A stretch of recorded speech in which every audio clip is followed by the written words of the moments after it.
to feel pretty good about barreling, maybe something like an 8 or a 9, try to bet out those 5s on the flop. But with the 5 pairing on the turn, it's going to be tough to keep barreling. And actually, Wolf White is going to make that sort of 20-25% lead. That's going to get it done. Yeah, really interesting lead there on the turn. Sometimes, I can help get into sort of the mindset of a lead like that. I can tell you exactly what it is. If I'm losing this hand, I want to find out now.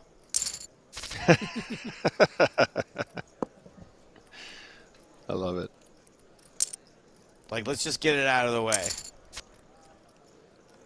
Oof. Uh-oh. And Uh-oh. Antonio turns top pair. Boy, suck out. Gets sucked out on. In a mild way, but still.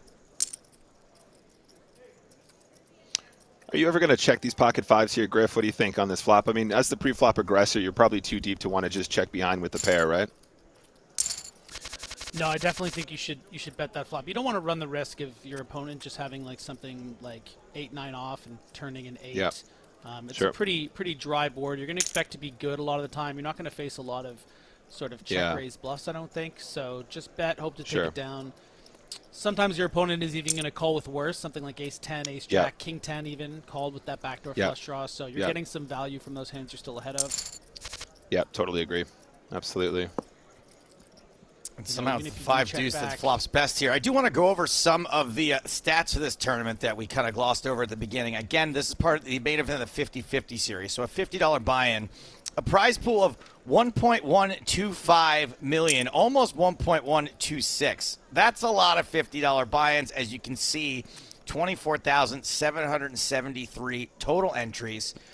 First place is going to pay $48K as is second place, plus the difference in bounties. So we have got a lot of money still to be awarded in this event. Everyone now guaranteed $400. Next ladder is until 71st place. And blinds going up 125, 250. Average stack is about 7.5 million. So we do have some one short stack at this table. Boy, suck out. I like that name. But a pretty deep table that we're featuring here. You look at some of these stacks. As you mentioned, the chip leader, Joe Santana, at the start of the day. Wolf White with over 18 million coming into this hand. We got SSS Mix with close to 14 million. So a lot of pretty significantly big stacks, given the average is 7.5 million.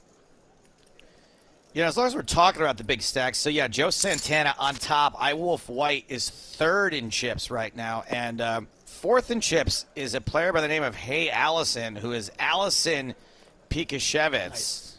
A very accomplished player out of Brazil. We'll be keeping an eye on both Hey Allison and on a less accomplished but somewhat more interesting note, Chert, former super fan on Poker in the Ears, is also alive and well in this event. Started the day 9th in chips, so we'll be keeping an eye on Chert. Good luck out there.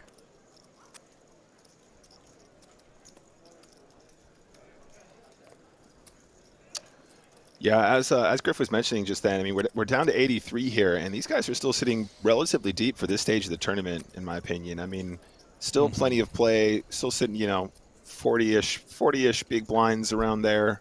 A couple of these guys sitting with the kind of stack that's a little bit more awkward to play. What would you say is the most awkward stack depth to play, Griff? Because obviously when you're deeper, you've got a lot more sort of reverse implied odds. When you're shallower, you can probably just get it in a lot lighter in certain situations. What would you say for you personally? What's your most awkward stack depth? I think something like 35 bigs can be a bit tough to navigate on a table with a lot of capable big stacks. You'll find yourself with something like ace-jack in mid-late position. If you get 3-bet bet by a big stack, called by Wolf. You're kind of having to make some big decisions. Double up, boy, suck out. Sorry, Joe. No, that's okay, because I think it's a good question. I find the 30 big blind stack, between 30 and 40 to be the most awkward. Very difficult. Yeah, it doesn't give you a lot of opportunities to, play some hands that you would probably feel comfortable playing with sort of like 50, 60, 70 big blinds. Maybe some set mining in certain spots. So I think 30 can be a bit tricky. What do you do with pocket nines when you're in the small blind and the, hijack opens? Do you just 3-bet get it in? Do you call? So it just can be a little bit tricky. You kind of have to use your instincts a little bit based on how you think some of your players are sort of constructing their ranges. Yeah. I mean, I think in the context of full ring as well, compared to shorter-handed formats as well, there's just so many more considerations that come into play around that stack depth. As you say, like the hijack being kind of an awkward one, because you kind of got to know your guy and know whether or not he's opening that hijack range the way he should, or if he's the kind of guy that's not really opening the hijack as frequently. He's kind of waiting for it to be closer to the button to make open up his range a little bit, etc. So it does get really tricky. I would definitely agree with that. I think that assessment around almost around 30 every to 40, situation at that. Yeah, almost every situation at that depth is awkward IMO, including even like certain big blind defense spots. Like King 9, King 10 in the big blind, and you flop top pair. It's not. When you're facing an early raise or something like that, they're all awkward spots. Full house here for Rocky on the turn.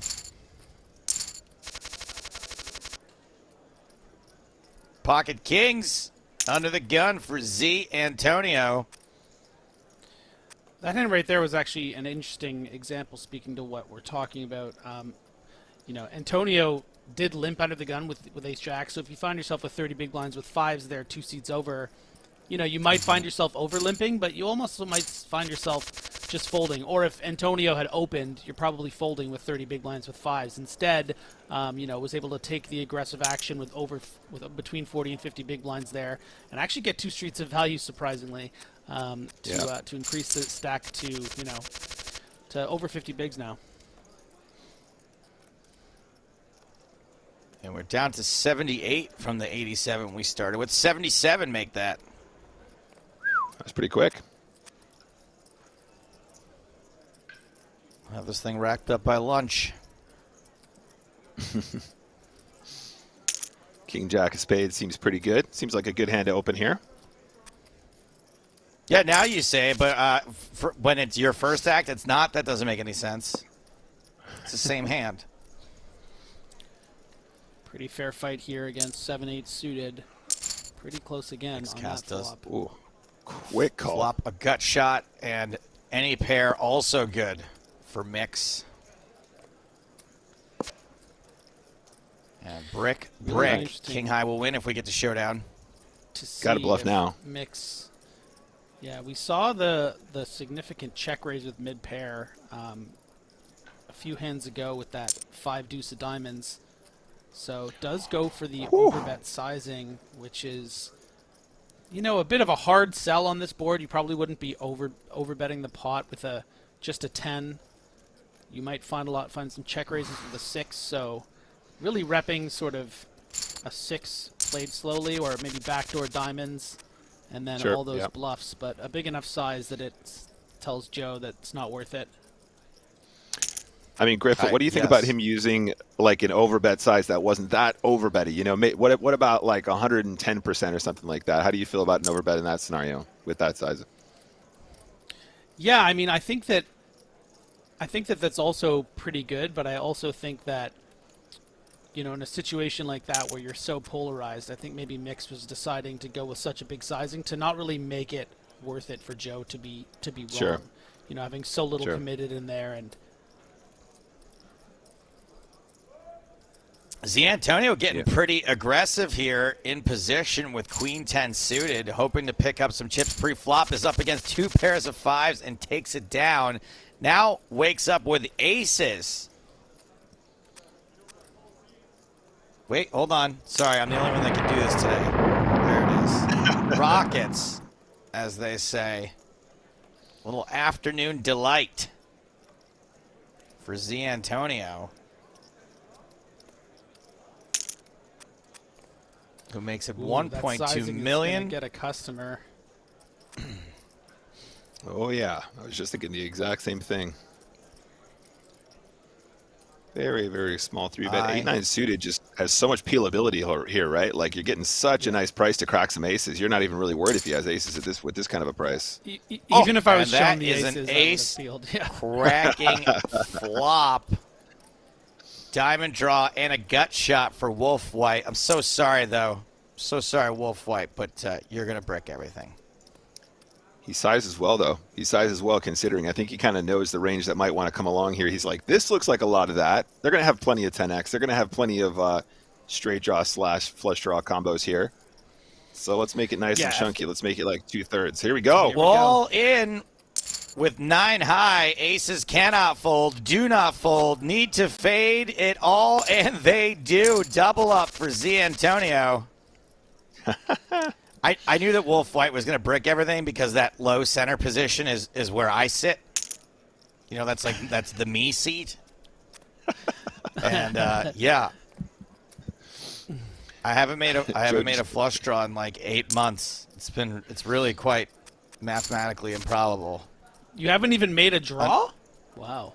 I mean, I have flopped a few draws. I would say I played 6 days of poker last week, and the best hand I made one straight in 6 days.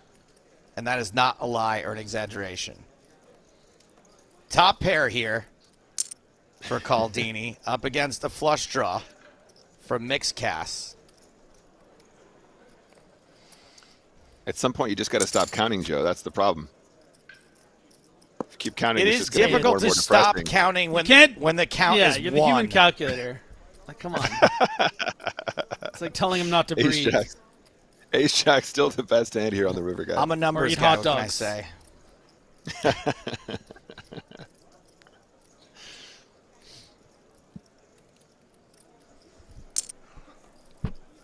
All right, it's 2.466.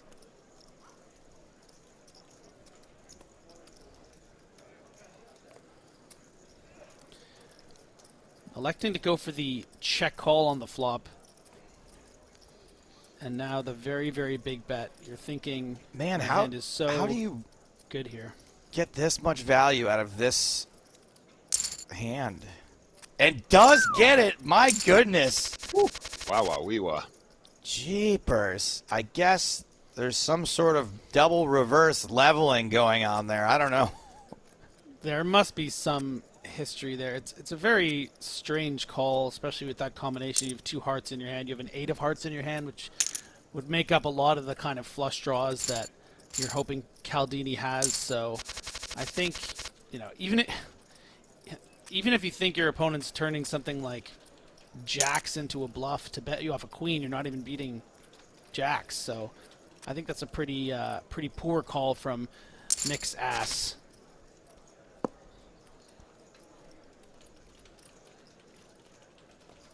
Pair of 5s for Caldini here. Boys suck out in another pot here. Considerably covered by Caldini in this scenario. I wonder if there's a check raise here once in a while when you got this kind of a combo.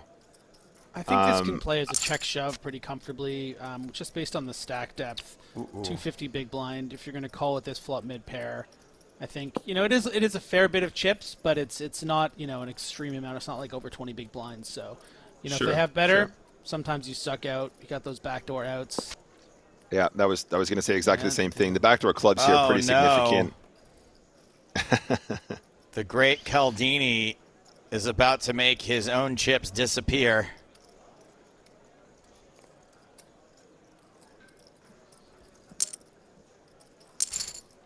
Could be worse. Snap call in the end from the short stack, who picks up a crucial pot. Boys suck out. Still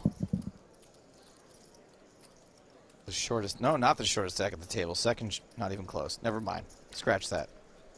Still nothing. Still boy suck out. Still alive. Still playing poker.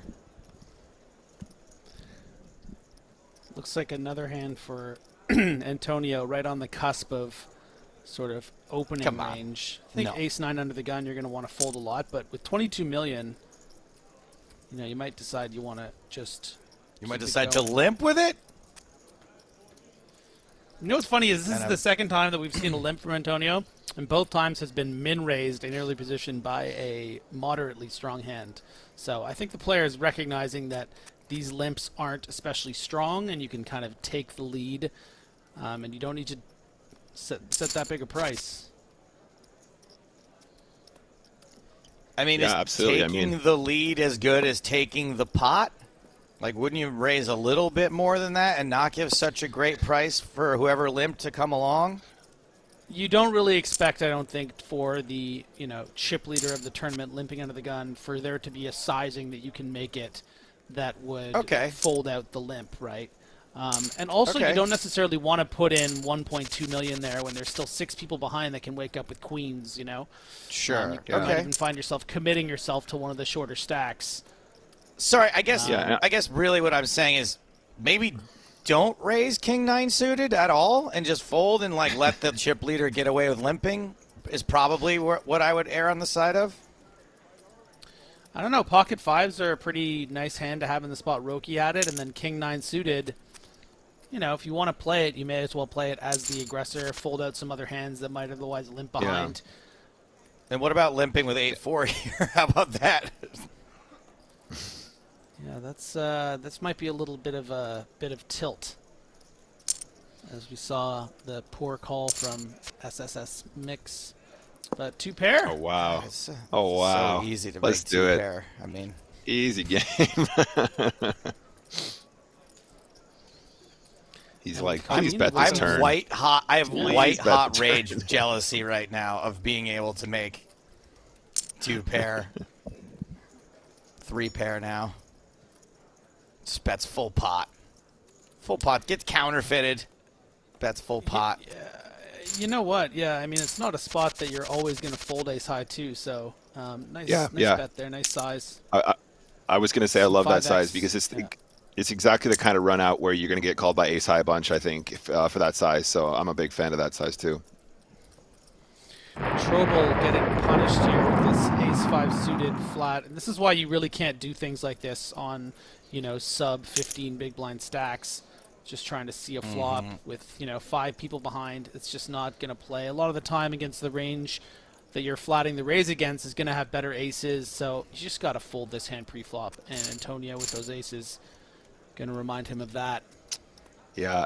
I mean, it's so punishing when you look at the amount they invested. I mean, I know he came along for cheap, quote unquote, but, the amount of his stack, the percentage of his stack that he loses in doing so is so considerable.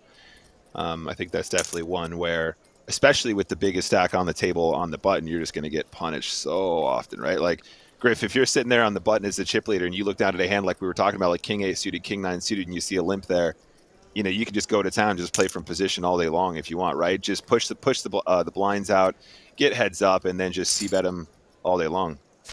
Okay, we got an all-in. Trouble. Yeah. With not a chance good work to double up. From Mix again. No double up. This hand ends in a chop, and you know what they say. Everyone loves a chop pot. How'd that go? We're getting reports that may have been the worst one ever. Makes sense. I'm fine with that. With James not being here, it's more of his thing. Oh my God, PokerStars stock just went down after that one. Guys, we're taking you off the air. We Your just singing is bringing down the stock price.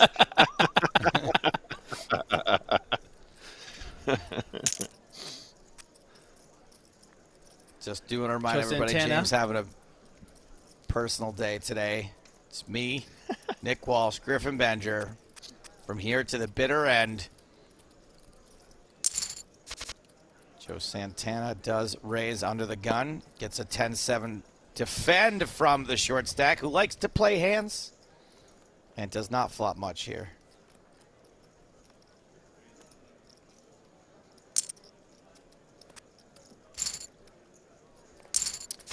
And Joe takes it down. Joe no longer chip leader, but still a contender. 5th in chips now. Antonio 2nd overall. Comment here on Twitch from Isabel says, what about counting to 3 before you start singing? It doesn't matter if we count to 3, if we say, you know what they say, none of it matters. It's that there are signals bouncing all over the world, from Canada to England to Los Angeles to England again. Pretty out of sync. And counting will not make a difference. Okay, really quick, Griff, would you, King Jack suited, are you not just going to push this in the small blind versus the open off of that stack depth, pre-flop most of the time? Oh, yeah, like without hesitation. But Trobel is Yeah. clearly, based off what we've seen so far, has been playing pretty like an amateur. I mean, there's Passive. been a couple of instances here. We saw the Ace Jack play the 3x on 10 big blinds. You just want to shove that in. The Ace 5 suited flat on about 12 big blinds. You just want to fold pre. So, listen, that's the great thing about poker, and especially tournament poker, is that you can be doing things that maybe aren't proper, and you can still make a run like this and make, even go as far as a final table if some things bounce your way. And sometimes the way that you play is going to actually complement that very in a vacuum situation. I mean, we saw the hand with SS Mix, where instead of just shoving the 10 big blinds with Ace Jack, we saw a 3x, and then Mix decided to shove on that, thinking there was fold equity, when really he was just calling with Ace Jack. Yeah. So it's always interesting to see how players like this find a way to survive in this kind of environment, and then especially when they make runs. Yeah, I mean, and then wakes up with Ace King. Mix ass. Yeah, putting in the vast majority of their chips with Ace King. Joe Santana probably with no choice but to fold. Yeah, Joe Santana taking that line we were making reference to earlier, just being on the button, seeing some more passive action from earlier position and just trying to pump it, but unfortunately running into Ace King on this occasion. Yeah, and a pretty good candidate to that Ace suited. I think that we've seen a lot of action from Mix, but not one that would indicate necessarily a light 4-bet facing a 3-bet against an under the gun. Sure. So just happen to have it that time. So I like the play from Joe Santana. Me too. Sometimes they just have it. No good. Like every opponent Joe has played over the last 8 months. Correct. They just always have it. Because someone has to have it, and it's not him.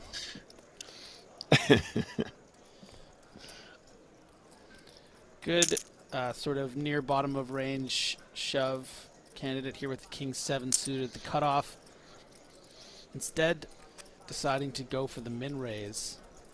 Probably would have seen a call from Antonio on a shove, so there you go. Hey, that's how you do it. top pair. All right. Not bad. But Griffin, your whole point here, though, is that if you shove King 7, now you're going to get a full double up instead of just winning 2 big blinds, right? Yeah, Oh. yeah. I do not envy Roki in this situation. He's like, I know I can't fold the flop, but like SPR is so broken at this point, right? If you call in this situation, fair enough. I think you do need to find a fold here. I mean, your opponent's just not, I don't think, going to have full range, sort of like just let's bet the King Jack flop when the button has flatted here. Like the button so often should have hands like King 10 suited or Queen Jack suited they're going to call. Yeah.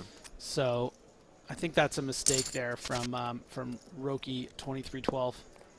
Yeah, it feels so sick, but like the flat is kind of out of the question for like the reasons I was saying as well, because if you call SPR is so low, you're just going to get shoved on by everything that's in his range anyway. So you're pretty much just committing on the flop or not, And I think Griffin's right. It's just not a spot where he's going to be light at all. And honestly, without a diamond on the flop too, I think it is a small consideration as well. If you have one diamond, maybe you tell yourself like, okay, you know what, I'm going to peel this off because it's 20% pot, and if I turn a diamond, I'll just front shove and let's play, Sure. But Joe Santana, Ace Jack under the gun. Those back doors make a big difference, it's always a consideration. Boy, suck out. Oh, it's 3-5. Boy, suck out folded, not 5-5. 9-9-4 is the flop. 6-7 misses pretty hard.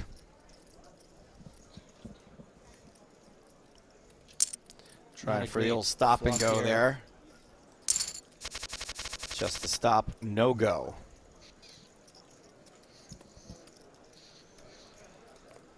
We're down to 61 players. We've already laddered up at least once. Yep, everyone guaranteed $485 now. Once we get to 47, we cross the $500 threshold. Threshold, that's something that I need to figure out what it is afterward. Threshold. My threshold, that's where I keep my celery and carrots in my fridge.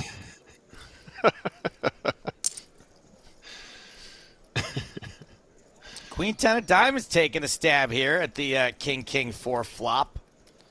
And how is Trobel going to react to this bet here? If you find a call here, you're only going to have 2.3, 2.4 million with a pot that's over almost 3 million. Yeah. But a quick fold, I think that's probably best. Easy game. Yeah, betting into 3 opponents there with the Queen 10 is definitely another interesting one to think about. I mean, the size as well, it was like almost half pot, something like that. It's such a large size betting into so many opponents, but it worked out on this occasion. I love that bet. I mean, the board is king, 4, rainbow.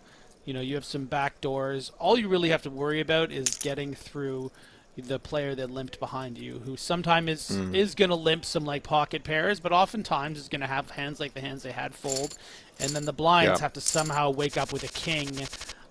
You know, if they're and clearly they're even folding 4s if you make it big enough. So I really like that bet. Those dry king X boards when you're the aggressor.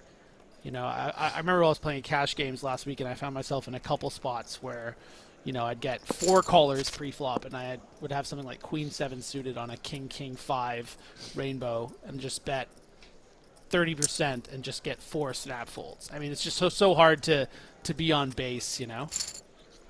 Sure. I mean, I think having a queen in your hand there as well helps, because then you're blocking obviously king queen, which is probably one of a consideration for one of the people that flatted behind you from position as well. So that's pretty reasonable to include the Good bet call. when you actually have the queen too. Oh my God, are you guys still talking about blockers? What is happening? Are you guys nuts? Have you ever played poker? I didn't Pair bring of up the queens blocker, here. okay. For Wolf White. But I agree with him, and I don't care what you say. I'm moving in with Mom. I only won 2 pots last week, and one of them was that someone with ace king shoved into my aces. They're not real. Caldini drawing dead at this point, but does have a couple of tricks up their sleeve, I would guess. Does not elect to take a stab. Wolf White might get away scot-free here. The great Caldini. Caldini the Great. Here he is.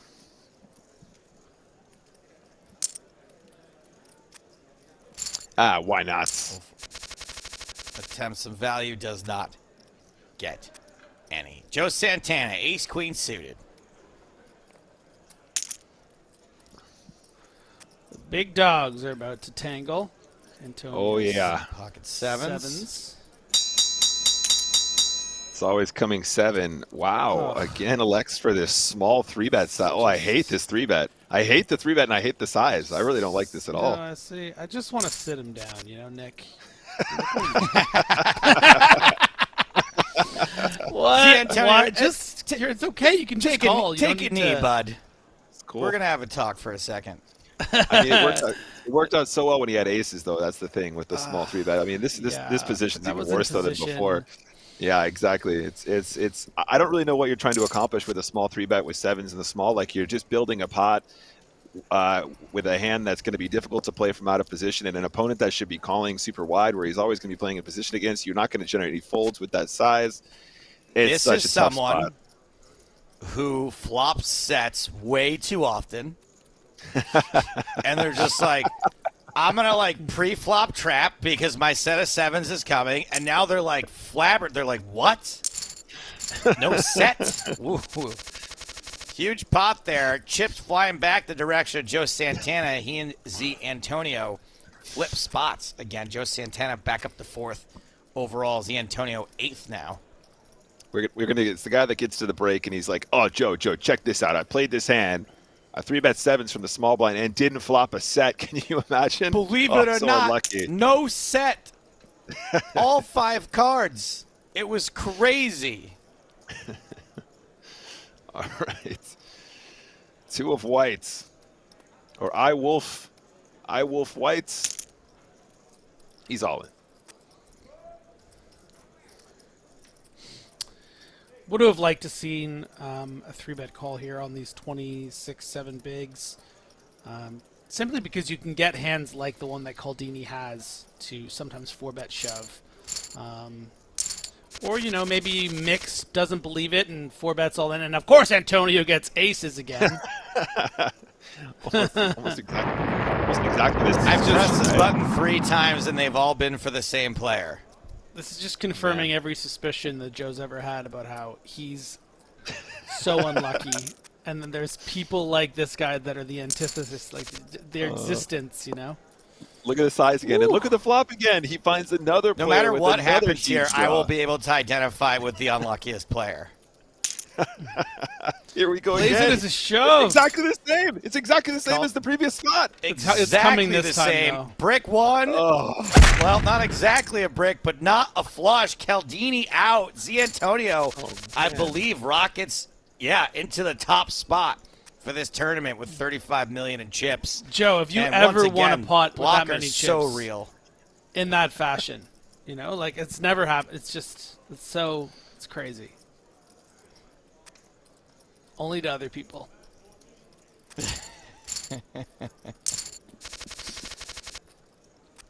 I mean, the case ace, too. Going broke either way. oh man, just 3-bet really small with aces. Yeah, let the other guy flop a combo draw, and just get it in, and just win every time. Antonio is just so used to flopping sets. Never, no one making a draw against their aces. I mean, really. This stream Just is la, degrading la, very la. rapidly. I would love to play some la la la poker. Ace 10 versus Ace King. Mix might finally get the best of Antonio here with 2 hearts on this flop and the best hand headed in.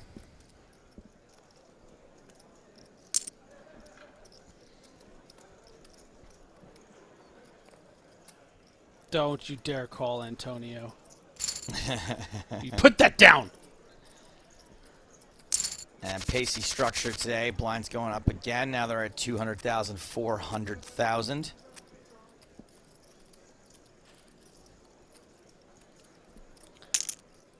Trouble with just 10 big blinds. Really the only player on this table in the danger zone. More like the trouble zone. Oof. You're like, please, please, please give me anything. Nope. King high.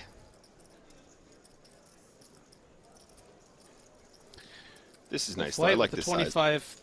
25% bet here. I would Yeah, like I to like see it that. continue with queen high, but it's a bit tough. So strictly against the 25%, he probably is supposed to peel, right? The queen high, because it's queen high, but also because he's blocking hands like king queen as well, which is another consideration. But it's so tough, right? Especially in the context of tournament poker, as opposed to like a weird cash game where you were sitting this shallow for some reason, I guess. Yeah. But, yeah, it's hard. It's hard to do in the moment when you've made it down to the final 57 and you're thinking, well, you know, should I, shouldn't I? Gut shots for dummies here.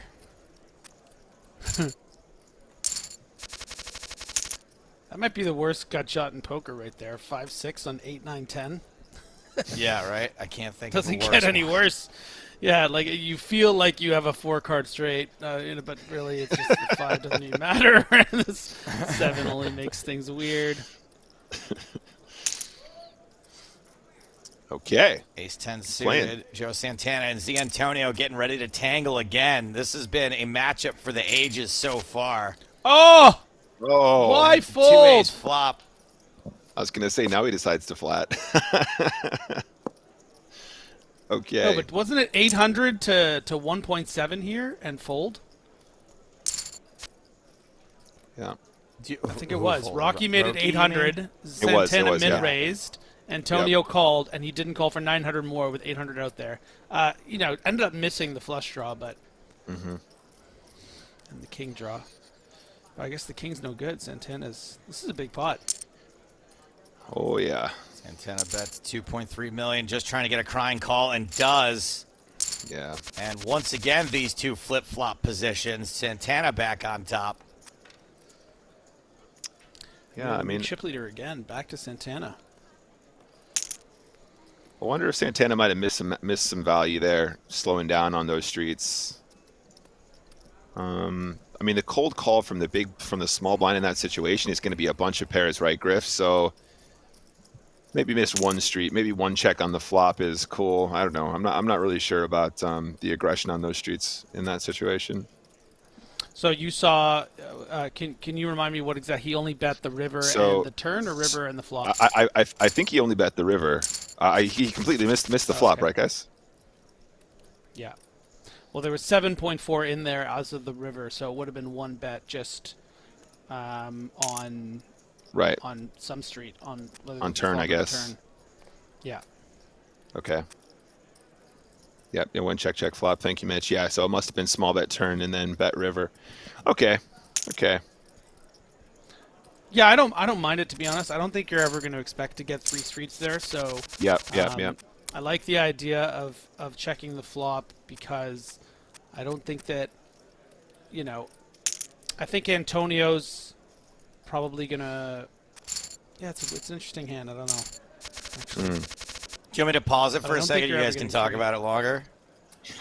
Well, we haven't even gotten into the blockers of the hand, Joe, so you might need to give us the floor, actually, if you can just go get some hot dogs. And I actually really miss live poker for a multitude of reasons, but the fact that, like, when the talk is over my head, that we've moved on like 7 hands by the time you guys are even 10% into talking about it is something I do appreciate about online poker. So much action. Player of the So much table. action, Joe. Mateos. All good right, shot he's all by in. Rookie here.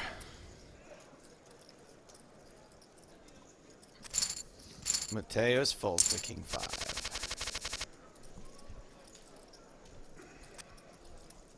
Smicks ass with the hammer, folds over to boy suck out ace 4. And yeah, another problem with making some speculative moves with under 15 big blinds is now a couple times through the blinds, with the blinds going up. Trouble 1 now with just 5 big blinds and not finding a reshove here for those 5 big blinds against, a pretty wide hijack. And we see the nuts being flopped with that 10-9 jack just kicking themselves here.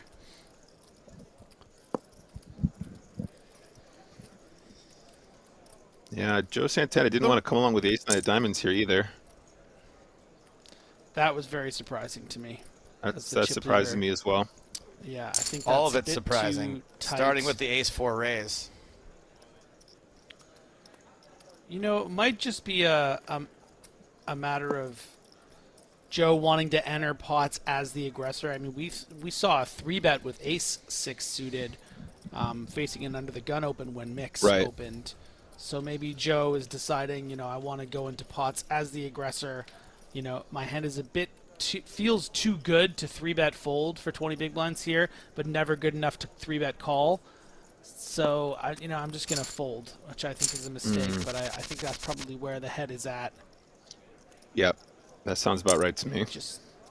Maybe just wanting to take a breather too. It's been so involved, and a lot of swingy situations.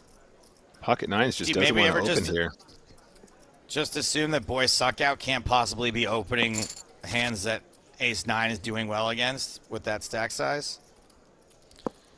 Well, he's clearly wrong about that. They're clearly wrong about that. Right. Boy Sucka did have the ace 4 off, and I know it's wrong. I can see the hold cards.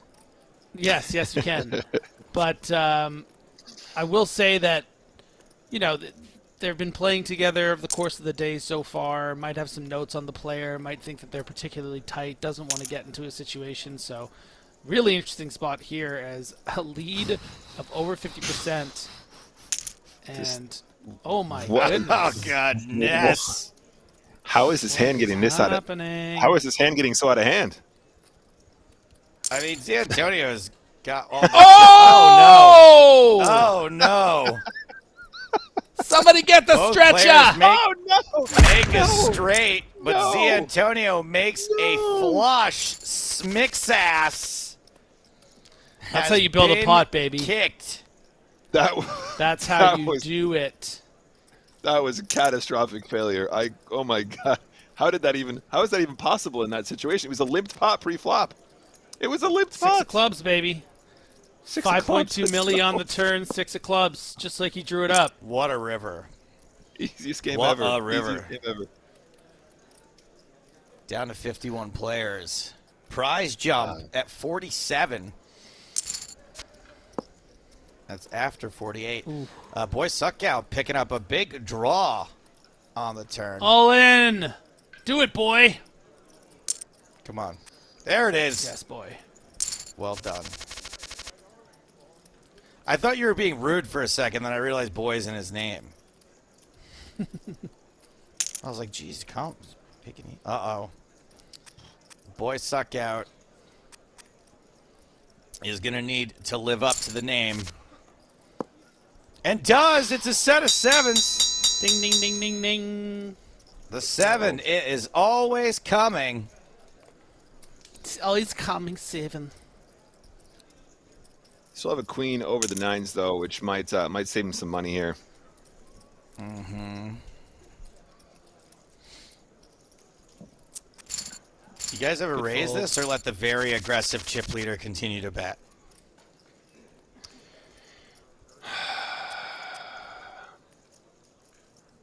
I feel like you might be shallow enough just to let him carry on. I think. Yeah, that's what I think. But the I mean, way it's- you it's- sighed made me think that maybe I asked the dumbest question ever. You were like, No. Oh, all your questions are dumb, but it's still, we have to think, we have to make it seem like it's a good question for the broadcast, and Right. then be like, oh well, very interesting that you bring that up.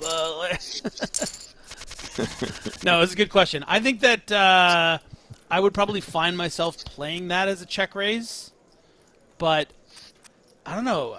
Thinking about the actual hand, I might just call sometimes. It's weird. I mean, the thing is, okay, look, like when they have a queen, they're probably just going to get it in with you for like the 20 big blinds, especially a big queen or raising early position. But if they just have something like king jack or ace jack, especially with one heart, they're just going to bet there as well, and you check raise and they just fold. But if you check call and the turn is like an offsuit 10 or 10, an offsuit heart or the 10 of hearts, they might fire a big bet on the turn representing like 30% of your stack, and you just check And then shove it's easier to them. get it in. Then Yeah, and it's they're so much easier to get it in. they're either committed to call because it's the 10 of hearts and they have king jack of hearts, king jack with a heart, or they just fold because it's the 8 of hearts and they have ace jack off and you get another bet. So I think that it probably plays better there as a check call. Gotten all in. we are flipping pocket 10s versus ace jack 10 sold. There goes Roki. Boy suck out from 0 to not quite hero, but sitting kind of comfortably now. 17 million in Okey-dokey. chips switching. Very surprising to see a bet fold on the 7, 9, 10 to get this new table started For the there with eights, these right? massive stacks between Malaco and Yeah. Pablo Burgo. So maybe a big check raise or something. I couldn't imagine a situation you would find a fold with 8s on that board. Can we get a rewind? How does this work? Can I get a rewind? Don't worry, there's another hand to talk about, right, Meow? Yeah. Leo This is Souza. the hubris of the button is what I call this one. Probably not the hand you want to be opening with, but I don't know. It's a very confident avatar. I feel like it's someone who's probably a pro, and they just can't resist a $50 buy-in, 10-6 offsuit button deep in a tournament. He's just going to bet this turn for like 2.7 or something and get a fold. And it's gonna then be work. Like, He's going to make it Send it to 60% his- turn. Send it to his backer. 60% turn. And then he always commits 70% if it comes to diamond on the river. Oh, Oh no! Got 'em all With wrong. that You had 'em avatar, all wrong. Leo. Oh we had him all God! wrong. We had him all wrong. Sorry, buddy. Come But, on, I fold out misjudged the you, Leo. ace I'm highs sorry. on the turn. You have a 10 of diamonds in your hand. Like, bet it. Exactly. 60% turn all day. Let's go. Ace jack of hearts In your here. mind, should be in this pot for all of the chips. Is that the full tilt dinosaur? No, it's one of them. Or it looks like it would belong on the full tilt, Oh, but I think it's different. Full tilt was a green one, I think.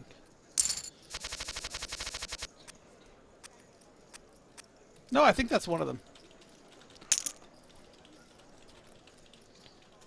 Pablo Vergo. 22 million in a dream coming in at the cutoff here with the king 10 of clubs. such a pretty hand here to open. Unopened So pot nice. feels so fantastic. Just open this So hand nice and nice. clean. I think you should be pushing ace 10 here though, huh? Yeah, I got There it this is. hand once last week. It was fun. King 10 suited.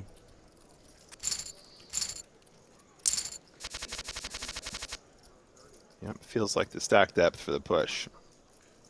It came 5, 6, 6, 3 hearts, but it was fun when I looked down at King 10 of clubs. And Oh, this Joe. is big trouble for Delaris 69 winky emoji. With just under 15 big blinds, you gotta really shove or raise here. Yeah. Yeah, I think it's pretty much always a shove for me.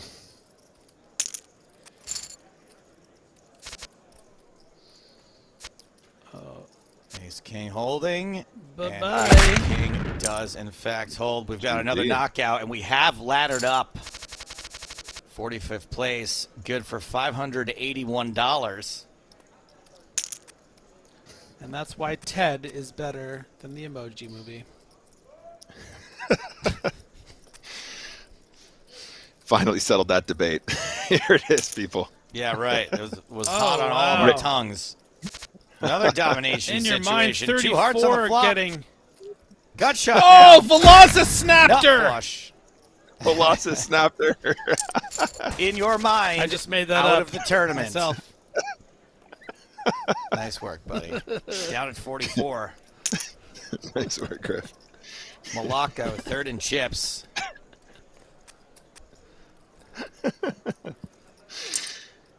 King Queen suited in the small blind. Wants to come along. Wants some action. Come on. Leo Souza. 3 ways to the flop. 10, 9, 5, 2 hearts. Gut shot for King Queen. Ace high is ahead.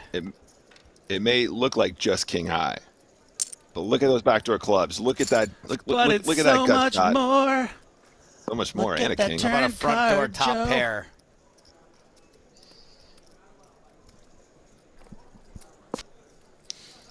Oh, easiest value bet of all time on the turn on the river now. Excuse me. Oh, 1.5. what's this size? What's this size? Pretty small. You gotta be getting more than that, right? Targeting ace high. Pretty good. Well, you're not targeting Pretty ace good target. high, but it's maybe the only size that ace high would consider like, oh, maybe my opponent is just got jack eight of Targeting a hearts 10? and doesn't know how to bluff size properly. Exactly. Trust me, I've called people in those spots like that where it's like, oh, maybe he just doesn't know what he's doing, and then he didn't, and then I won. But those are the times I remember. All the times I paid it off for no reason, I forget. Griffin's like, yeah, he actually did know what he was doing, but he just had top set for some reason. Oh, damn. Unlucky. yeah. Exactly. This doesn't make any Pitorama. sense. Oh, top set, yeah. All in for a short stack. Gonna get through.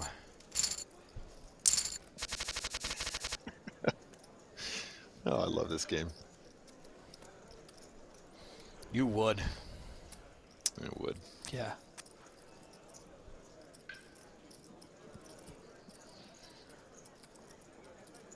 Okay. Now, technically, I would like to see an open here from Malacco, being this ginormo stack. I feel like they can really go to town in that position, especially with the short stack directly to their left. Yeah, that's a great spot to open, but Malacco doesn't want to take it. Leo Seems Souza is pretty much forced to just shove if they want to enter the pot. And Yep. Lipe is going to play pretty honestly with that stack as well. You might get some light reshoves from the big blind with something like King Jack, but they still have to get those kind of hands. Yeah, they have to play And super if honest in that scenario. Yeah, and if we've learned anything from watching this, $50 buy-in that pays, well over 50K when you consider the bounties, not a lot of players shoving too light over opens and stuff like that, keeping it pretty close to the vest, really valuing the tournament life. So Yeah. that's why, these time and time again we've seen the really, really aggressive players with a lot of chips are the ones that find themselves on the final tables. And it's always interesting when they, find players of similar like and they battle against each other. So we'll see how it shakes up for the rest of the tournament. Still a lot of players left.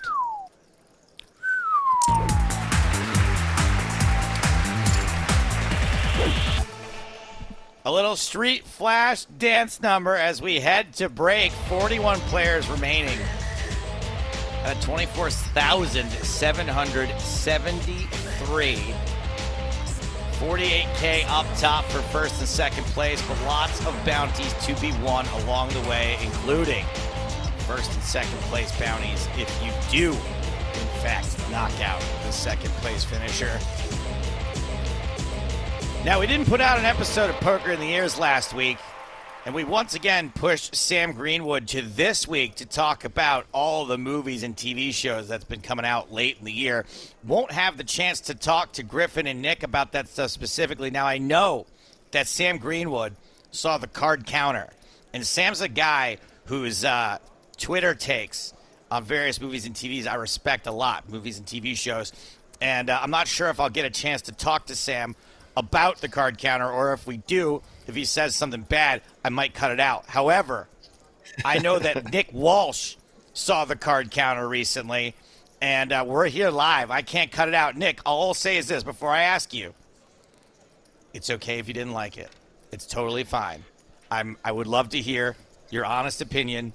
Okay. Go ahead. Okay. So, Joe, basically, well, first of all, I did like it, but I am somebody that likes to watch movies without watching too much trailer. Like, I do love a good trailer if I'm in the movies or whatever, but I watched it without really knowing much about it at all. So I really didn't know if it was going to be this trailer, by the way, about if you had watched the trailer, you would have gotten a completely wrong impression of what this movie is about anyway. Okay. Yeah.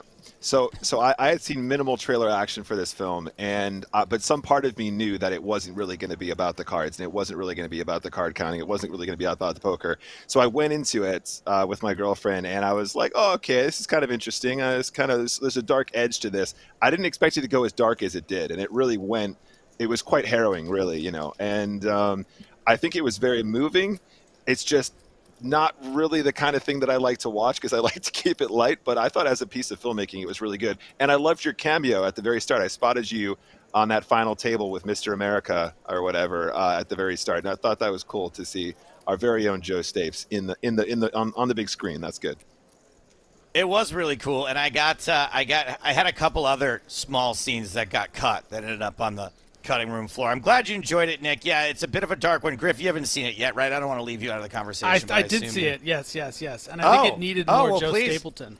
Yeah, I think that if they had included me, they probably could. It wouldn't have been as dark, right? Like I just automatically raise the goofiness level of any movie that I appear in. So go ahead. Okay, it was a really slow burn.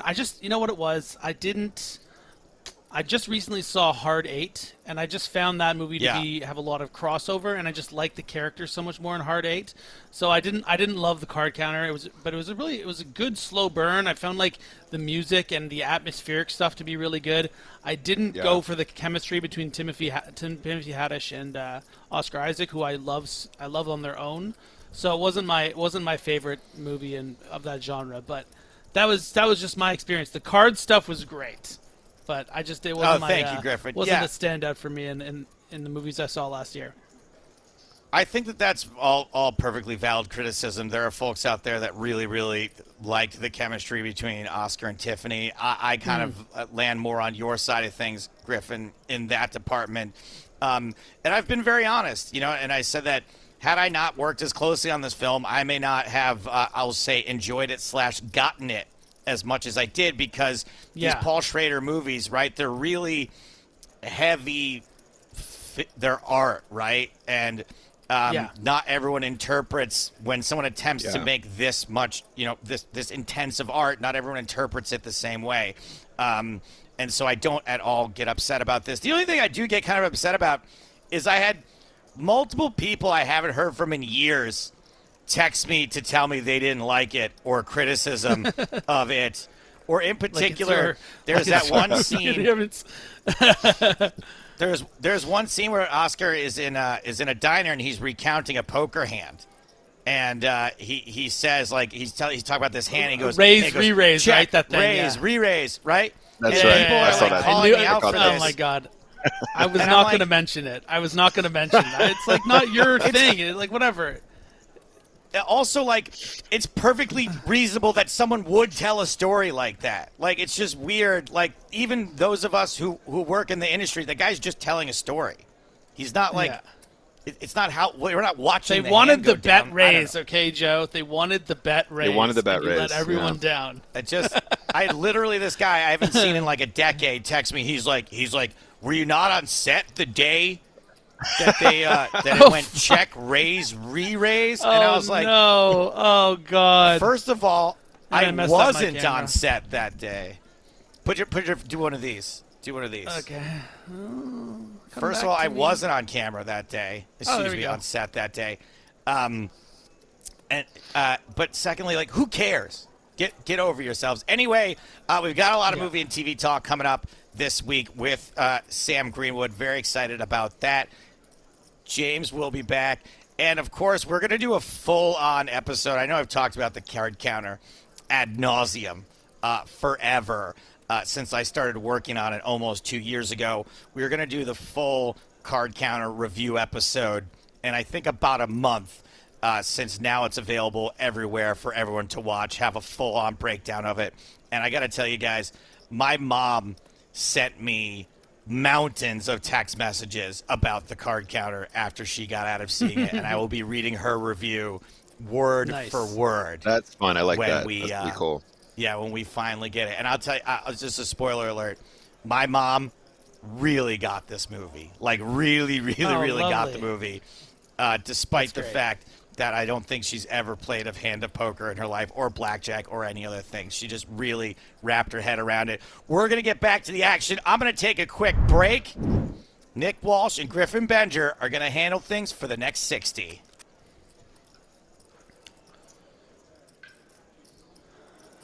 Well, back to Antonio.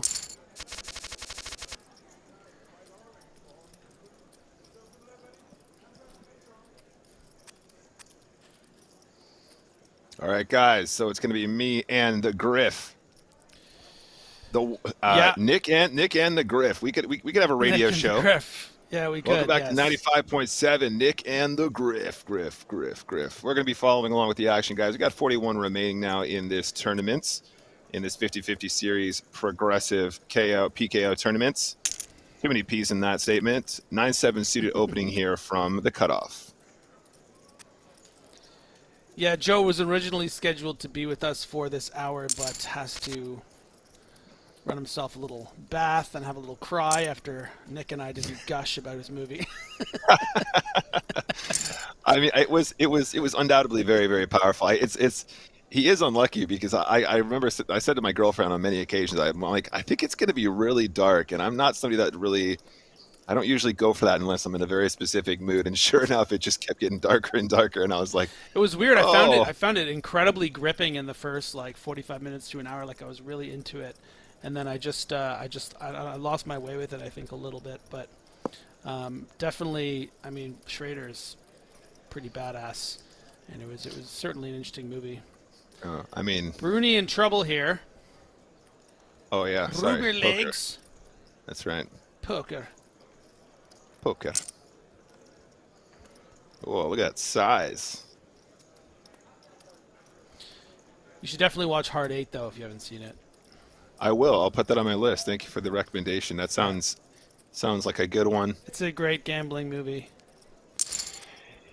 Oh, and he gets the value on the river too. I mean, that's the thing as well. I'm just a sucker for a good gambling movie. So I guess when the film, wasn't really about that, I suppose that was, some part of me switched off as well. Although I really do think it was a very, very, very well put together film. Pocket Kings here on the button. Might get some action from the King Queen suited in the small.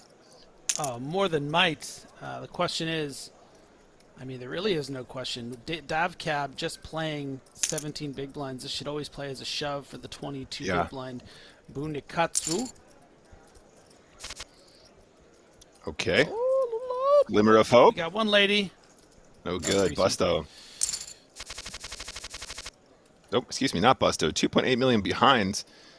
Bunikatsu had him slightly covered there. Sorry, guys. We do see another all-in here, though, from early position. Roman decides to make it an all-in 2.863718 with King Queen suited. Yeah, and Dav Cab, another opportunity here to win a sizable pot. And we started the day with about 77, I think it was, Nick, down to half that at 39. Another elimination. Yeah, they're dropping like flies now. I think we're going to be getting down to the last few tables quite quickly. Especially if he keeps going like this. This table has a lot more shorties than we were when we first joined the action. Ace Queen suited here obviously are going to be our pre-flop opener. Pocket threes, what are you going to do, eh? What are you going to do? Yeah, it's a bit different than the King-Queen spot we saw earlier for Trouble 1. Threes are a hand that you're never going to find yourself dominating. Yep. Not going to be and so many hands. Yeah, and the position he's opening from there obviously is not going to be nearly as wide as the open that he would have had from the button previously as well. So I think that's probably a fine one to get away from. And I'm sure Dav Cab getting a bit of a reputation of playing a lot of hands, but just getting some real nice ones. Jack's there, no action. And ace, here we go. Dav Cab's day. Play the rush, play the rush. For every Stapes there is. Hey, thank you very much, guys. I appreciate the rockets from the production team. He's on it. He's on it today.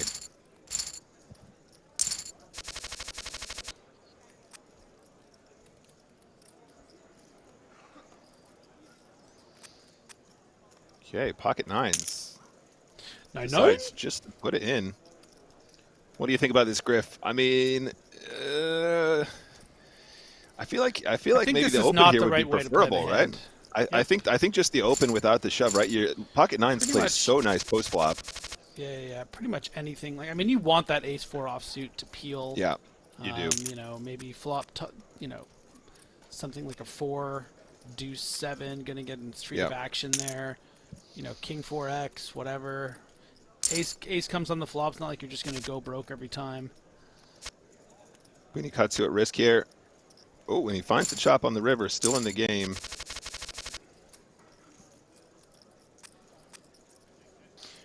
In that situation, though, with the nines, what would you do with the hand like pocket fours? Would you play that as a push and then maybe eights plus you'd play as an open in that scenario? He was about 20 big blinds effective, right? Pretty much. I might play sevens as an open. Okay. Just to see kind of like how everything shakes out. Sure. If Dav Cab shoves from the big blind, I think I'll like confidently be like, okay, let's go. Probably flipping here. But, giving Dav Cab with his 50 big blinds an opportunity to, shove a hand like pocket fours or fives that would just fold to the open shove.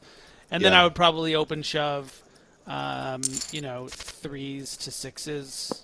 Yeah, that sounds about right. Deuces sometimes, whatever. I was going to say, I feel like deuces might actually just completely come out altogether, but I think threes to sixes pretty confidently. Yeah, I think threes to sixes probably confidently push. Lots of action here already.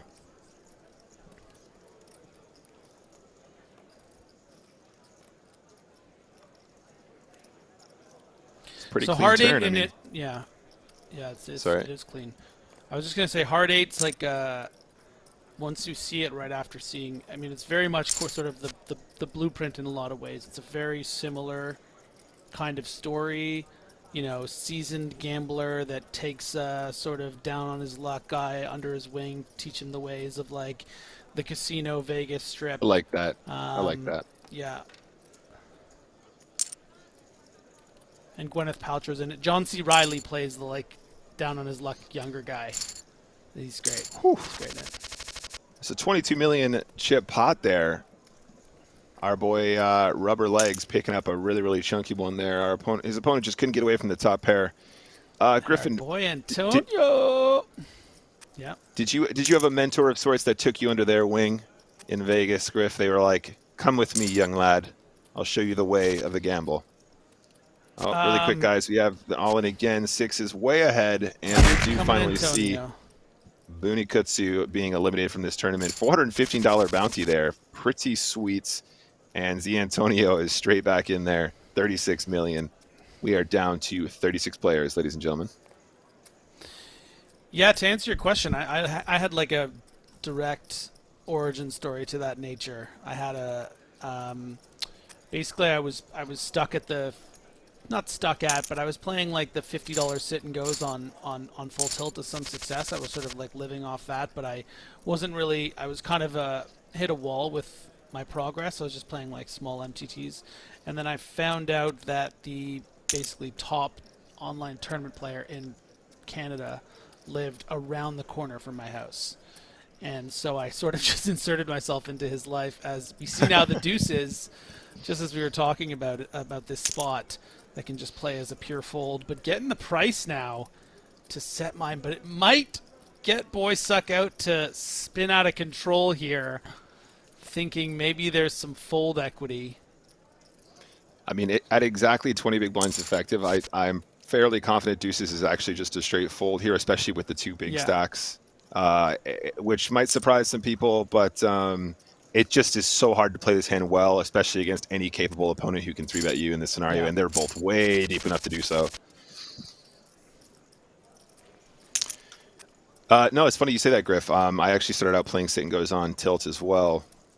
But then obviously moved into playing more sit and goes and not so much tournament poker. But also as a result of the fact that there were just some really good poker players locally, and again, sort of inserted myself. Oh, hey, you guys play poker? That's Hey, let's hang out. Let's have a conversation about this, and it kind of all went from there, I suppose. Yeah. Okay. Jack 9 with the opportunity to attack that miss C bet. Not really sure if this is the hand you do it with, though, so I don't think I mind a check here on the turn. No, you're not going to be folding out those checked back ace highs. Yep. So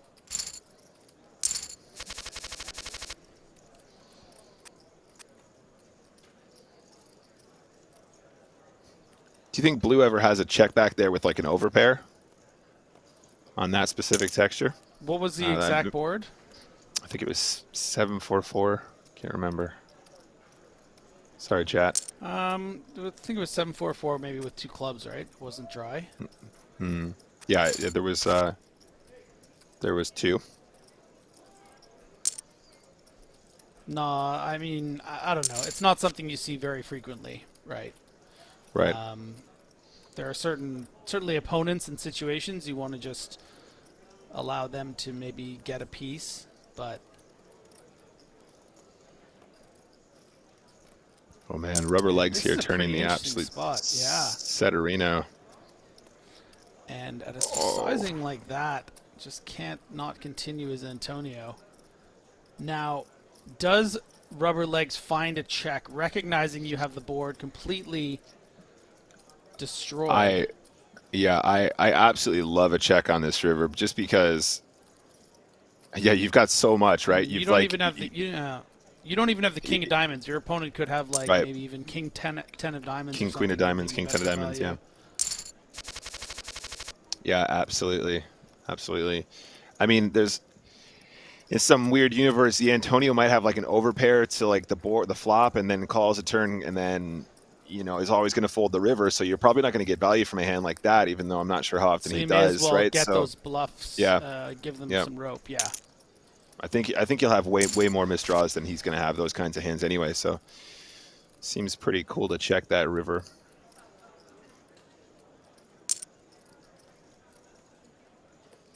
Okay. Easy game.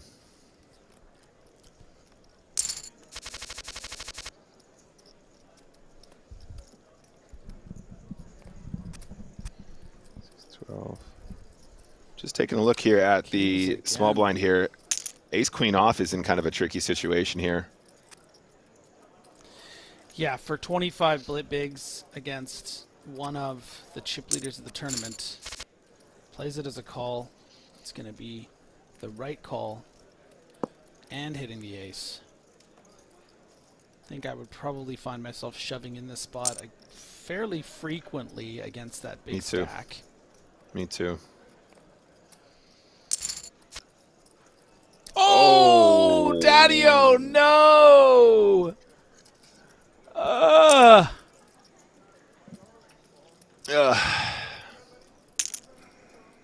my God. And why'd you bet it, Blondie? Just getting worse. Why did you bet it, Blondie? Decided to speed up on the turn, huh? Okay, that's interesting. I mean, the lead here is very interesting. Gets away. All right. Yeah, I mean, if you don't expect your opponent has a bluff there, it's a pretty... And now Dav Cab. Nick, you have a board? I don't have a... You have a board? I don't have a board, How'd you do that? Unfortunately. I don't have a board. How'd you do that? Shout out Chris Cohen. He's got it all. He's got it all under control. He's the mastermind. Nick, if I find out you have a board and I don't, I am probably not going to do anything, but I'm clearly upset. If I don't have the power to completely disrupt any broadcast, I gotta negotiate that into my contract. I want a board, and I have free reign to even use it improperly. Yeah, exactly. Okay, if I don't I'm sorry, have the power, Nick. Listen, sometimes I have a shoddy memory, but didn't DavCap just have aces? Like, is this back-to-back aces? Can we get a street flash or something? This is ridiculous. No, it was Antonio. It was Antonio. No, it wasn't, dude. Dave Cab had aces last hand. It's just moved around a little bit. Are you messing with me? No, it was Antonio. It was Antonio. No. Come on, Chad. Who was it? I thought it was Antonio with the aces. No, Dave Cabot had 2 hands in a row, I think. Help me out, chat. Griffin is right. right. Thank you, John Delano. John Delano's got it all. Never mind. I take John it back. Delano does not miss a beat, pal. Okay, I got the right guy on my side. Oh, sorry. I was getting confused with the king hand. I was getting confused with the king hand. I'm sorry. Yeah, maybe you should pay attention. You and your board. Should. Too busy with your animations. I was too busy playing with my soundboard. Yeah, shooting out freaking... By the way, we haven't gotten a rocket, so if you want to rocket it, it's fine. I'm done. I just he's out. I'm just trolling him with the soundboard now. We lost. Oh Griffin. man, it's one of those sweet spots where you've got the overpair and the board strip.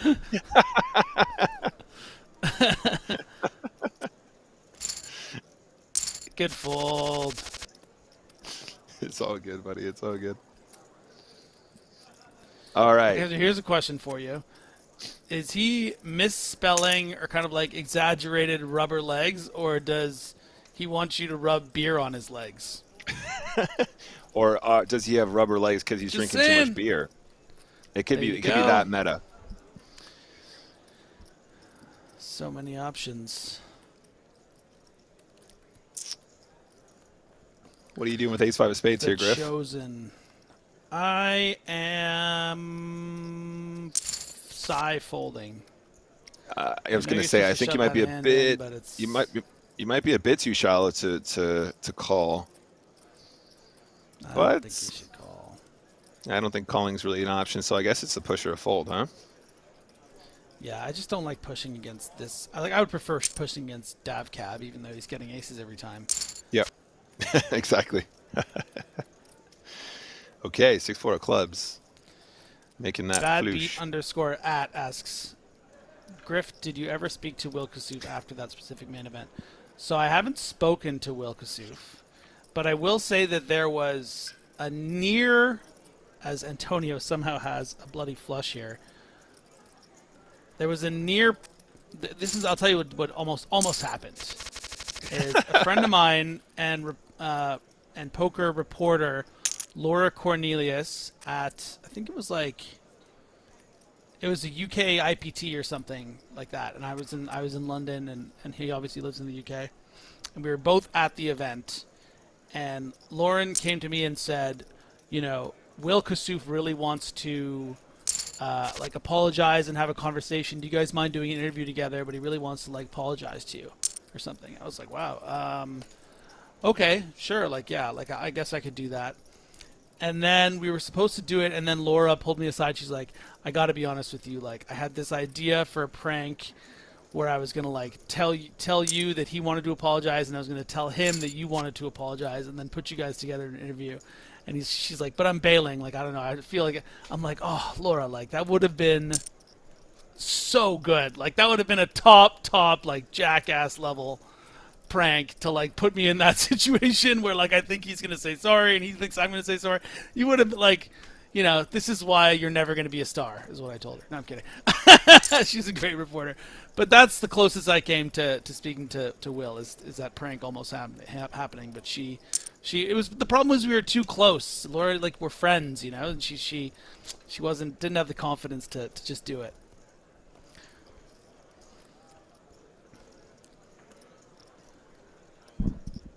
I can't hear you, Nick. I think you might be muted. Sorry, guys. Just me? Oh, okay. There you go. Sorry about that, guys. I can imagine her actually going up to you and being like, "Here, check this guy. I'm gonna set this guy up. It's gonna be sick. Watch this." And then saw the genuine concern on your face, the genuine consideration and trust in your eyes, as she said, I can't do this. That was the problem. Oh man, that's so funny. I can't believe that. That is brilliant. Ooh, Motown for blue 1084 here. Jackson 5, top 2, Pizzy. Just the call. And a little raft on the turn, a little boat for blue. Slightly larger than a dinghy. Slightly larger. All right.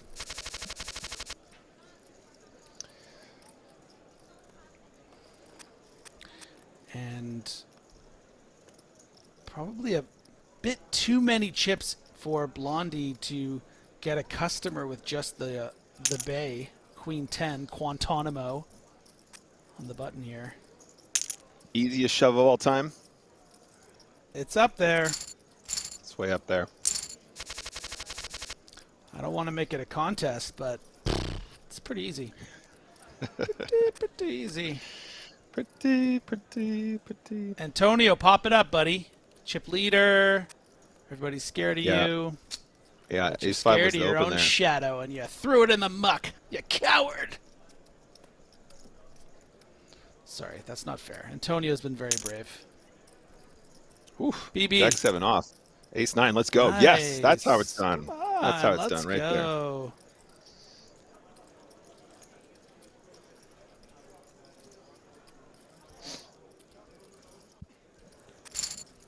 Sir Urban Bourbon says 24K entries is wild. PokerStars, baby. It's what we do. Davcab with the ace queen. Been getting a lot of nice hands since we've been following this table. I'm just a little bit concerned for the big blind here, Griff. Ace 5 off, facing that pure min raise. Oh, such a tough spot. Yeah, I don't think it should ever wow. play as a shove here, so you're gonna get out-flopped sometimes when the ace comes, yeah. Yep. But, and at this point, so hard to get away from anything, really.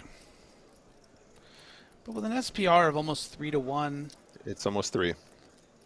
yeah, you might be able to just call this small turn bet, maybe get a card on the turn that you feel comfortable getting away from, like a, king of spades would be nice. Of Right. course, you're just thinking now, maybe I should just check shove here and hope my opponent has something like king jack or.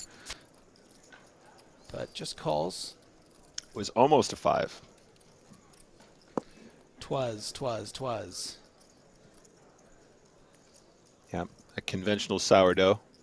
Thank you very much, John Delano. Doesn't miss a beat, this man. Donny Felicio wanted to fold the turn, but was given such a prize.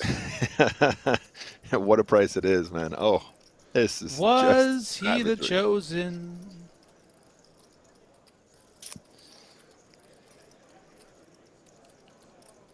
Come on. Obi-Wan on the hill. You were the chosen one! Come on, prove me Of course, wrong. referring to Prove me the- wrong. To the avatar, the chosen avatar. All Oh, right, yeah! there it is. Danny boy! Very nice. Very nice. SPR3 was plenty. He was like, that's fine. I can always call and I'll get away from it when I know he's got me beat. No problem. On the turn. Let's go. That's Jason Bourne. Blue 1084. We got a 1084 here. We got blue here with the ace king offsuit, ace clubs, king of spades. Gets it through.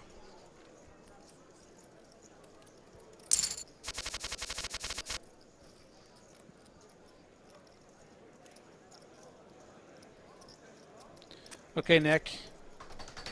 We're going to play a little game. All right. Name that TV character.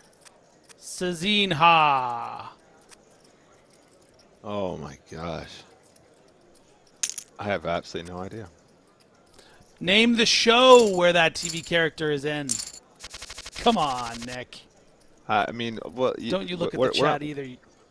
I'm not looking at the chat. We're in different spectrums, you know. You got your American shows going on over there. I got Over there. Where primarily- do you live? I live in England You live in England? Why do you sound like us? because I'm from you. I'm from yous. Oh, you're from me. I'm from I Wisconsin conceived originally. you, but you left. So wait, you don't watch American well, you don't watch like Netflix? That's I a mean, I hint, watch it's a Netflix and show. stuff. I watch Netflix, yeah, but like. Yeah, I also you watch- don't need like the CBS package or something to like know who this is a global star. Is there even a CBS package anymore? Is that even? I don't know. No, yeah, dude, Like- they have like on crazy cable stuff. TV? Paramount Plus, and there's all Paramount this Plus, stuff sure. going on. Yeah. Okay. Anyways, that's from the Queen's Gambit, which is everyone has seen. You haven't watched the Queen's Oh. Gambit? You're a nerd. Look at you. I love probably Queen's Gambit. That's her. Look at- That's the Queen's Gambit girl. Anya Oh, Taylor yeah. Joy. Oh, Come I on, you didn't even completely- try. Okay, look, no, I completely misunderstood what you you were do? saying. What was I saying? I thought there was this noise, Sazinha, and I was trying to get where that sound was from. Like it was something that like a character said. I didn't realize you No, no, the Yeah. new person on the table, Sazina. like welcome back to the Griffin Benger show, Sazinha. It's like I thought it was like Oh. a catchphrase. I have been trying to work up like a catchphrase as Rubber Legs It's too late now. It's or Sazinha. Rub Beer Legs takes out Boy Suck Out. Yeah, I started the show where I was like, "Let's watch poker," and I'm like, "That's not the Yeah. one." No, So I'm still working. I see where you're going with that now. Okay, cool. As long as your Yeah, catchphrase yeah. is So you thought- Sazinha, we're good. No. I mean, they might have to. Let's see. Let's see the traction. We'll see how the chats. You know, King in Tight says last night in Soho was also so good. I watched that last night. I think that's why I was so inspired for the Sazina game. Sazinha. 27 big blinds. Blue should just play this as a call, but doesn't, and folds out the slightly worse hand. You can also shove. Yeah, that, he's a little bit on the deeper side to be doing that. Mo. It's fine if you're gonna get folds, but it's just also against that particular sizing league. If you're getting 3.5, 4x'd, and you know the pot's gonna be inflated, going to the flop, and you think your opponent's gonna do that with like bluffs, you can just shove. But Yeah.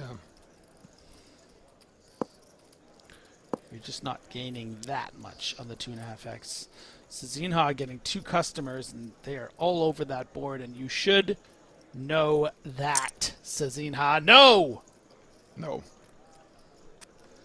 This just plays right into the range of the small blind in particular. I was going to say the small If you're blind in folding particular out King here. 10 of diamonds, though, it can't be that bad. Because your big blind opponent is often going to have lower cards sometimes there. But did not get through. Yeah, I mean, it doesn't even have a heart in his hand, so, I mean, it's like so much of that small blind range is just going to slap that. Absolutely slap that, which isn't what you want when you're barreling into 2 opponents. Mr. Blue decides not to play his button. Seems reasonable. There you go. That's the size to punt in. Ace-9, no problem. Did Blondie just limp fold there with the King Jack? Yeah. I think it's just going to be a push. It's just going to be a push for me, Griff. I would actually comfortably limp call before I would limp fold.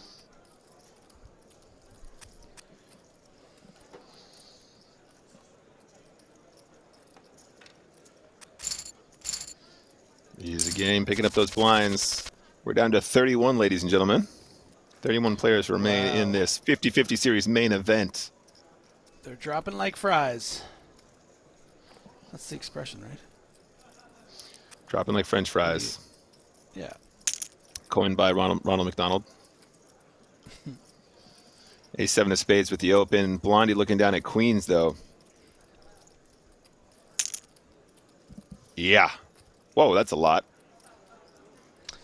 Yeah, I mean, it is just a 3x. Yeah. It's like a bigger sizing than we've normally seen, but it's really not that out of line. You're leaving No, 3x exactly pretty 20 standard. big blinds.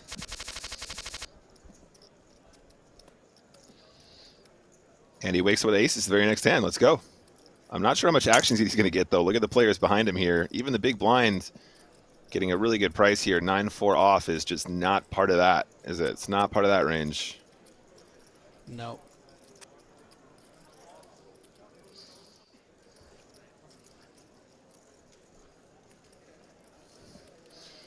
Dave Cab's like, wait a minute. I'm taking a stand. This is it. And you know what's even worse about the hand we just watched? Like, if that was live poker, at least you would have gotten the thing from the guy being like, oh, I had aces, guys. And they'd be like, oh, no action. No. Yeah, isn't that always the And, way, Griff? it's just those moments bring you together. You know, it's just like those little things like, oh, I hate that. I don't get any action with my aces. Oh, man. You know it's a thing. I do it. I do it every time. I raise aces and everybody folds. I don't care how much people think I'm a professional or playing 25K buy-in with all superstar sharks and be like, I just can't. It's like, It's the rule. You always got to show quads plus, right? It's just a given. Yeah. It's just a given. At a live table, you're always showing if quads. everyone folds. Yeah. If you're really concerned about protecting, information when you like rivered quads, wrong game. No. Yeah. Here he is, trip nines, King 8 with the backdoor hearts in the gut shot. Decides to get away. Scared though. away by sizing, I think, from Blondie there, but I think the I would- sizing from Blondie was good. You only block those nines on the bottom. You want all those actions from those queens and 10 jack types hands. But King 8 was probably one of the best hands that would fold there. It just sucks.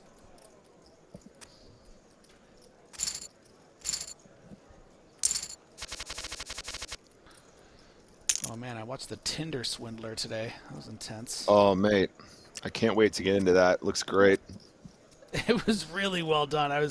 It's amazing how much of it is like documented. There's so much stuff, so much footage, and that's what I love about a really good documentary is when they got some cataloged stuff, Awesome. Yeah, I'm a sucker for a good doc.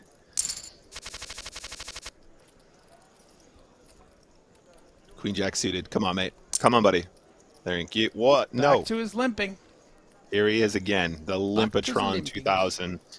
I mean, you know, we've seen him play this limping strategy as one of the big stacks for pretty much the entire session so far, and it's just like, my man, you're giving up the opportunity to take down so much pre-flop. You got to get that ball rolling, you know. You got to get that snowball going downhill a little bit, but you got to give it a push.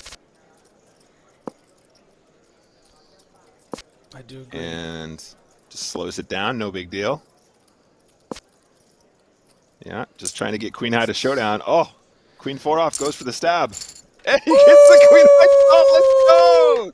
Hey, if you're gonna play it slow, you got to be brave on those rivers, man. Queen high, no problem. Antonio just like, yeah, queen jack, no problem. Let's go. Easy game. And now he's gonna have to, as the great Phil Hellmuth would say, dodge bullets, baby. With the queen jack here, not wanting to flop top pair. Oh no! Yeah. It was all coming up the Antonio, and now can almost surely get it in for 20% of their stack, but just calls and gets a card that might slow down affairs. Could see a check back. Could just see a value bet on the river. Might not lose the full 10. Nah, blue is like, let's go.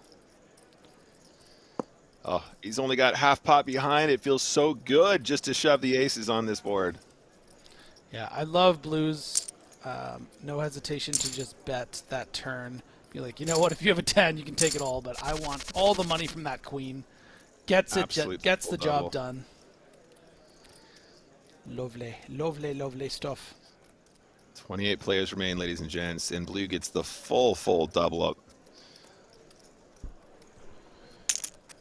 There you go, Danny.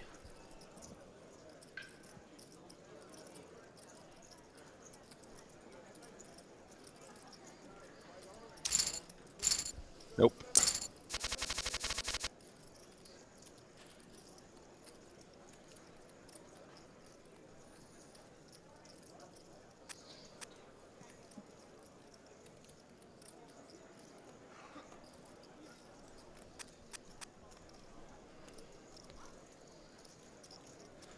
John Delano says, Antonio tried to be a Velociraptor. Don't steal my jokes, John. Just... Unbelievable. I expected better from you, John. Seriously. I don't know what we're going to do with that guy.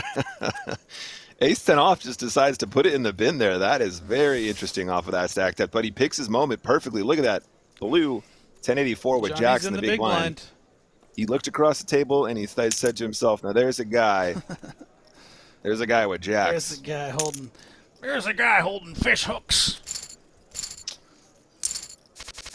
He looked like a man that's beaten by jacks. And he waits perfectly for this opportunity to get ace-king here. Oh, perfectly, huh? Perfectly? With two folded aces and pocket queens?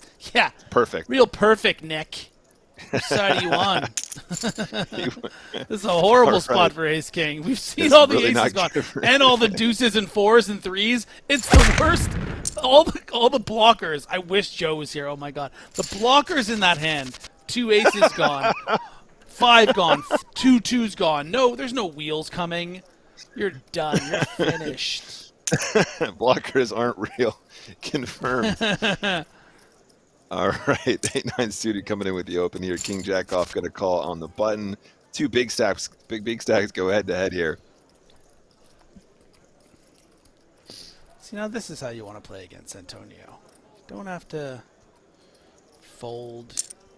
Don't even have to 3-bet. Just call, bet, win. Easy game. Although Antonio will call you with queen high if you get out of line. And be correct.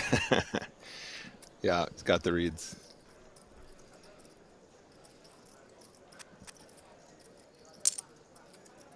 Okay. Senor Rubber Legs.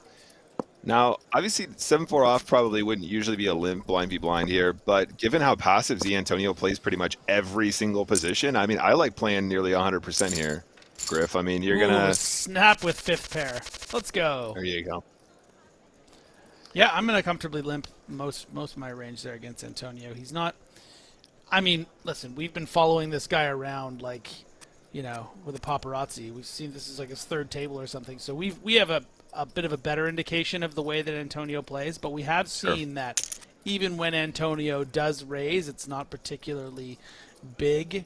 So, I mean, yeah, like let's just limpy dimpy and see what happens, and but still get sniped by bottom pair. That was pretty badass. Yeah, I liked it.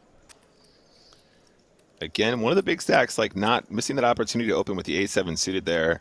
Don't really see why you wouldn't want to be opening up super wide with that stack. I mean, 8-7 suited, just such a beautiful, beautiful hand to play from pretty much any position if you're not going to get too much resistance.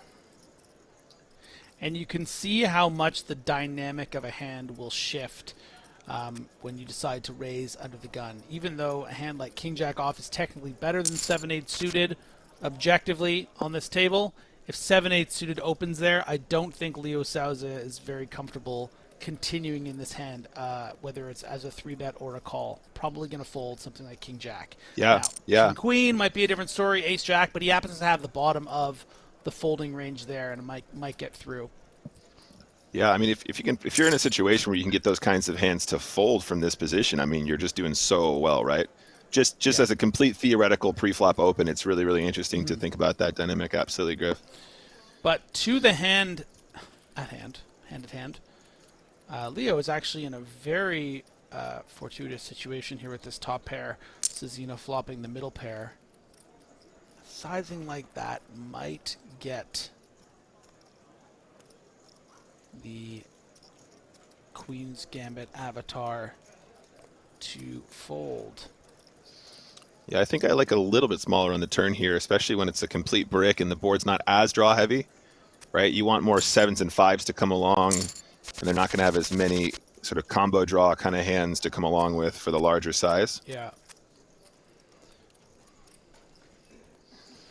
But maybe in the interest of balancing, if that's the size you want to make your bluffs, sure, and you want to get as much as possible. If you're expecting a 5 to fold to pretty much most of the sizings that you make on the flop on the turn, maybe make it big so that the hands like Jack Queen and Jack 10, Jack 9, and maybe something like Ace 7 will pay you the most.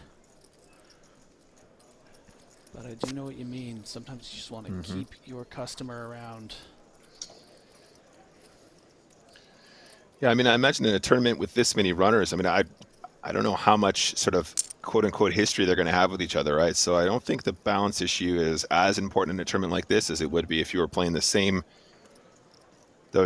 old grinders day in, day out for the higher buy-ins. But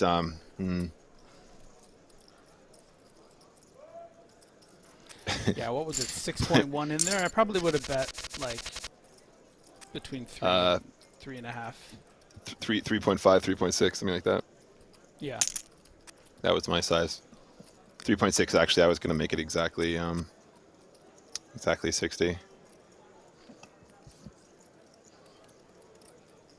That would be funny, though, eh? Like, oh, yeah, I play $50 buy-ins pretty regularly. You get seated first hand. You got, like, 2,000 hands on every single person at your table in a 22-runner tournament. You're like, oh, hey, guys, isn't this nice?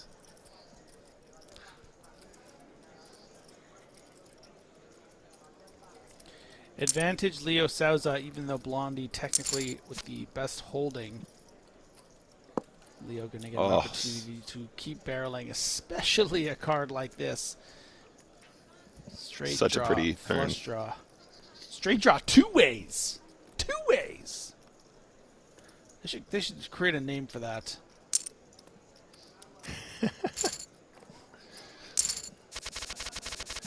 All right, that aggression taking it down. The double belly buster. Whoa! Did you just make that up? I just made that up. It's kind of like that is Velociraptor level. I was impressed. I was impressed by a Velociraptor, and I thought I'd take a shot at it. Yeah. Double belly buster. Oh my god. You guys noticed the calendar again, huh? I can't go like 3 sessions without having the wrong date on my calendar, right, guys? Easily. Why? How does the calendar work? You just tear it off. It's just a giant paper calendar. Yeah, it's So well, I don't know what day it is, but it's definitely not January.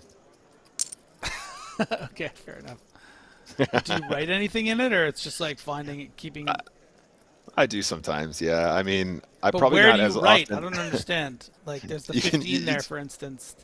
You Where just, do I got a silver pen that writes over the black. You know, you just kind of like, and then it's really obvious. Over the black? Sure. Like I don't over understand. over the What's the number, black? it's The number? like over the number. I think the original idea was that I was gonna put like post-it notes over the numbers and then write stuff on the post-it notes. But I guess I don't use it Okay. nearly as much as I intended in the first place. I just use Google Right. Google Calendar more now, I guess. One of your many failed home projects, I bet. Exactly. I'm gonna get really I'm gonna get organized this year, guys. Watch Yeah. this. I bought a giant calendar. I can't even keep it on the right month.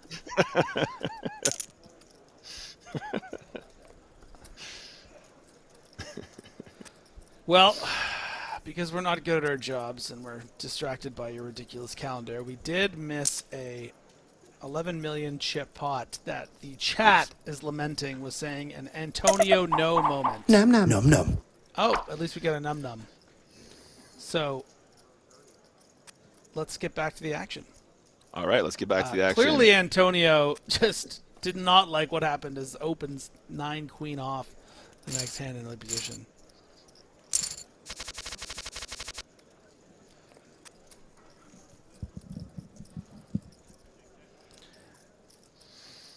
Okay, Davcab, what's the avatar, Nick? Oh man. Okay.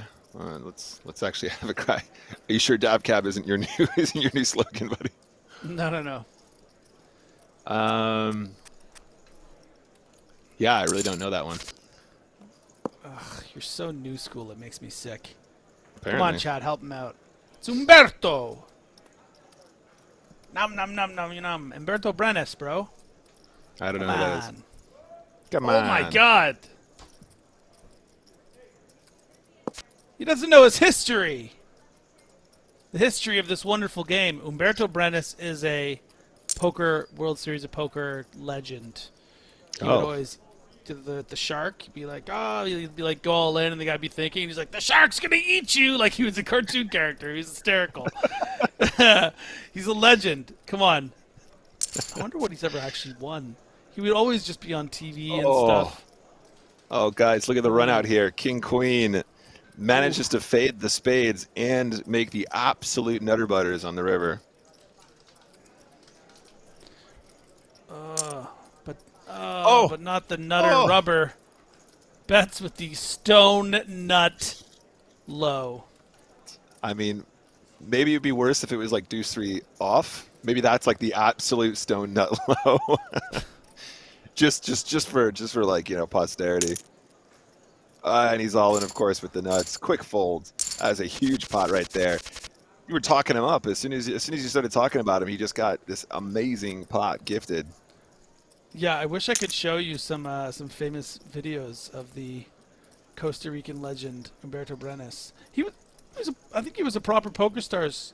He might even still be a PokerStars. He's wearing a PokerStars patch in this image on Hendon Mob. I mean, that would be embarrassing if I had never actually met him, like not a single time. Go to the next event and he's like, Nicholas, you don't know me? Yeah. Something like that. I met you 10 times.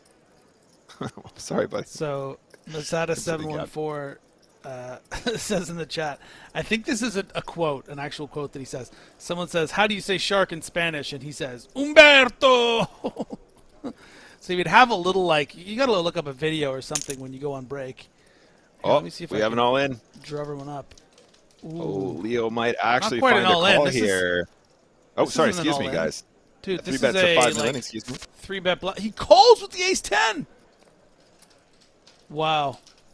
Oh, Dave Cab here with the opportunity to continue now. I mean, God, He's you're got- hating your he's life, got- though. I got to be honest. he's got the action. He's got the initiative to continue. I mean, yeah, you are hating life, though, aren't you? You're absolutely right, Griff. Well, it's just like the particular board too. Like your opponent's gonna have a lot of Queen X type hands and then traps, so you're just putting dead money. I mean, we see with the Ace 10 off, this is kind of a hand that would probably fold this flop. Yeah, absolutely. Even the picks king up a pretty is considerable so draw. tough. Like,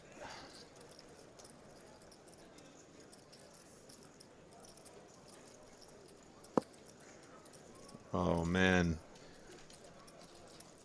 Oh, I Leo. don't even mind the check. It's just like, you really think your opponent has a hand that's gonna fold a lot here on the turn? I mean, and sure enough, he picks up a pretty big draw on the turn as well. 10 of spades. And goes With the for opportunity to get the straight here. There it is. GG. All right, guys, we're going to switch tables now. We're going across to Nice. another table as we jump straight into the Queen Jack of clubs here, betting the turn, having picked up a pair. Hey, Allison, of course, as remarked by Joe earlier, one of the better and more active online regs, so definitely someone to watch out for. The avatar for Hey Allison, of course, just being a blinding nothingness. Oh, blind v blind action. Absolutely punishing him here with the shove. Man. Yeah, Queen 10 seated a Makes bit the too call. good to fold. 9, Queen or 10, and then straight on the river for Sasuempa. Knocks out the player that I think would be widely considered maybe the most experienced left in the field. Just 20 remain now. And look at that stack from Sessio. Yeah. And somehow, to their left, Roberts, Calm, with over 70 million. We got to the big boys and girls table. Okay, This is the big Sierra one. 92. What's the character in the avatar, Nick? Okay, I'll do an easy for you. What's it from?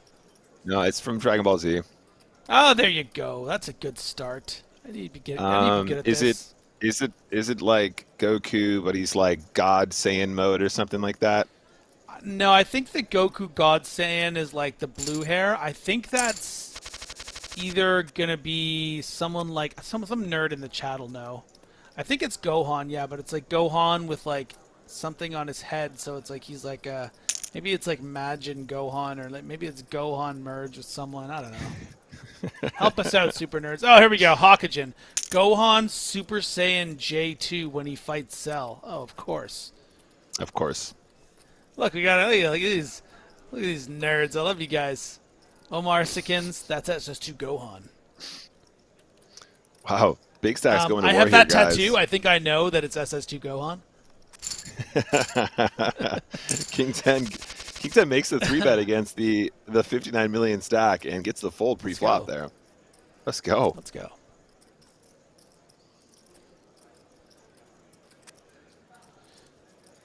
Okay, what do you reckon is Spartan 4IK's avatar? As it's folded to Big Frog in the small blind. Okay, is it gonna be training day or something? It's definitely Denzel, but yeah, it's Denzel. I'm gonna think that it's probably okay. You're saying training day? Yeah, I'll make maybe. a guess, and then you can. I'm gonna guess the Equalizer. Oh. Oh, Hawkajin says the Equalizer, and Hawkajin's been. I mean, Hawkajin's 1 for 1. He's pretty much our trivia expert at this point. It's always coming 7 guys. We're all in with the pocket 7s. I mean, just the first person to just say Gohan and then some letters, you know, could have taken that one. Easy game. Dude, Spartan really dodged a bullet there, Nick. I think we need to give a little pat on the back to the Equalizer over there for finding themselves with under 15 big blinds, an ace in the small blind, and just raised folding.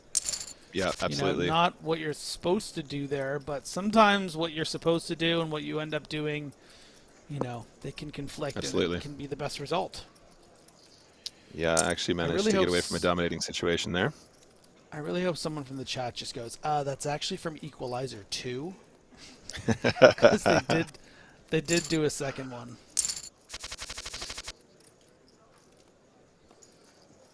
Big frog. Kind of Oh, short. Ooh, Froggy. 15 big just gives blinds. up the let it go in. fives. I mean, we're sitting here six-handed as well. I mean, you just got to be getting those fives in. Am I right, Griff? Yeah, yeah.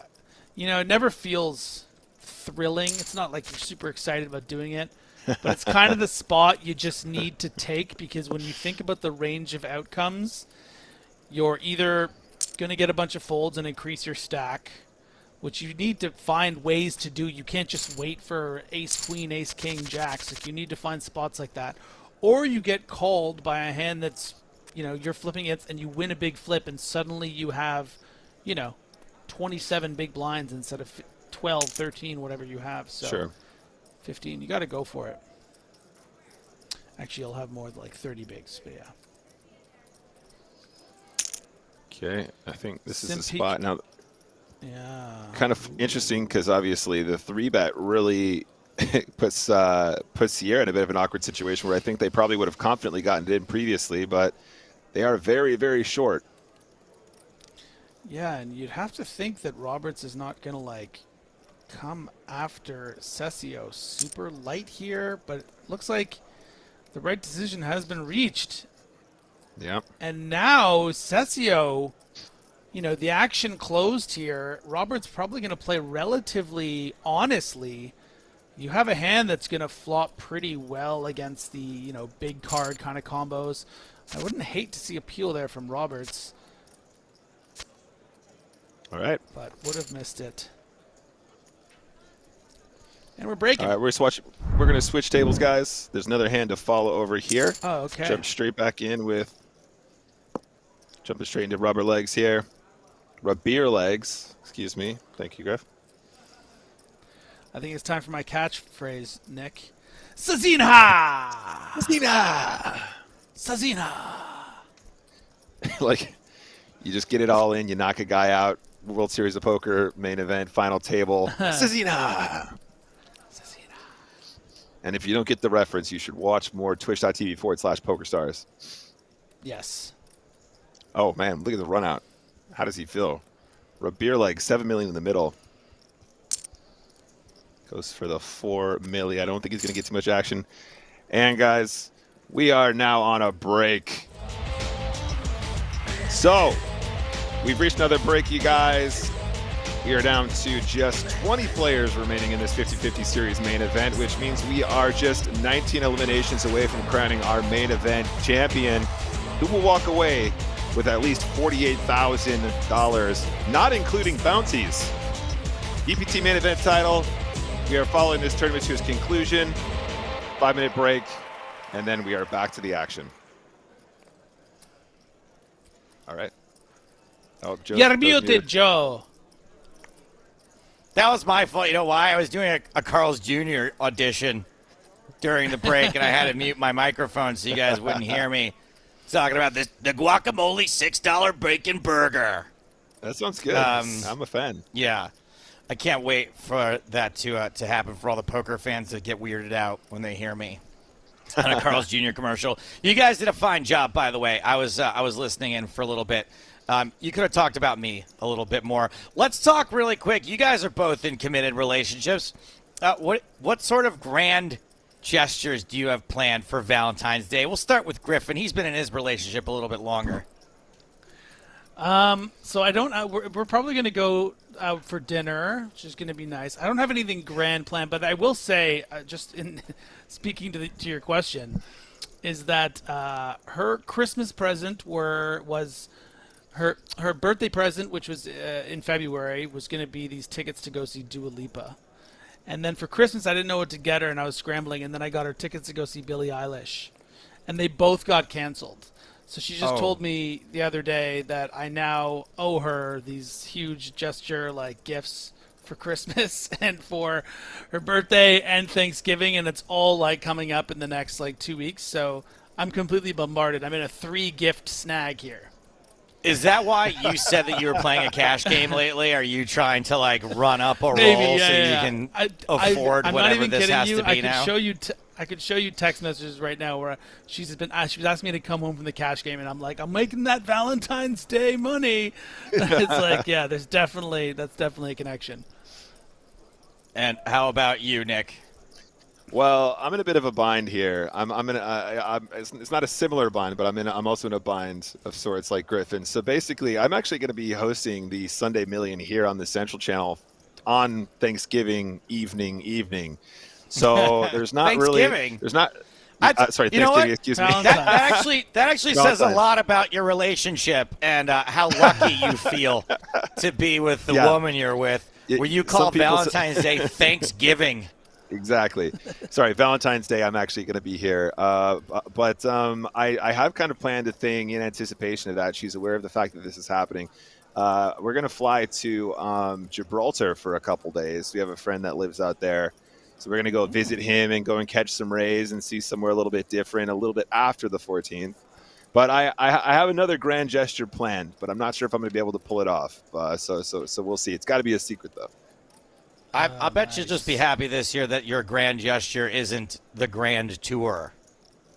I don't know. She's a fan of that. She was a big fan of the Grand Tour. So, it could be a sad Valentine's for her this year. Well, I'm going to get in some trouble this Valentine's Day, I think, being that not only am I working this particular stream during the daytime, but then I am immediately getting on a plane with another woman to go to Florida with her. Maria Ho and I are going to Daytona for a charity event.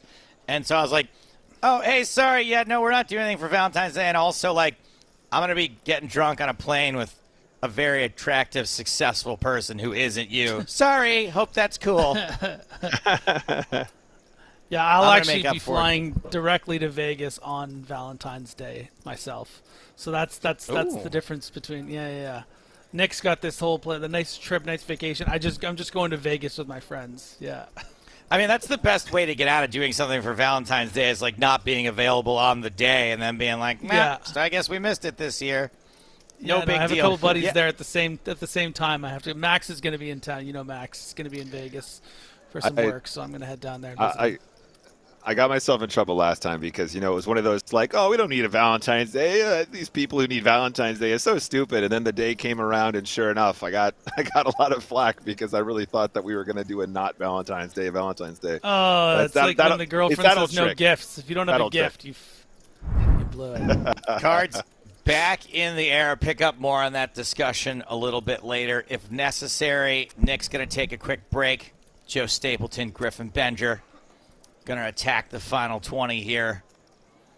Everybody now guaranteed $884. That pay jump at 17th place. We finally cracked the 4-figure mark. I knew we'd get there. And it is worth reminding. I mean, look, you got to go pretty deep to make 4 figures here. However, this was a $50 buy-in event. So that's quite the return on investment. We did lose Chert. I don't know if you guys covered that or not. Chert, the super fan, the fellow who tunes in quite often these broadcasts, has been on the Poker in the Ears podcast as a super fan, has been quite a cool and supportive guy. He went out in 27th place. Oh, no. Chert the Squirt. Chert the Squirt. 20 players here. I feel like that's gone out of fashion. Like you'd say that to some kid on a baseball team. Be like, get out there, Squirt. It's not a thing anymore. It's too bad.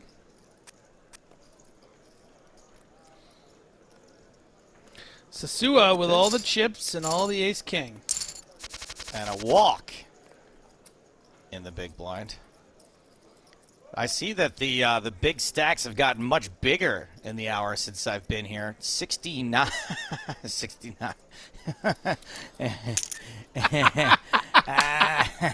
Oh my God! I'm so glad you brought it. Yeah. You know what it means too. Yeah. Oh man, this is why you're a pro. So wild, yeah. Anyway, that's the chip leader. Roberts, come. Yeah. Year of Romania. Pablo Burgo, ace-10 suited.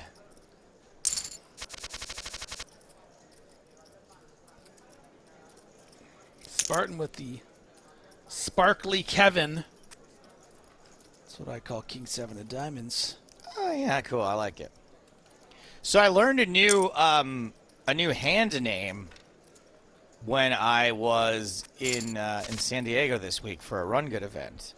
A pair of kings here, good for Spartan.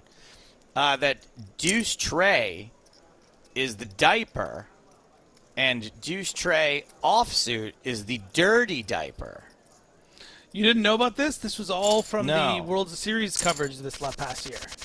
Yeah, I didn't. I can't really afford a Poker Go subscription, so I didn't really catch. I know. I'm sorry I changed my password on you. It's just, a lot of different. I knew that a lot of different people it using wouldn't it last forever after the breakup. Yeah. So there was a particular gentleman. I forget his exact name, but he's now of legend. I'm sure a lot of the poker fans watching this stream right now will know his exact name and say what it is. But he was playing he was pretty aggressive, sort of amateur, really fun to watch. Big guy on all the feature tables, tons of chips, playing all these crazy pots against pros and all the like. But then whenever he would get Deuce 3, suited or offsuit, he would go absolutely crazy. There were these Poker News, posts saying that he was getting it all in for literally 80 big blinds pre-flop with Deuce 3 and hitting or not hitting, and it was this crazy thing. And then they asked him about it in an interview, and he was just like, oh yeah, just me and my buddies back home. We have this inside joke about this hand. We call it the Deuce 3 suited is the diaper and offsuit is the dirty diaper, and I'm always going to play it. And then he played a hand with I don't know if it was on the final table, but it was final 2 tables or something, where he 3-bet the dirty diaper from the big blind, got 4-bet by kings, called, and then bluffed all in on the turn on an ace-high board. So that's the legend of this guy. It's you got to watch his hand. It's insane. Yeah. Well, I'm glad to have learned of that, even if a little bit late. Aces versus 5s versus King 8? Yes, 3 ways to the flop. Up and down for the King 8. Aces way ahead. But a pretty good flop for our Sasua MPA. Do you just get it in here? No? Okay, you just bet, I guess. Yeah, you want a hand like King 8 to continue. The question is Sasua going to shove? Probably not. You're not going to get a lot of folds. So maybe just peel one off, try to spike that 9 or ace. Maybe I should do something like that where I pick one really bad hand to play their aces, since I never get good ones, and then at least I can raise every once in a while, maybe win a pot. Maybe Like a pretend hand.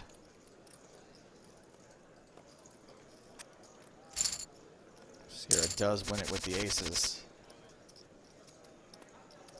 I remember one time when I was dating a professional poker player, she said, just when you pick a hand to bluff with, all in with the 3s here, ace king suited, gonna be a flip.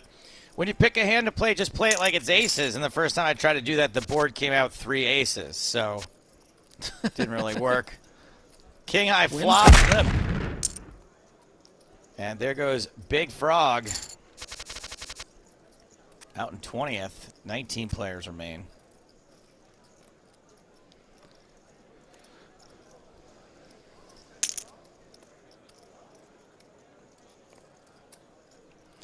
Roberts.com has been battling here with Sasua, but let's go with the King 9. Griffin, is that you that just friend requested me on Discord? It is. Okay. So I can send you dirty diapers clips. Okay, nice. Pocket 10 under the gun for Davcab. Davcab's avatar looks like... well, I was going to say they look like the kind of person I would argue with online, but that's pretty much everybody. So That's Umberto Brenis, man. It's the shark and everything. that's Umberto Brenis in the photo? Yeah, and you want something to blow your mind? Look, you can see the shark, dude. And you want to see something to blow your mind, too? Nick Walsh has no idea who Umberto Brenis is. Oh, that is Umberto. Sorry, so you know that there's can be optical illusions? That's Umberto Brenis with his mouth open. In the small version, it looked like a guy with his mouth closed. Who was not small Umberto version? Brenis. Well, if you... Like in this, make this big as how big is it on my screen? Okay.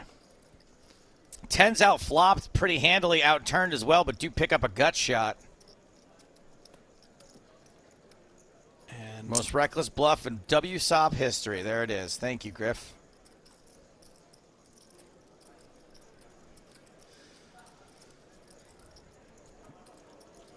Dav Cab looking down the barrel of a 2 million chip bet.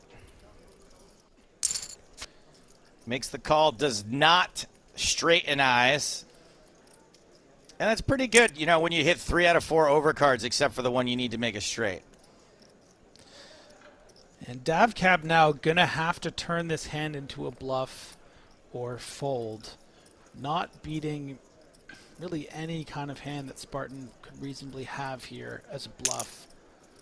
And does go for it, and that was really the inherent problem with betting that 2.8 is you really have to be prepared to call it off.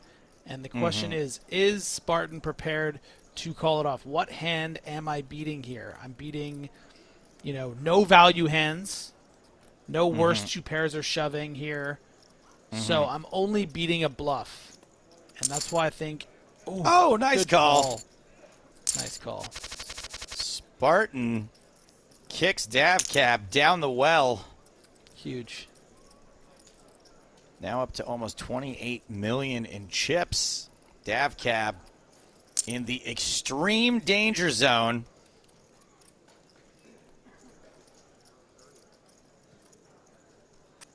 This is Sparta. Madness. Pocket sevens outflopped in a big way here, but a 7 on the Turner River. Quite the disaster.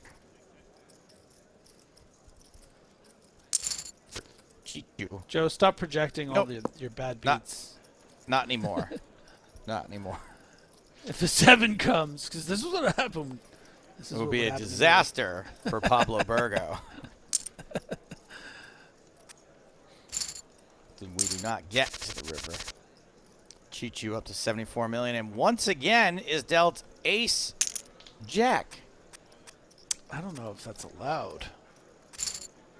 Was it back-to-back aces before when you thought it was, or was that I got confirmation from a bunch of these John Delano? wonderful people, and yeah. I mean, John Delano's clearly on my payroll, so you can't really trust him, but there are a couple other people. So the funny thing about John Delano is that he's written to me before, and he's been like, hey, it's actually Delano. It's Delano. Oh, really? And then when you guys were reading his name, one of you said Delano, and the other one said Delano, and I was like, neither one of them got it. Just 2.3 big blinds. Got to put it in here. The shark needs to fade a king or a tray. Okay, nope. Cab. Yeah. Ace? Hit the No, showers. Dav Cabs are here. Dav Cabs are here. Dav Cab out in Dav Cab's here. in 18th place.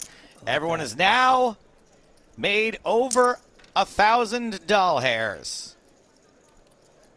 $12.50 the payout now.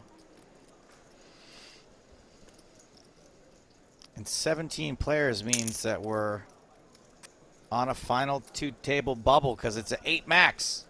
Ooh, Cessio. That's actually going to work. And putting in effectively Switching. almost 50% of the stack there. Switching! Uh-oh, 2 players. We got a little ace on ace. Ace to ace, as they say in Requiem for a Dream. Bigger problems here, though. We do have a spade in the hands of blue.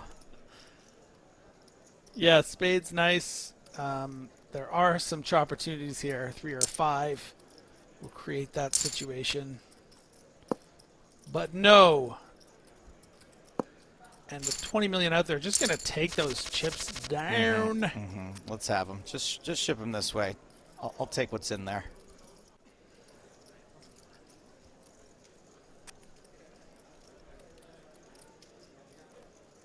Do you find this comparison from Omar Skins comparing you to Jack Black to be an insult or a compliment? Always a compliment. Coming to yeehaw! It's prestigious. Josh Small. I watched many Jack Black movies every year. Just last year, I think I watched Kung Fu Panda, School of Rock, Skadoosh. Tenacious D: The Pick of Destiny. I have to rewatch The Pick of Destiny. I was a massive Tenacious D fan when that movie came out. I did not care for The Pick of Destiny. I've been told that I am wrong. You are wrong. I remember need the to first watch time it I again. saw it. I don't remember like loving it that much, and it's just gotten better with every subsequent viewing. good It's to one of know. those. It's a MacGruber. Yeah, I didn't like MacGruber either. I gotta give. Is MacGruber out now? The Amazon MacGruber? It wasn't Amazon, but it was like Hulu or something like that. It is out. I've only watched the first 2 episodes. Peacock. They're very funny. Peacock, yes. The other massive streaming service. Top pair for rubber legs, rubier legs, rub beer legs, rub beer legs.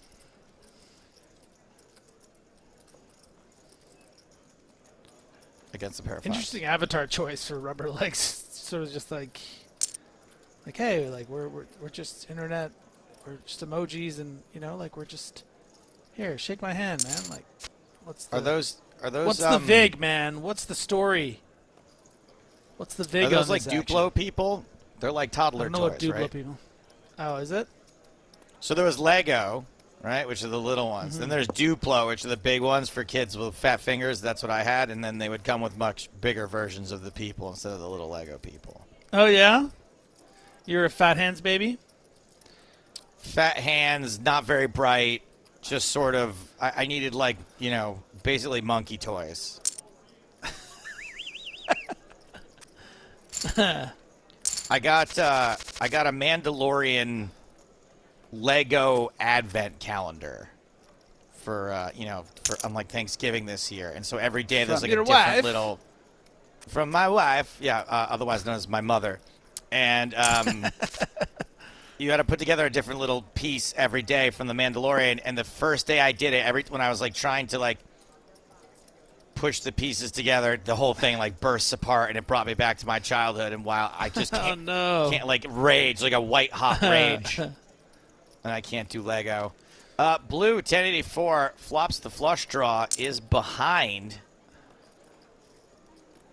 And then you woke up hours later and you realize you'd eaten all the pieces and it was happening all over again. Correct. Yeah, there were so many extra pieces, and then ones that came out in my stool later. Oh, We got it all look in. at this! Zantonio gets double bluffed, and then gets a rocket in the face. Blue 1084 is now second in chips. Canadian, by the way. That's true, John Delano. It did escalate quickly. Oh no. Ooh, artisanal. Right into the artisanal sourdough store window. Yeah. Nice shove. See, now Yeah, this 'cause is it's not that- Speak. Ace Queen suited. Speak, Joe. Rub beer legs. King Queen not suited. This is the juicier table this is the stuff that I wanted. Like these guys are, these guys and girls, they're chugging along here. They're battling. They're 3-betting. They're opening 10-7 off at the cutoff. These are the kinds of players that win this tournament. No disrespect to Zantonio, who is I think just joining us now on this table or has been quiet, but these guys are blasting about. Rub beer legs must have been rub beering a genie's lamp. Yeah. Hitting this king. Quite the wish come true.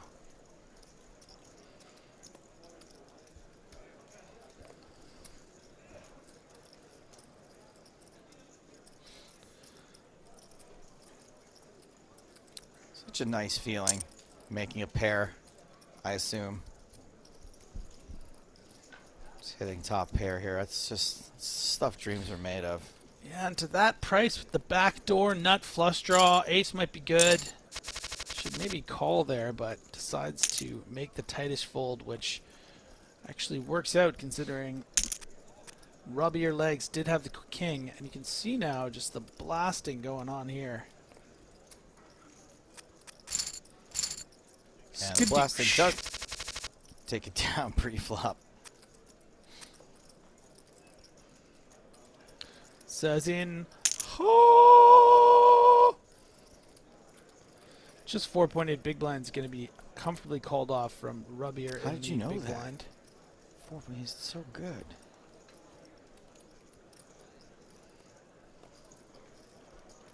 Wesley wants to know, Joe, what you think about the card player? Still haven't seen it. Ooh. Krasovia. Krasovia. Well, Krishovovia.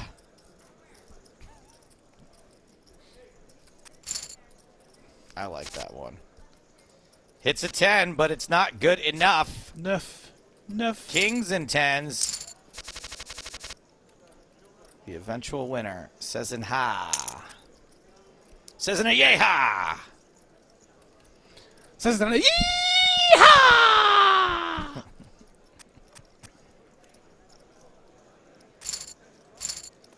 Oh, look at that little walk for Josh Small. AA. Oh, I get it. It's Canadian. That's why it's AA.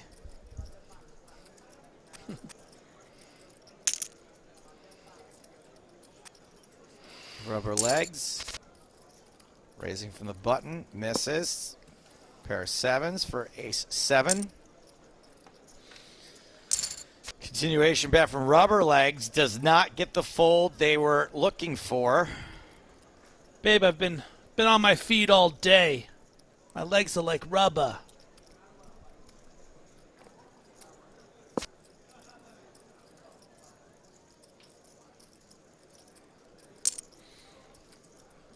And 7s decide to lead. Value bet. Yeah, lead the river and get a fold.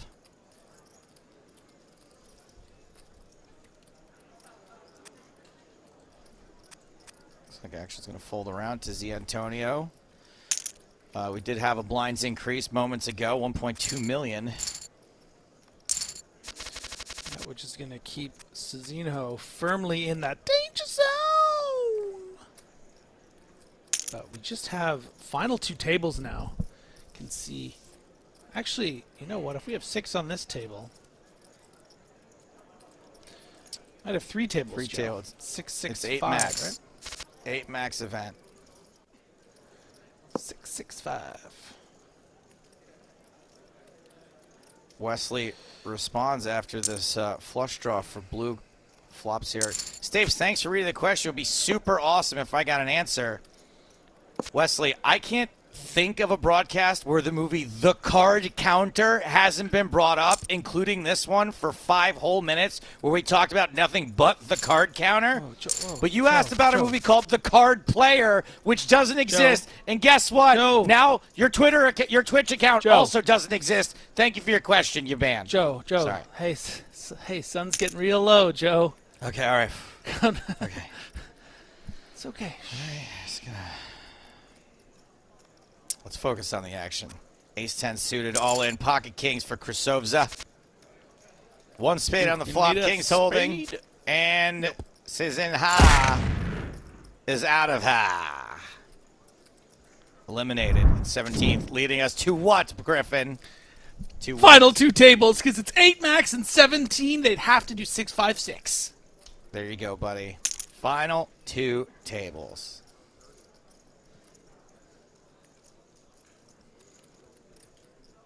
Uh-oh. Yep. Okay, Griffin. Here's what we do. Here's a new It's tradition. about to be drama.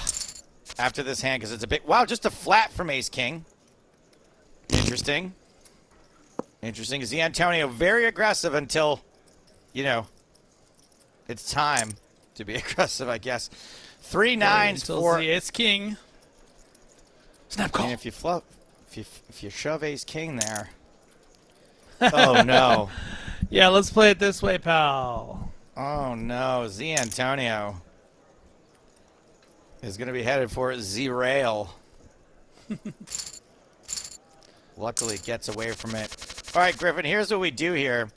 When there's 2 tables left, we can just put them both up there. You handle the right table, I'll handle the left, okay? Done. Done. All right, action folds around to blue with 9-6 suited. Folds. Draw small AA. Cabeza Gets with the king raise 9. through at ace 9 of spades. Folds. Jack 10 suited on the button. Antonio now, sub 20 big blinds. Can 3 let that jacks go out there. as for a walk for Cessio. Domination Nation. Some reason we're tanking on the button with Jack 10 suited.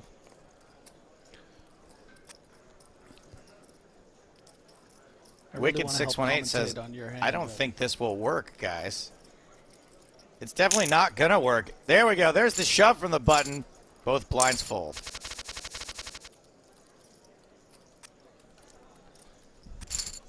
I thought that worked pretty well, actually.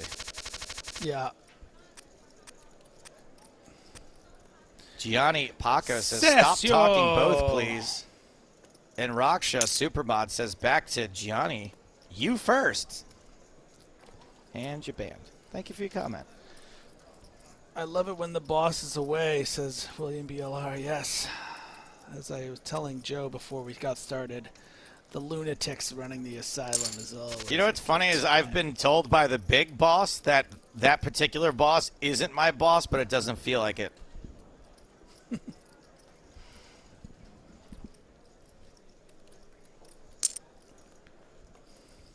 Ace 10 continues from the button.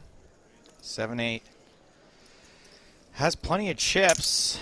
It's got to be tempting, yeah, to not just give up this. this. As a check raise. Gut It's shot. kind of fun. Cessio does have the ace of clubs. There is a dynamic between these two players. Roberts has been sort of coming after Cessio, despite the fact that they've been really chip leader on chip leader, and it's going to work.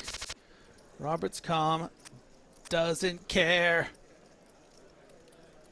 Got a comment here from Skillet 7X who says, just got 3rd place in a 1.5K tourney. My biggest win yet. Congratulations. Very cool, but also I hate a bragger. You banned.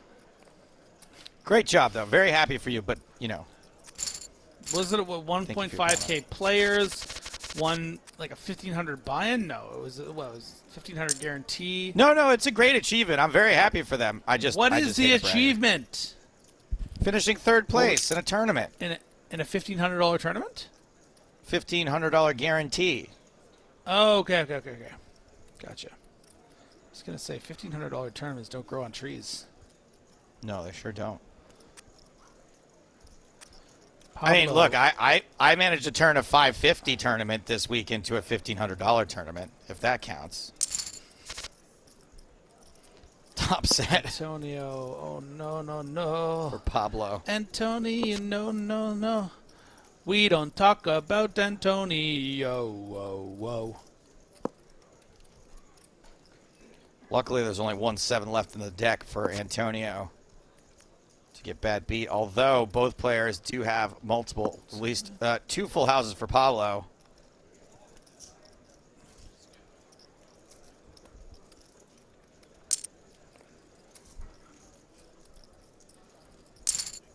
That's a tough fold, yeah. No. Antonio calls it off and is back to being quite short.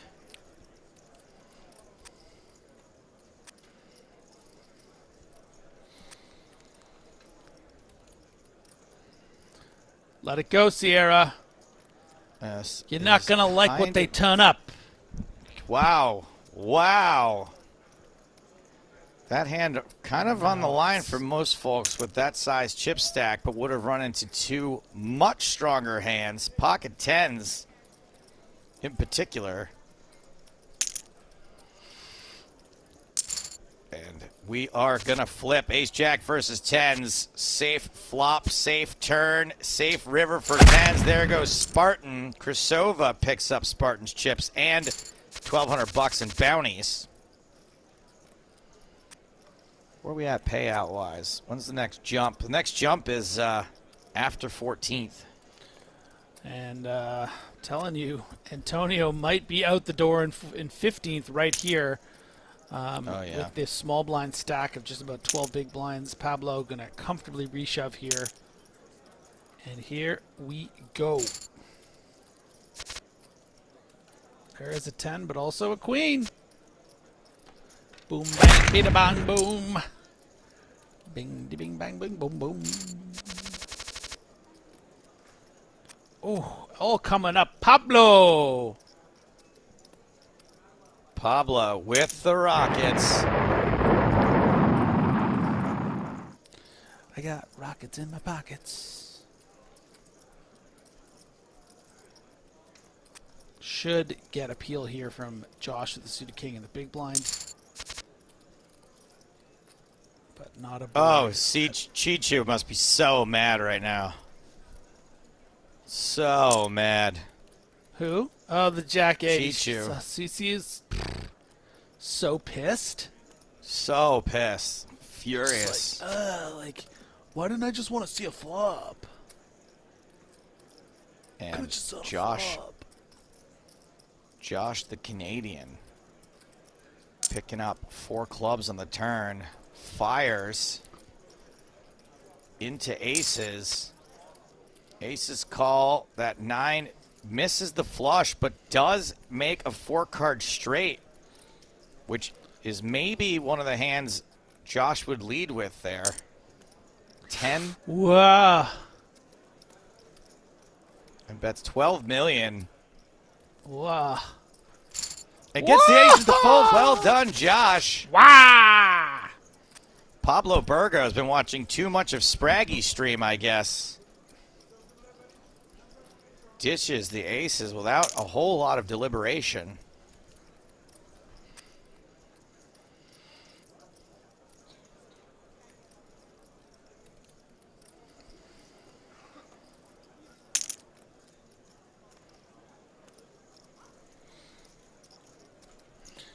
And Cesio. Pretty strong hand on the button here. But not one you're thrilled to play in a 3-bet pot, even with position against who seems to be one of the stronger players on the table.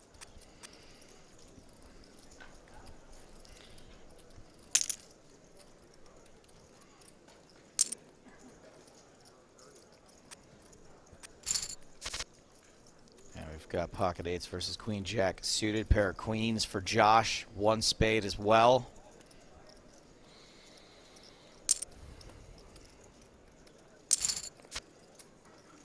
Bet and a snap call, and queen's got to be feeling great about things now, and Sisu can't really be feeling too good about any of this.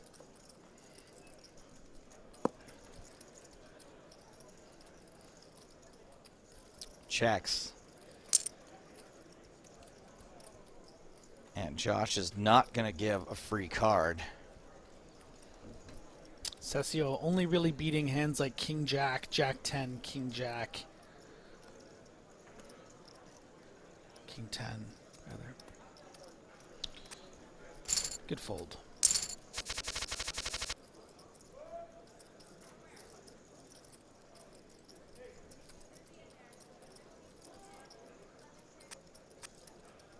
And we are on another pay jump right now. Difference between 14th and 13th is over 500 bucks. A lot of Over very 10 playable buy-ins. hands here. We have Jack 10 suited, pocket 4s, Ace Queen suited, Ace 7 of spades.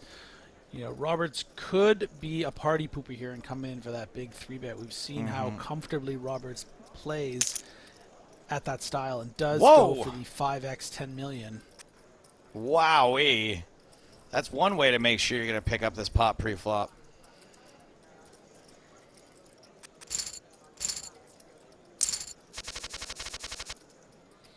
I can always tell that when someone does that they don't love their hand, but then I don't know what hand it is they don't love.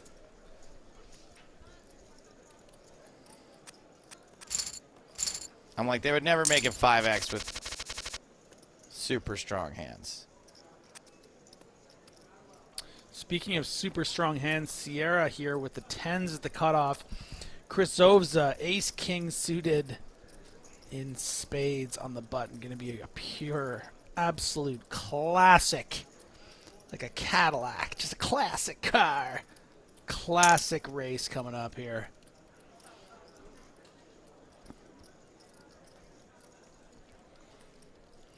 Okay, Joe. You pick your winner. I'm going with the ace-king suited.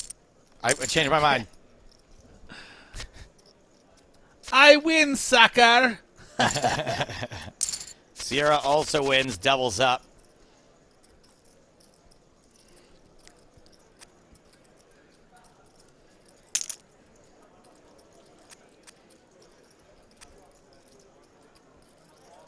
King-queen raising from early position with all the chips. Perfectly fine defend hand from Chi-Chu. And both players catching something here. A pair of queens for Roberts. A gut shot for Chi-Chu.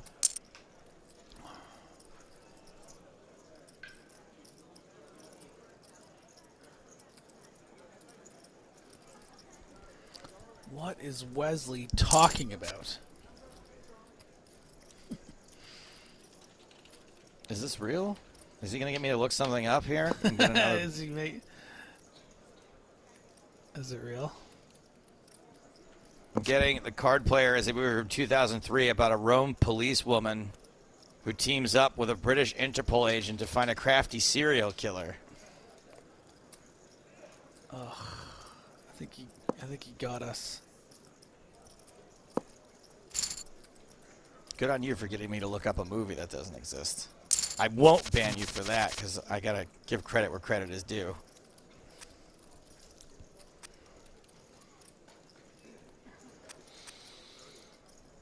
It's so off the wall the way he described it. It's the new movie with Al Pacino and Celine Dion. Biography about Bill Clinton. I know, it's just like a Mad Lib it's like of movie descriptions. Like I had to look it up. I was like, this guy's not making this up. This sounds really weird, and I'm just. I mean, so much of it doesn't track. I'm like, how is there a movie called The Card Player, first of all, that I haven't heard of, and then all of those details. Biography about Bill Clinton. That's true. I was not even mad. I'm just impressed. Evil Pong. I'm not mad. Wesley, how would you like to work for PokerStars? I feel bad because there's someone on Twitter and Facebook named Wesley who is like an absolute jerk, like one of the biggest bags of dicks I've ever encountered on the internet. What is this? Hold on. 6, 7, 8. Okay, nothing yet. Can we get a street flash? I guess it's yeah, we do need some street flash. And there's the flash.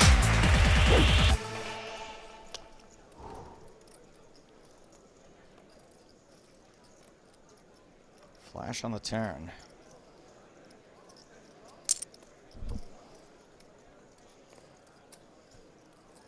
Robert. Oh, we lost a couple of players on that on this hand. Oh yeah, we did. We're down to 12. Choo-Choo does have a gut shot, but with all those hearts out there, blech. You gotta let it go. You gotta let it go. Pocket sixes for Krasova. Skillet's back says, I'm back again. It was very harsh of you to ban me for my little $70 winning brag, Joe. Oh, guess what? You banned again. Thank you. Thank you for your comment. Don't tell me I'm being harsh. Uh-oh! Yeah. Holy shnikes! This one is one for the books. Trips versus a boat. 2 short stacks. Somebody's one day's short stack. about to get ruined. 1 medium stack. Yes, indeed it is. This is, in fact, a setup.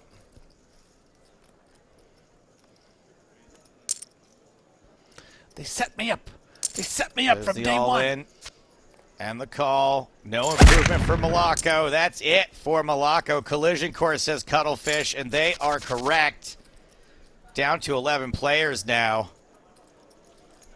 And that is another pay jump. Everyone now guaranteed $2,500.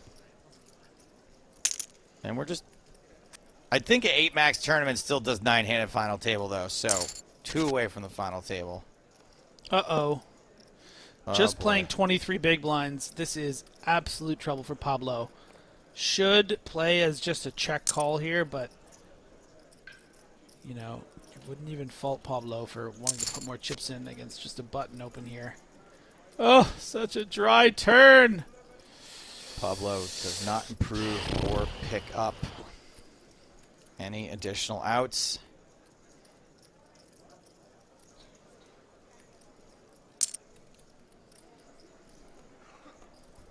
Still very tough to get away from this. Pablo makes the call. Luckily does not improve to 2-pair. Can you make a soul read and get away from this with less than pot behind? Perfectly sized to shove in the entire stack on the river, just a bit under the full pot. Surely a calculated move from Robert's calm here, and does put in that exact amount. Now Pablo spinning, going home early, 10 left. Pablo gone. And we are H for H right now till we get to the final table. Well then, I guess we better do our split table, multi-table commentate. Switching. Straight draw, flush draw. For Cabeza. Whoa. 1084 with Blue. 132 million. Now, when we saw it, we went from 14 to 12 players. My guess is those chips went to blue. Blue, have you been getting in a little trouble? Huh? Been breaking some hearts out there? It's really blew up this whole field. So, blue knocked out TT and Mateas on the same hand. Kings held against King 10 and Ace Queen. Wow. Must be nice. 5 on the turn does improve Cabeza to the winner. To be honest, does not need to make but flush with to a win this pot hand at the so moment. big, Cabeza might not elect to bet here, giving that free card to blue, but blue does not hit.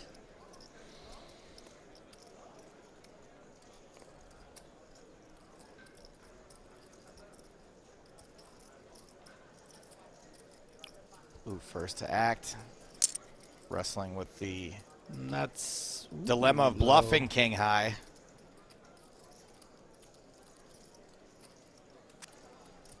Wow. And does. Makes it look like Does a get a- value bet. Pretty weak hand to fold, luckily. Does not have to show it down.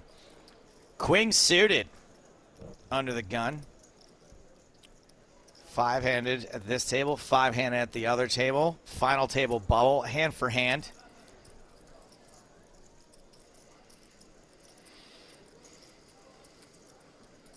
Blondie. EE. Blondie. Blondie flops top pair, second pair for Slionv.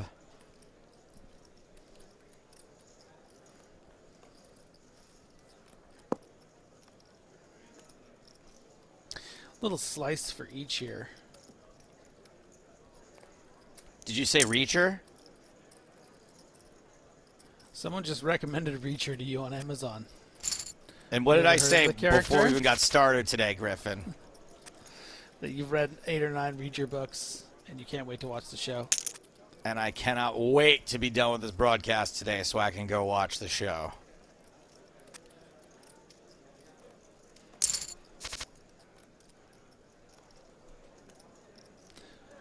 So Thormentor, you liked it? It was good? Highly recommend? It comes, one of my friends who's very harsh on movies and TV shows texted me this morning, knew I would be excited, and said it's very good.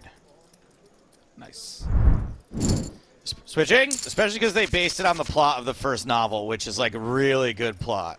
So I'm pretty excited. I was kind of disappointed when they made the movie. First of all, what got me into the Reacher series was the movie with Tom Cruise, which I thought was awesome. It's just a fantastic movie. However, as you know, Griffin, the Yes, character he's of much Jack bigger. He's Reacher. like 6'5" or something, right? 6'5", that's right. Not 5'7". And the sequel was very, very bad. Yes, it was. So I was glad to see them just give up on that and go for... I think it works much better as a TV show anyway. John continuing with Queen High. This is like... Peacemaker has been awesome. Been watching that. Dude, Peacemaker... I like the vibe. It's funny. Pair of sixes on the turn. But, again, these shows don't have a plot at all.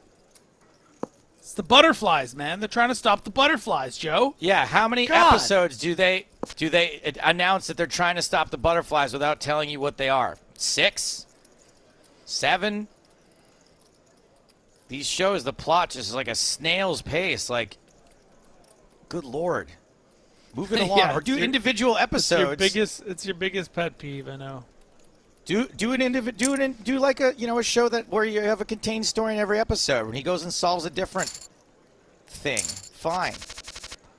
I've always liked Alan Richardson though, like in what was it, that ridiculous show, Blue Mountain State or something, and he's always been pretty funny and good. He plays Reacher, the guy.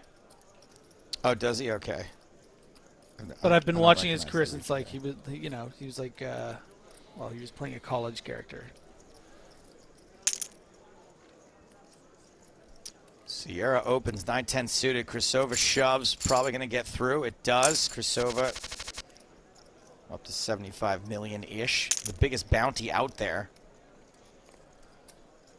I'd say relatively small for the biggest bounty out there for this stage of the tournament. I think we usually have a bigger bounty than this at this point, but King 10 hits a spade and a gut shot draw, pair of nines for Roberts.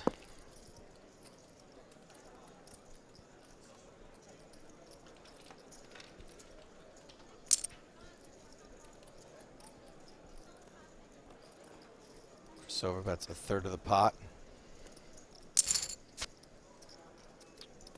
And Roberts makes the call, but Krasova picks up top pair on the turn.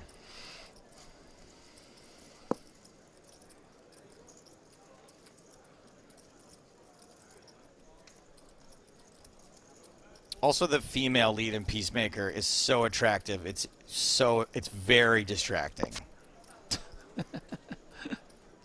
Oh, wow. 2 pair in the river. It's very For Roberts' distracting to Peacemaker too. Yeah. Great spot here for Roberts to get some value. Unblocking the king and the jack. Going to expect it to get called by a lot of those kind of hands on the river. And does. Boom! 150. 33 million chip pot shipped over to Roberts' com.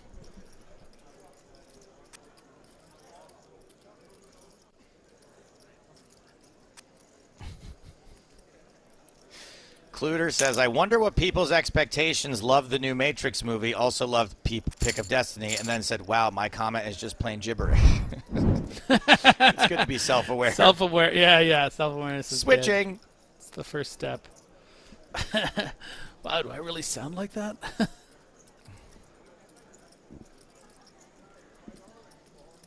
Besa all in. Not sure why the tank. We are hand for hand. There it goes. Switching. Ooh. And tell you what, Roberts has shown one thing. It's that they like to play aggressive action.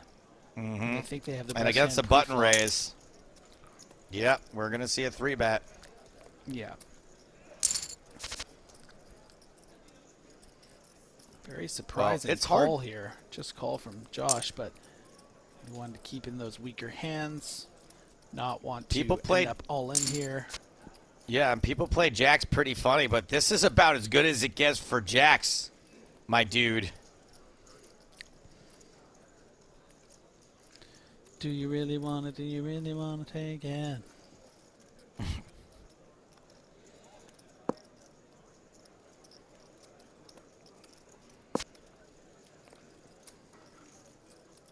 I mean, Josh, what do you want? What do you want? Room service? That's what one of my baseball coaches used to Does say to me. Roberts ever shove here, trying to fold out something like ace queen, ace jack suited? Not a shove. Giving That away bet 10 is million. called big pot. Big old pot for Josh.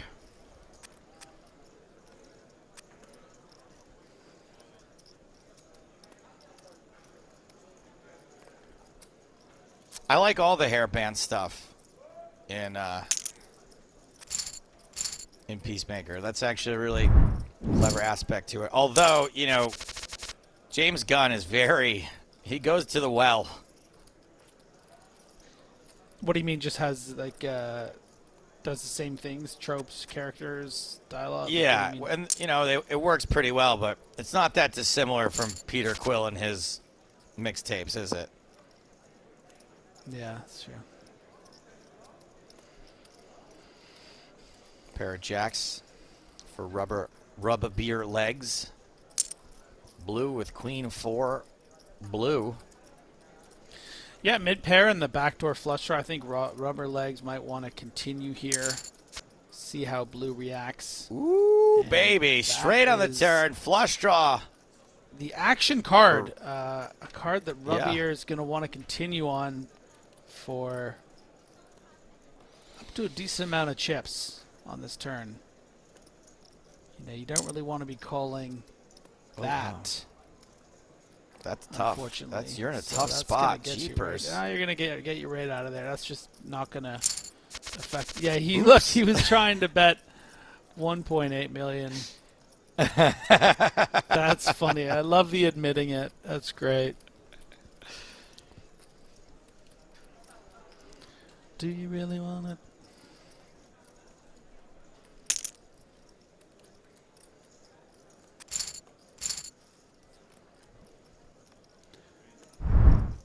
Switching. Switching! Top pair versus a flush draw. But more than a flush draw, Joe, a Royal flush draw. you're supposed to put on the street flash. Oh God! It's not a street flash draw, though. I mean, It guess. was a street. Oh, because what? Because it's royal. yeah. Gosh, It's a royal So flash draw. embarrassing. We don't have one for that. royal street flash, man.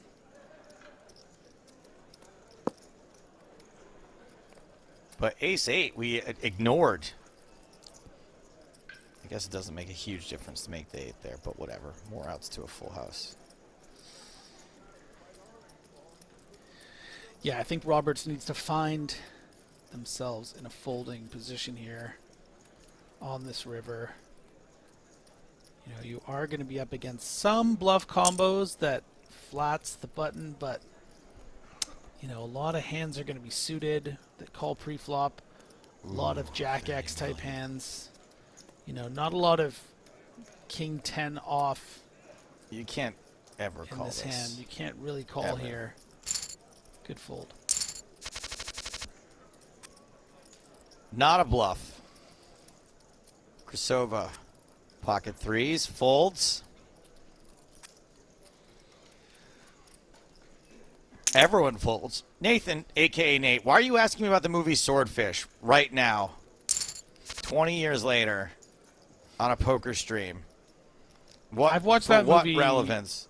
I watched that movie ironically with some friends of mine probably about a year or two ago, and it was fucking hilarious. It's really worth it to watch that movie. Is this purely for In the that Mr. context. Skin moment, or are you talking about something else? What's the Mr. Skin moment? I mean, it's maybe one of the most famous Mr. Skin moments of all time. I don't know what Mr. Skin moment means. I'm talking Mr. more Skin about is like the. Go ahead. Mr. Skin is a fellow who runs a website that tells you when and who gets naked in movies. Oh no! This isn't about Halle Berry's beautiful figures. It's more about the chase scene with what's his name, with Hotel Rwanda guy. They have this chase scene down a hill that lasts for like It lasts for like 5 minutes. They just like chase them down really? like a really steep hill. Like it's so ridiculous. Like he's trying to escape and the context of Hugh Jackman trying to escape Don Cheadle in this scene is just like he just wants to talk to him about something, and he just runs down this hill like a really steep hill, and and they roll down the hill so dangerous for like minutes. Like rewatched Swordfish, trust me, it's ridiculous. We've got an all in with Jack 10, and Jack 10 does not catch enough of that board. Lots of ways to almost win. Blondie out in 10th place, and cha-ching, final table time.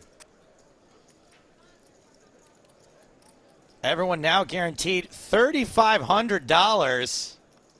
Hell yes. 48K up top plus bounties. Skillet back again. Joe, even though you banned me twice without reason, I want to tell you I forgive you and I still love you. I appreciate that, but until you recognize there was a reason you're banned. Thank you for your comment. Griffin, are you on Mr. Skin right now? Is that what's happening? Yeah, no. I was looking up the chase scene. Are we on the final table? This is great. Let's go. We are on the final table, yes. Yeah, look, just cue it up. You've got an hour to, if you want to crank the bad beat machine, you can. Stop. My mom is watching. Your mom's been in Hollywood long enough. She's probably no stranger to any of this.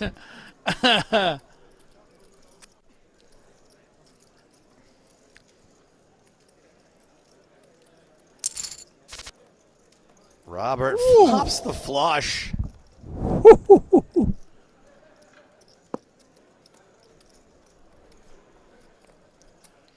Unfortunately, not a lot to get value from here.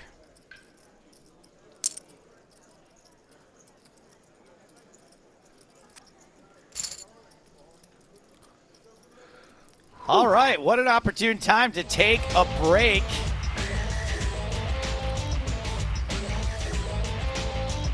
Nine players remain. As I said, $3,500 guaranteed to ninth place, and things go up quite delightfully from there. We've got Josh Small AA second in chips with over 100 million, 104 million in blue, 1084 with 166 million. Nick Walsh, little smirk on your face. You love any mention of Griffin Bender's mom, don't you? You guys are killing me over here. I'm laughing also because my mom watches almost every single stream, so I was just putting myself in Griff's shoes there for a second. Thankfully, my mother has never lived in Hollywood, so it's all good.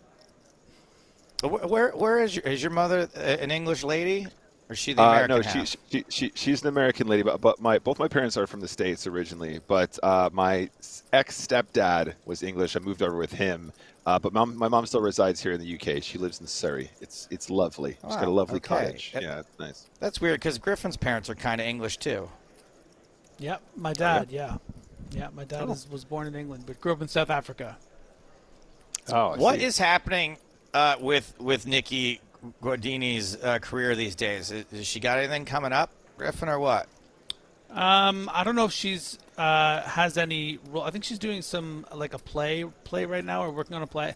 I don't know. I need to check in with her about that. But she's been auditioning and stuff, But nothing big lately. If you guys haven't seen the movie Ready or Not, it's actually quite a fun ride. Very violent. If violence isn't your thing, I couldn't recommend it. But pretty fun. One of these like violent for the sake of being violent movies. But Griffin's mom not only has a part in it, but is a bit of a scene stealer. Is like a very memorable part of this movie. It's actually pretty cool. Yeah, it was great. She came into Montreal and came with a bunch of my friends to see it, which is really, really cool. Got her own little premiere here. Did you guys whoop and holler in the theater when of course. She made that face? Yeah, absolutely. That's the best part. Nick, has your mom been in any movies? Not that I'm aware of. No. That sounds. My mom hasn't raunchy. either, but my mom did make an appearance in a movie theater one time, when we went to go see the movie A Time to Kill, and a member of the group of black protesters slapped a KKK member across the face, and my mother stood up in the theater and screamed, "You go, girl." So that's as close as my mother ever came to being in a movie, and that's the closest I've ever come to needing therapy. Is from that moment.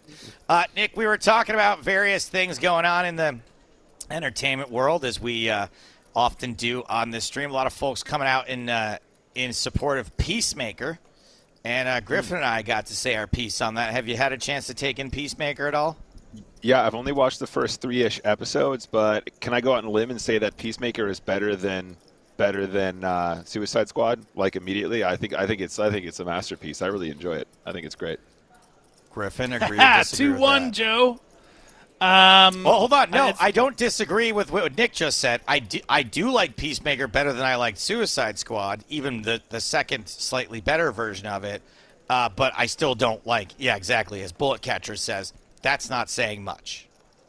No, that's fair. That's fair. Okay, sorry. Can I say that again? I think it's already better than the film, but also I like it as a series. I have been enjoying it. Yes, I feel like Peacemaker's a bit of a confused character, in my opinion. Like, I feel like his character in this is actually considerably different than it was in the film, which I don't really like as much. But I do. If let's just assume this is a standalone thing, I like it. I'm into it.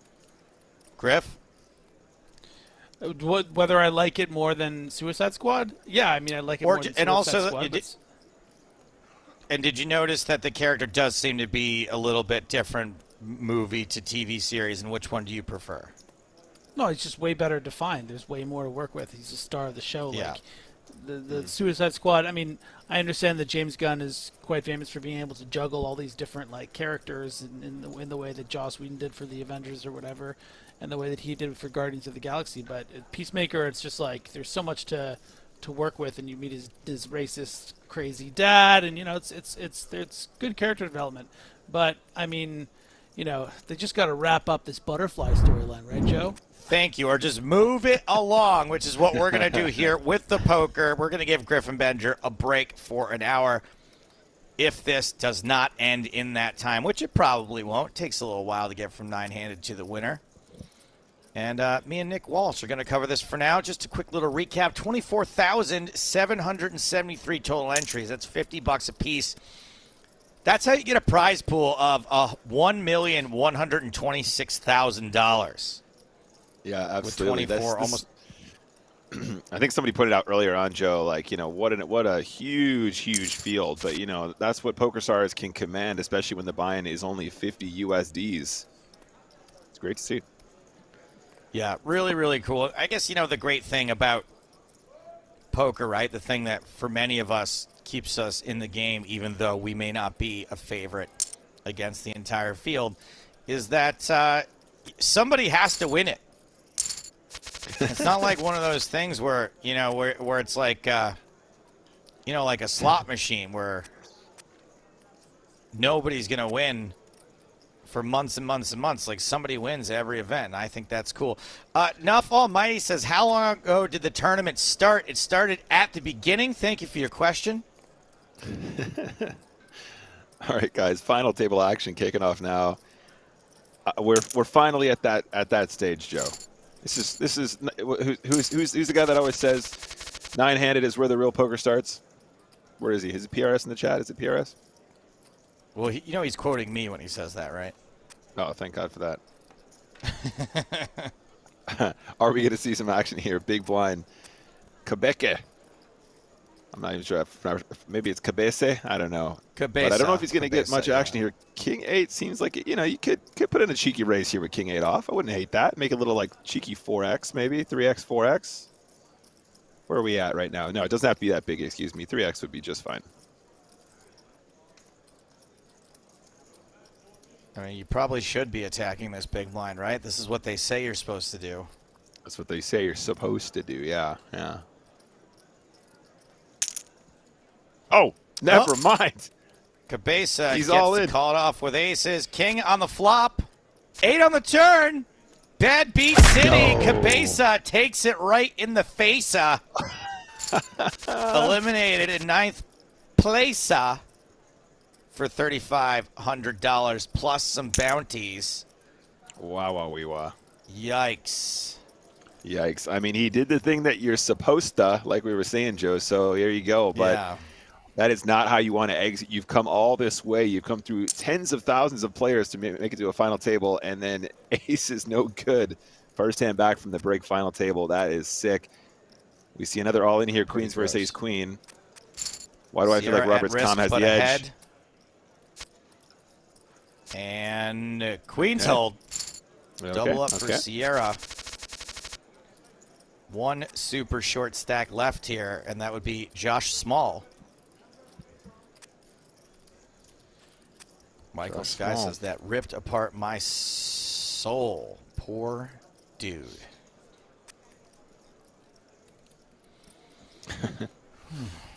Queen's better than aces confirmed. Thank you, Joey.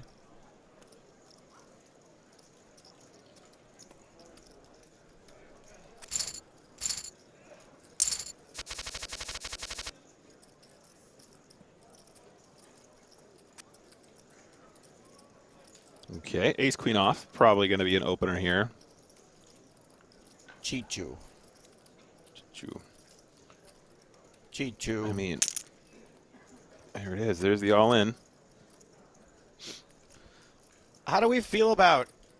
Oh, wait, Josh Small has 100 million, not 10 million. My bad, yo. Haha, that's a big difference. I was going to say, how do we feel about Chichu shoving ace-queen when there's a player with 10 million, but Chichu is actually the shortest stack. All right, that makes a lot more sense. Yeah, I mean, as you would expect from a tournament with such a large field, we've made it down to the final 9, and there's definitely a couple shorties here. Just stretching those chips out all the way to the final. Something's got to crack, so I think pretty much how it's going to happen most of the time. We're going to have a couple really big stacks, 100 million, 163 million as well. And then a couple guys who just have those stacks you got to be shoving on the final, including 40 million. Diamond, diamond, diamond, diamond for Josh Small. It's facing 2.85 million. Makes the call. Queen on the turn. This is great. Such a nice turn. It's a nice sort of disguised improver as well, because, you know, obviously the queen isn't necessarily the obvious card that is going to improve Josh's hand. Ace-5 might be thinking, well, if I bet again, I can get value from the diamonds, for example, the diamond draw. But in fact, he has the diamond draw and he has the queen that improves the turn. So he's going to probably feel pretty confident about calling once more. Seems pretty reasonable. Instead, he decides to put him almost effectively all in. It might have been all of it. And up to 121 million. Josh Small looking really good. 2 hands into this final. I guess kind of did a favor for the old rubber legs there. Yeah, potentially. I mean, ace of diamonds probably would have looked really grim, but in the context of the final table, Joe, you know, like you think if it comes to ace of diamonds and then like if Josh Small checks the river, do you think rubber legs is going to go for value at that stage? Like given the call flop call turn where he can still have trips and stuff like that, like I don't know if there's too many super death sentence rivers there. He probably will slow down quite often. I meant more like brick rivers where rubber legs maybe decides to bluff. Oh yeah, potentially. Yeah, sure. Rubber legs with king queen. It seems like a perfectly fine hand to get it in with, but we know there's 2 better ones out there.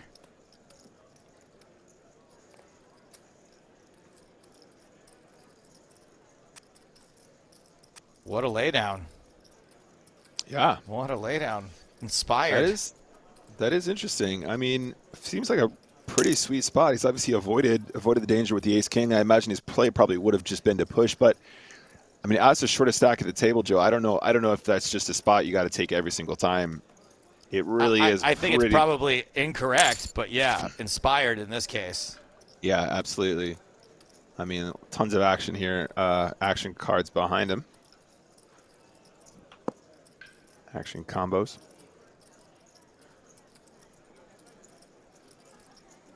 Krasova cannot go broke in this hand, but at the moment is the favorite to lose.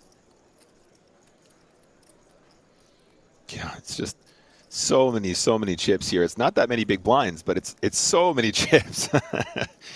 This would be quite a funny tournament to play live. You can imagine them chipping way up. They'd have to have 10 million chips here or something, right? Just do it World Series of Poker main event final table style. Just absolutely mountains of 100K chips. Make it look good for the cameras.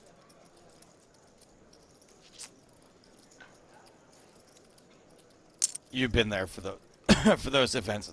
They're a pain in the butt. Yeah. All the They're excuse me. They're really silly. And unstacking of chips, especially heads up. When everyone's like pushing 5 stacks forward, and then the other guy just folds. All right, Robert Scott is going to pick up a nice pot at Showdown. Should we get there? And I think that's pretty likely, given the action and given the run out.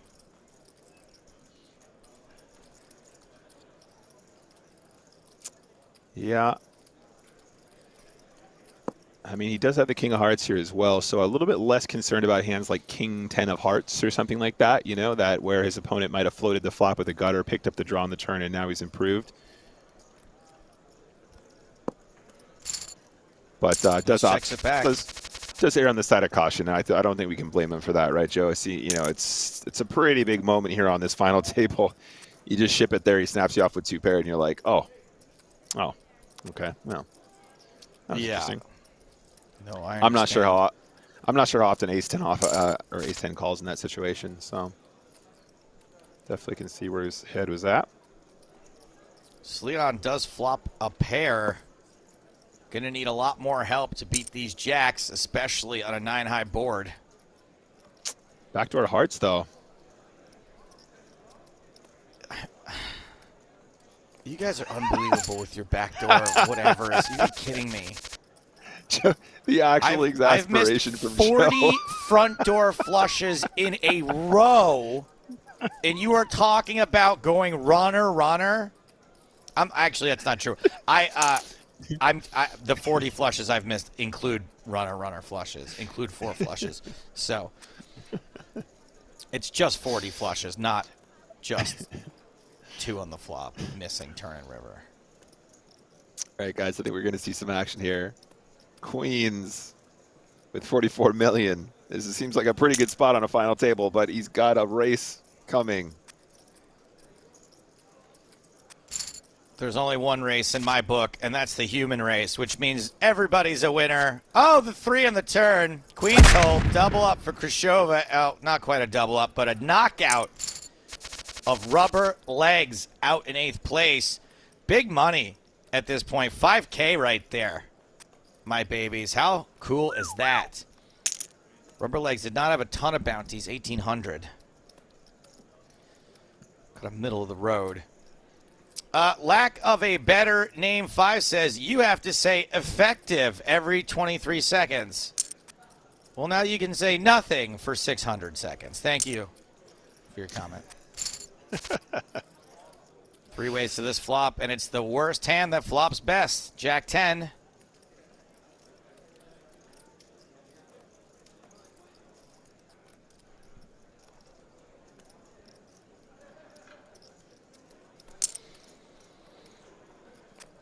Okay, just decides to lead, no messing about.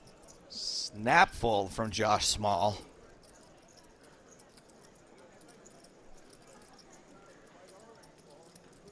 I probably shouldn't tell people this because it's probably pretty exploitable, but I love the snapfold of Ace King there. Yeah, it's probably not something you want to tell, you know, announce to the table, but I feel you though, Joe. Like I don't think there's any shame in that. You know, I think that's pretty reasonable. You're in such an advantageous situation. You got another guy that's sitting, the only other guy at the table that's got you covered, and you're like, you know, that's whatever. It's ace high. Next hand. There's a lot of better situations for me moving on from this hand, so let's work on that. Next hand. Okay, now pocket 7's in a bit of a different situation here. I mean, I wouldn't completely hate to see a shove here. I really think that you're. Oh wow, very interesting. I mean, you're just going to be so far ahead of the biggest of the big stack open there. Not biggest, second biggest stack open. I don't know. What do you guys think in chat land? I really feel like the sevens has got to be a push there. It's just so strong. And you're just going to get tons of folds, right? And you're going to pick up a bunch of chips, and you're going to feel good about just getting it in free. It's not like there's too many other stacks that you're waiting for, right? I know you're not the absolute nut lowest on the final, but what do you guys reckon? Ooh, baby. What a flop here. 4 diamonds and a pair against a gut shot and an aggressive bettor. King is not the card anybody's looking for.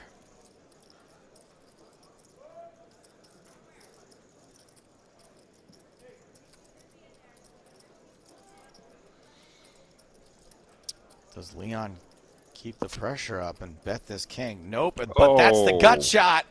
That's the gutter ball against 2 pair.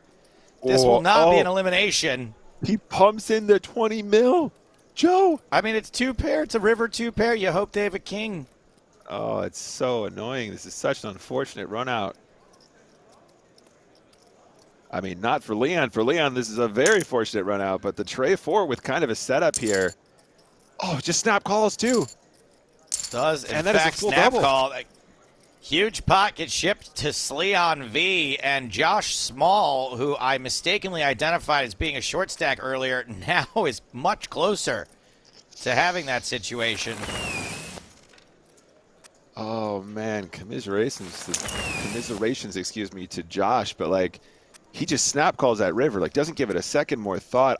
You got to ask yourself, how many bluffs is Leon going to have there, or how many like quote unquote hands is he going to have that think are stronger, that are shoving that you're actually beating? It's a really tricky spot, but yeah, congrats to Leon there getting the full I think I can get into that rationale. It's that you're not really thinking about what your opponent has, and you're only thinking about how disguised your hand is, right? And how, like, believe me, I'm not justifying it. I'm just saying that you just go, oh man, like no one's ever going to suspect I have 2 pair here. Yeah, no, I mean his hand is really well disguised, and it's going to be the best hand so often. It's just like, I think if Leon has, if Leon has showdown, I think he's just always going to call there. The shove is just so ridiculously strong at that point, I think. And it's not like Leon's going to have a bunch of missed flush draws, because Josh has already got 2 diamonds in his hand in the first place, right? So you're kind of taking away a bunch of the stuff that kind of missed, that's suddenly going to panic and do something silly on the river. But it's a tough one no matter what. Let's see if it comes 7 for Leon.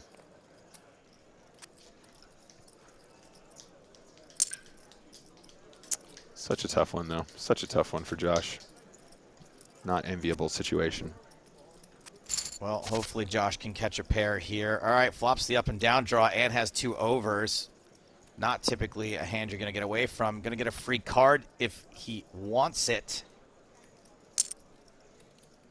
And decides maybe we can just take this down now after it's checked to us. Don't hate it.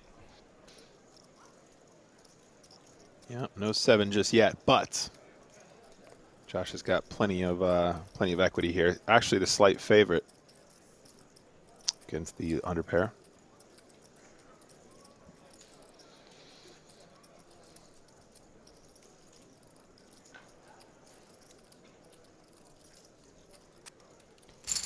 And does let the 7s go. Pretty tough to navigate if you call there. Yeah.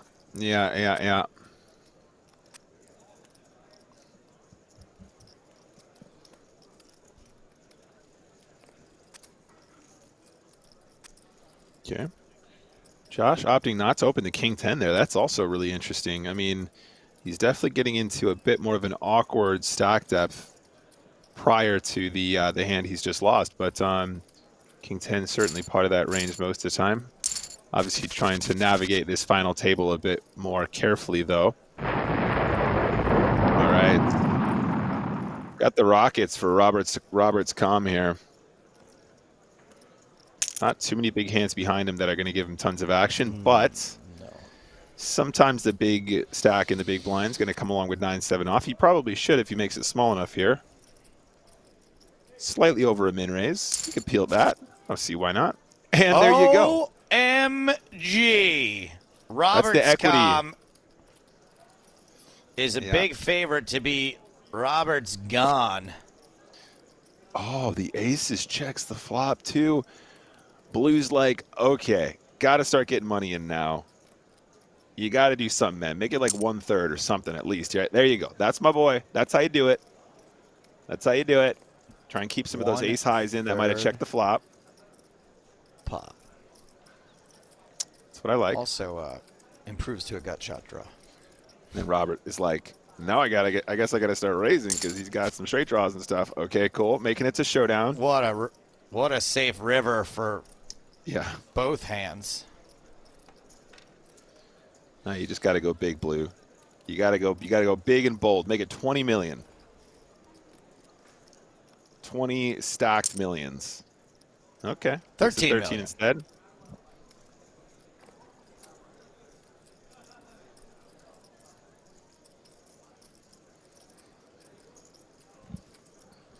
This is a call or fold spot, or do you ever raise here? You don't raise, right? No, it's always call or fold for sure. A raise here would be so.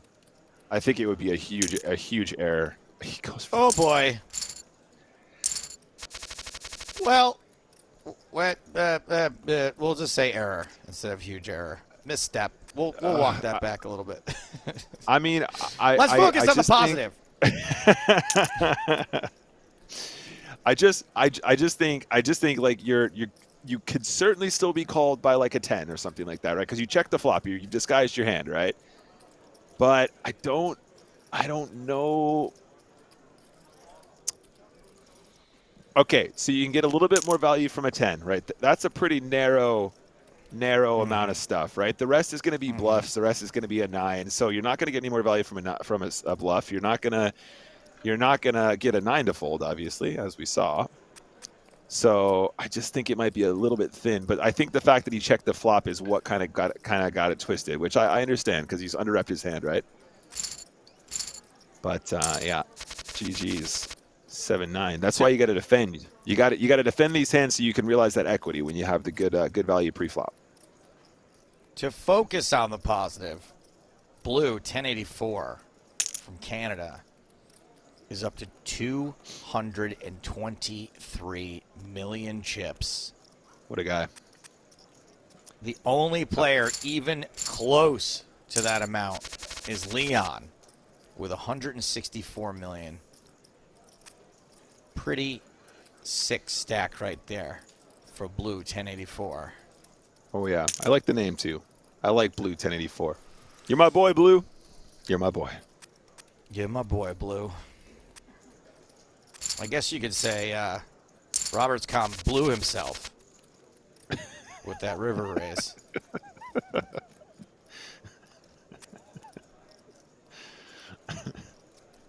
All right, Blue. You know what to do, buddy. Come on, mate. 223 million. What? Well, Leon's like, okay, try let's to go. steal a little bit. Come on. Sure. Why not? He's got the chips to do it. I like it. I like when people change gear on final tables. I think this flat is kind of crazy from Blue.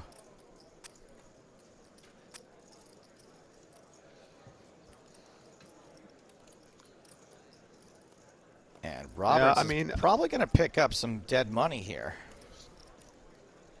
I think I probably would be tempted to get away from the King 10 here as well, but I think the flat's all right. I mean, you got enough chips to come along. I don't think it's a spot where Robert is going to be shoving particularly light.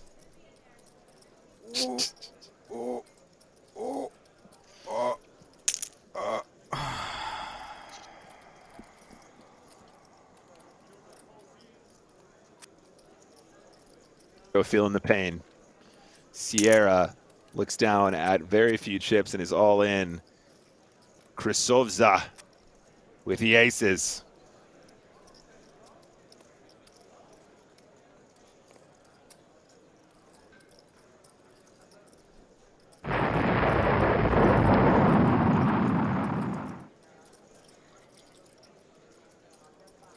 What is happening here? What sort of tank is this? Is this a slow roll? Is this a a deception roll? Is this a I don't multi-table think roll? I don't think it's a spot where you're going to convince Leon to call super light if you slow down. So I'm not really sure what's taking all this time. There it is. It's all in. Yeah. I mean, maybe once in a blue moon, Leon's like, oh, I guess I should call with kings, but he's never going to fold kings here, is he? So, Right. oh yeah, I was going to fold the kings, but after he slowed down there, I figured, why not?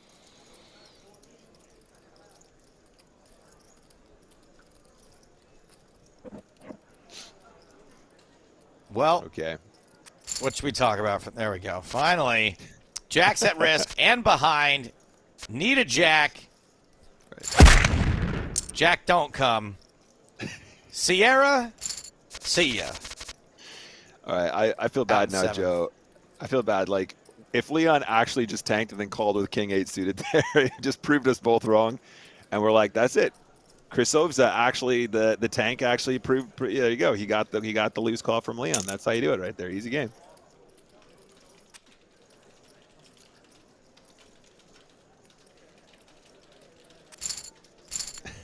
Josh Small gets it through. Who's on death watch right now? Chichu.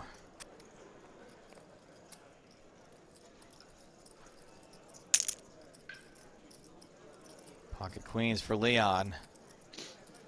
The ability to do some real damage to Krasovza's stack. Yeah. And that 3K bounty. We haven't seen a lot of people calling it off for the bounty in this event, actually.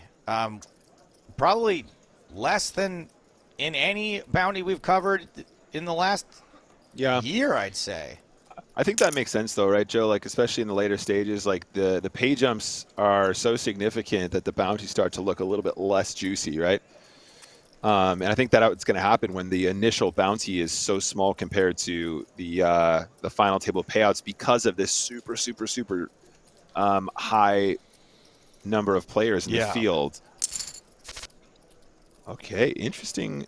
Yeah, I like it. So Leon went for the 4x 3-bet. God, probably not the flop. Yeah, not the flop you want to see in a 3-bet call pot. But SPR is not looking great. We're like around 2-ish. Less than 2-ish.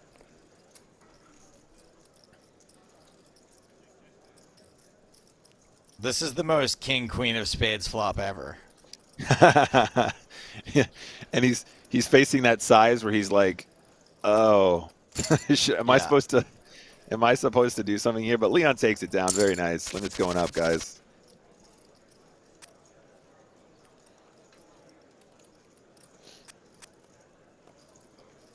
Has anyone mentioned Nick's calendar? Yes. Thank you for your question.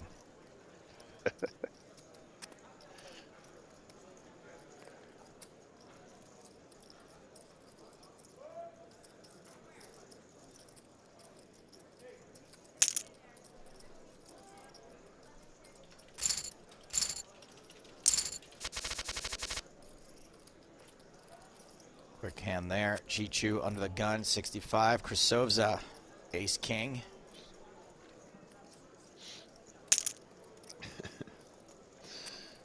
All right, Krasovza coming off that slight duck deduction in their stack.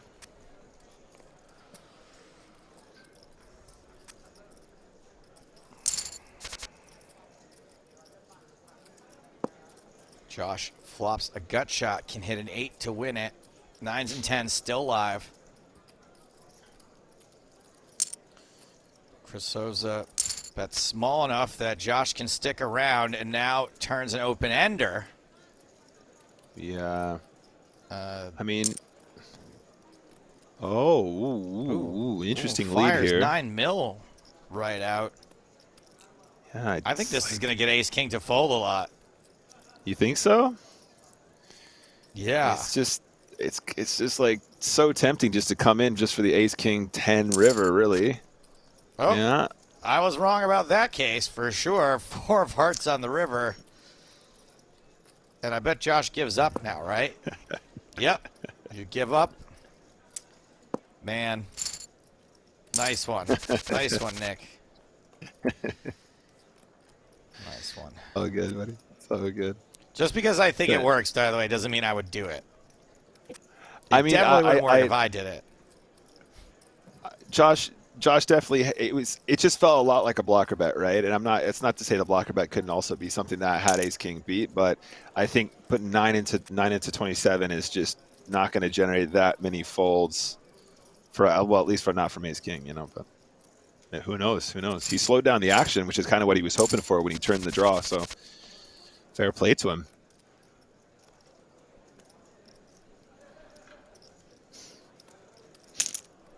Okay, Leon not afraid to change gears as we've seen, opening ace-5 off, UTG. We are sitting 6-handed though now, right? So ace-5 off is becoming a lot closer to a reasonable open, whereas previously we saw him opening hands as wide as like 10-3 suited.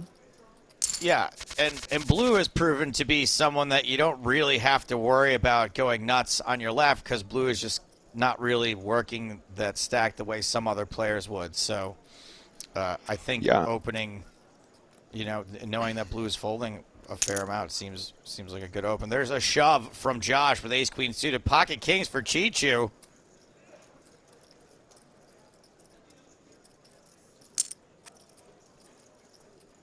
And Leon is gonna have to fold. Yes, ace-5. Oh yeah, not ever gonna be the best hand. 2 bounties on the line, not big ones though. That's true. That is true. Joe, well spotted. I forgot about that for a second. I mean, you could justify the gamble with the ace-5, I guess, but I'm not sure. Mean, it can't hurt you that much either, right? At 35 million, the effective stack, whoever the he makes the call. Joe called it. He does call. Oh. 7, 8, 9, 10, 6. That is a 3-way chop.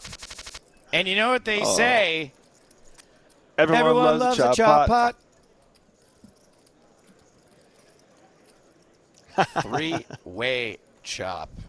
Man, we could have been down. We could have been threads up. No, what do we have? 6-handed? We could have been down to 4-handed.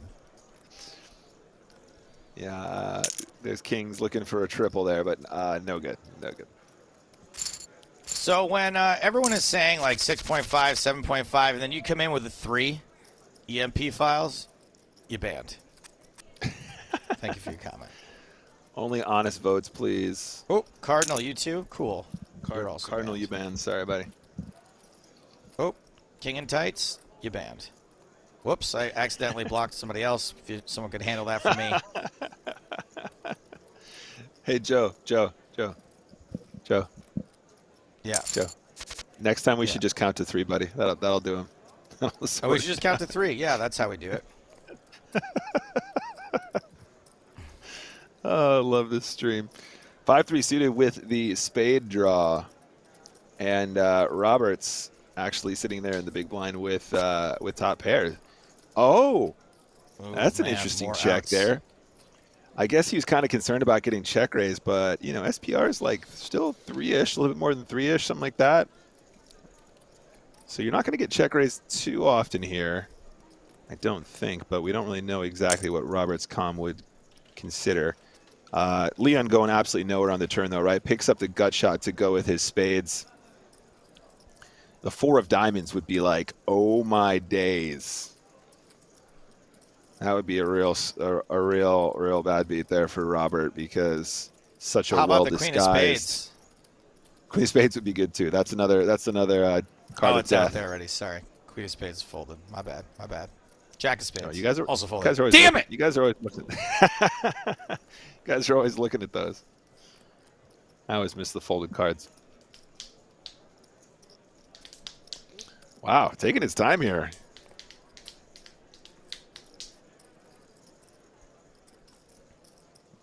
Maybe thinking about just putting Robert all in. What? Oh. What? Oh. What? See, my option C that I never think of is the raise in that spot. It's not usually the fold. I'm so confused. Cheat you all in under the gun with King Jack. $1,800 bounty on CC. Okay. Let's move on.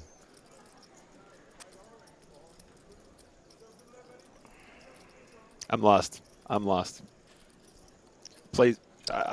Yeah, much like the actual loss, that ending kind of sucked. I mean, you're like, all right, I'm willing to play 5-3 suited, but when I've got the straight flush draw, I'm not gonna consider it. We have it all in. Queen 7 makes the call and gets there on the river, makes a straight. Chichu gets done dirty with the Queen 7, the computer hand. Chichu shut down. Error. File not found. Out in 6th place. $10,000. Plus 3,600 in bounties. Not bad. Not a bad payday bad at all. for $50. It's not bad at all. And Man, everyone this else would be just quite laddered the up. run. Everyone else just laddered up 4K. Pretty cool. Pretty cool. Pretty. Aloka says, I Dotson understand anything at this point. Yeah, no shit. Blue 1084 flops a flush. Bottom pair for Sleon. You're my boy, Blue. You're my boy.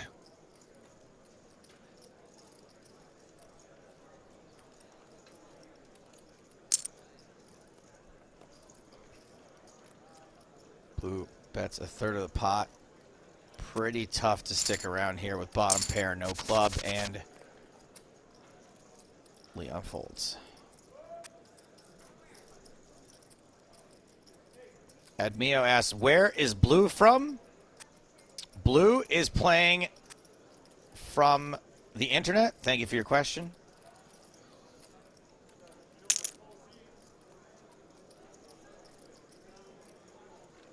There we go, Leon and Blue. Leon flops a draw. Blue has some backdoor equity with spades and a high card. How dare you, Joe? What's wrong? The last time I mentioned backdoor equity, you gasped. I mean, it wasn't even a gasp. It was like a. It was No, like that's what I do. Is I make fun of you for saying things and then I take them as my own. That's how my whole career has been. It was just a sigh of absolute exasperation. Like, don't be ridiculous. There's no such thing. All right. See, the thing is, okay. See, the thing is, you can rip off analysis and no one will know. Right? If I just like get smart because of you, no one can be like, oh, you ripped off how smart you are off of Nick. But if you just like repeat my jokes, people are going to be like, yo, that's Stapes material. Exactly, mate. Exactly. It's so unfair. Goes for some value here with the straight. Oh, with the 10. 6, 7, 8, 9, 10. Got it. Up to the 10.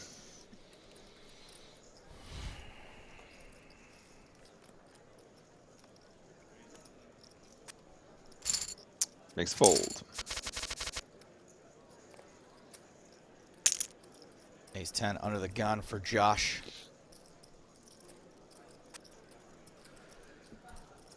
Nobody's gonna be able to mess with this.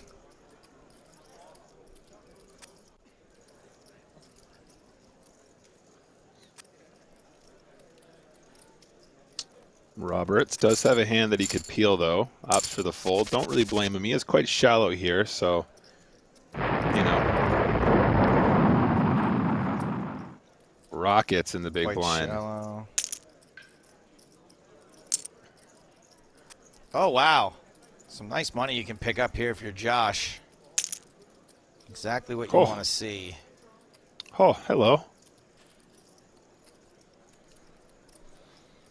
I understand this. I know it's probably too much. You're kind of going to lose out on value with your aces here, but I understand it. I feel it. You don't want to go three ways with aces here. I think you just gotta do what you gotta do. Oh, Looks like my he's getting goodness. action. Blue makes the call with ace deuce and flops a pair.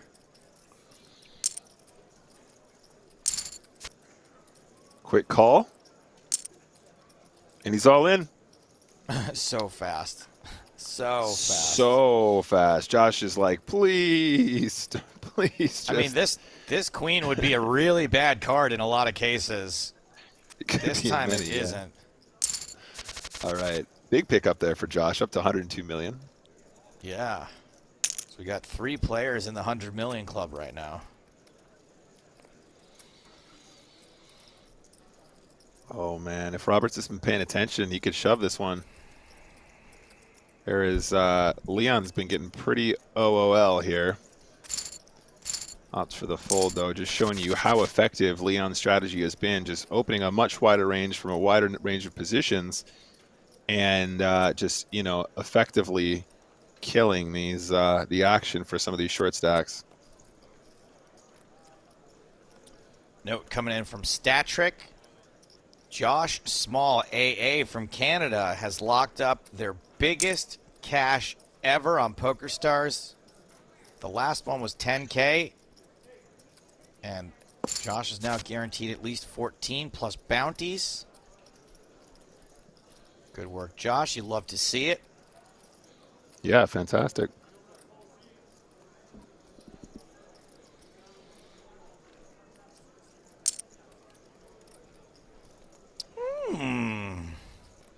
Krasova trying to get away with one here and gets stationed by Queen 7, who picks up the backdoor club draw. Backdoor clubs.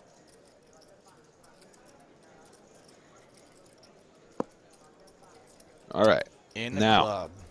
you just need to make it like a quarter. That's all you need to do here, Leon. You don't need to go big. You're going to get him to fold pretty much any 2 cards that he stabs with. Nice and small. A third maximum. That's way too big. All right. Same effect. Same effect.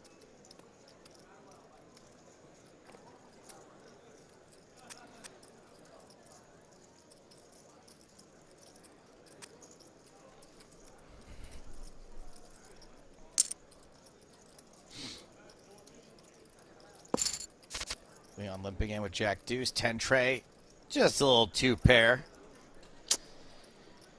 That's crazy. How do people just make 2 pair when they get a free flop in the big blind? It's nuts. It's so cool. Exactly. Easy game. Leon does not improve to a flush. Does not improve to a pair.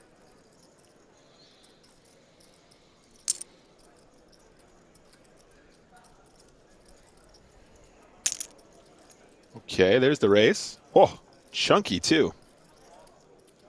Really, really chunky. It's the only way I've ever been able to stop a spade from coming. All right, blinds are going up. They are indeed 2 million, 4 million. Blue and Leon just about even at this point. Even Stevens. Yeah, I foresee some bloodshed in the very near future, Joe. We're getting to that point now. Oh, boy. Not that many big blinds left here.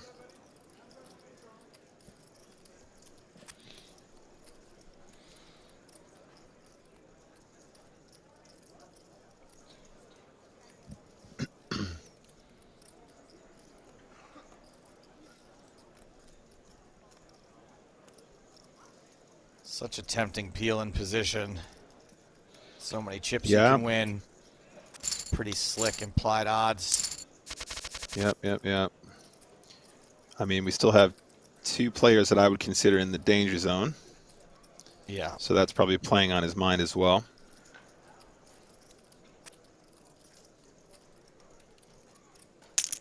You got what? 25 bigs, 20 bigs, and 12 bigs. So for the other 3 players. Leon folds Jack 5 suited, King 5 suited for blue. Seems perfectly reasonable. I'm going to start using that, actually. Oh, yeah, that's a good one. I like that. Yeah, I approve. How did it take me 12 years to come up with that? I think that's reasonable. I feel like this is going to be reasonable. See that take it down a lot. Now look at Krisov's stack here in relation to the pot. I think you can start using much smaller sizings here, no problem at all. Like you can make that 1/4 as a C bet. You don't have to make it a third or larger like you might do when you're deeper. And you're gonna get tons and tons and tons of fold, and you're going to save yourself tons and tons of chips without having to risk more.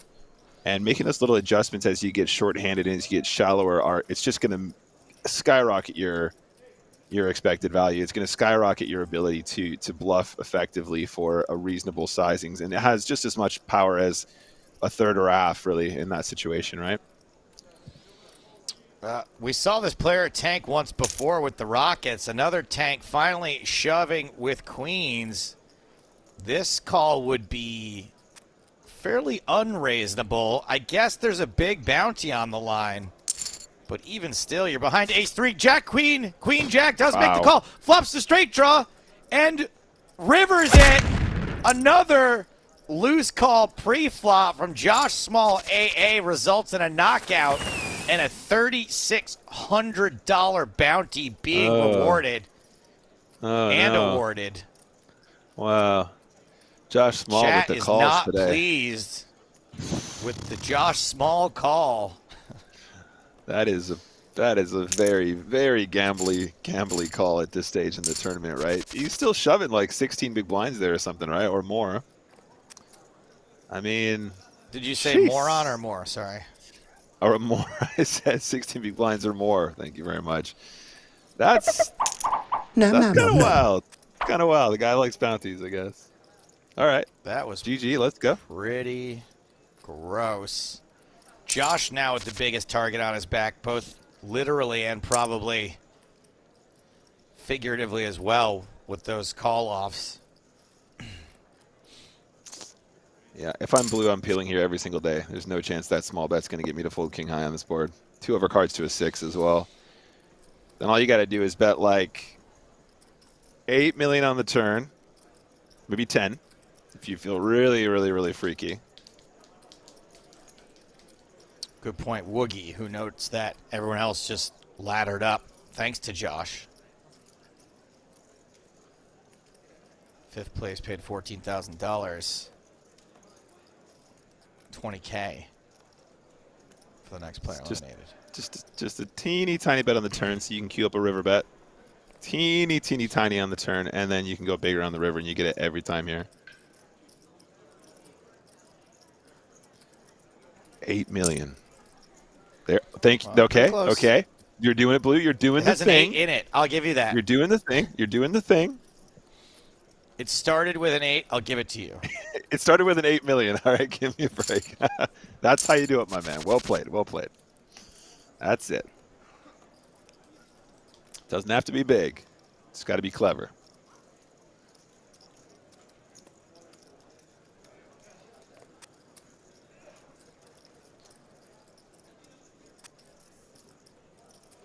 You're my boy, Blue. You're my boy. Okay. Josh's boy, Blue. Why be blind? Oh, baby. Wow.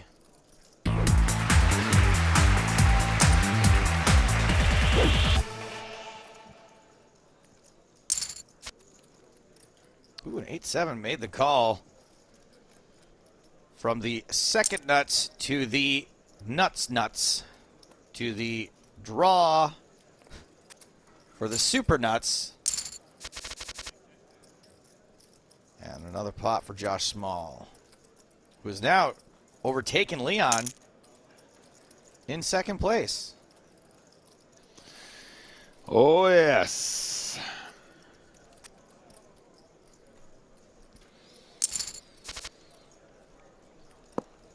Pocket 3 still good on this 9-deuce-deuce flop.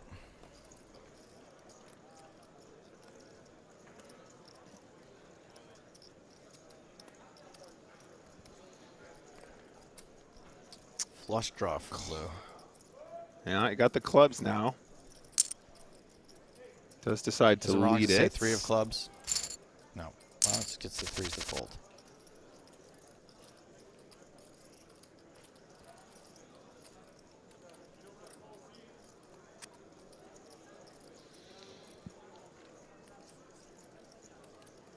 See what Leon wants to do here.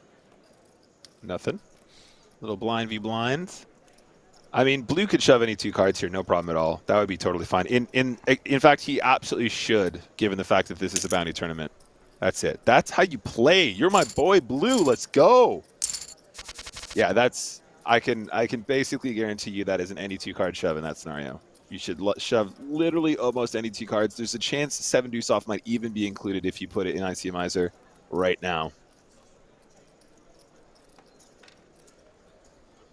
Be very surprised if it was. Yeah, I mean, Robert should really punt this every time. King Queen obviously never folding though. Basically nothing more to call, and you got the booty on the line. 1.2 Ks. You know, I know Josh loves a bounty, but I don't know if he wants to get tangled up here. Good luck, Blue.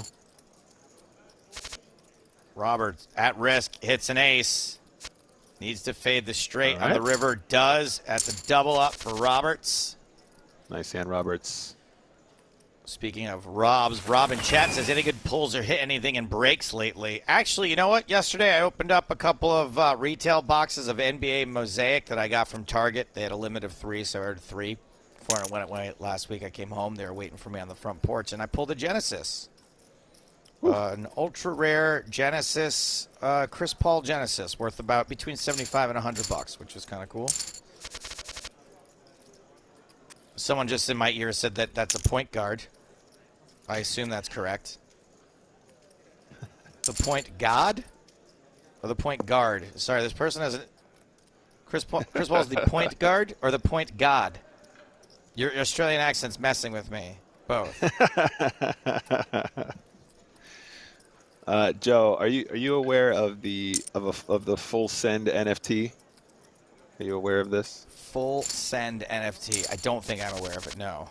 Okay. Are you aware of a group of guys called Nelk, and they have a company called Full Send. They do merch drops and stuff like that. It's a YouTube thing. That's cool. There's a lot of NFTs out there right now, and no, it's hard for me to tons keep them and all tons. straight because they're all barking up my tree these days. Yeah. I think I probably get about 4 or 5 spam sort of notification things to my Instagram every day about stuff I should be buying. There you go. There's somebody in the chat. He has a meta card. That's from Full Send. I was thinking about buying one today, Nikki. What is it? It's like being part of a club or something? Yeah. It gives you early access to all the stuff that they do, and they're blowing up pretty hard right now. I think it's about $5,000 or $6,000 per card though. If you buy it now, I think there was only 10,000 released and 7,500 have been purchased so far, something like that. Blue opening under the gun with King Queen. And does get called by a worse hand, Queen 10. Both hands were worse technically. Josh folded Queen Jack, which seems a little tight to me, but whatevs. Top pair for Blue. Top pair.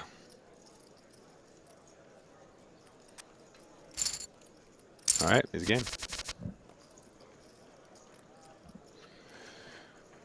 All right, pocket nines, obviously looking real pretty here. He's only got about 15 bigs, though, so he might be tempted just to put this one in the middle. There it is.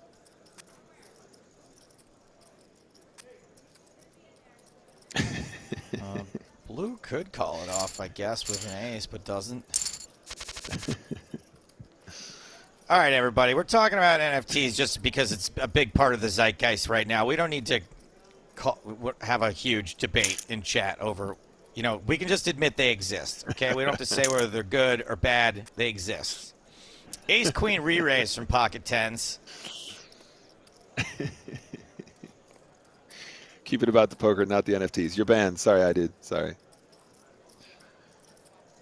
All right. Yeah, absolutely.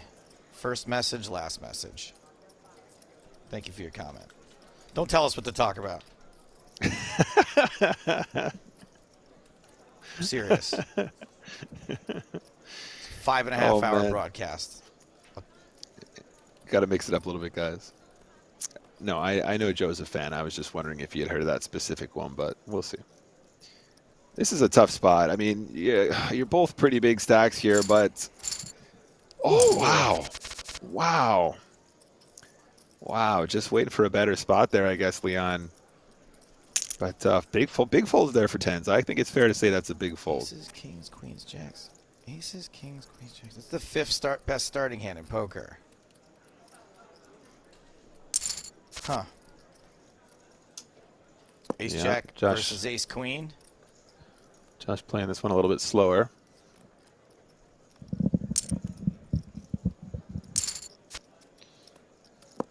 Eight on the turn.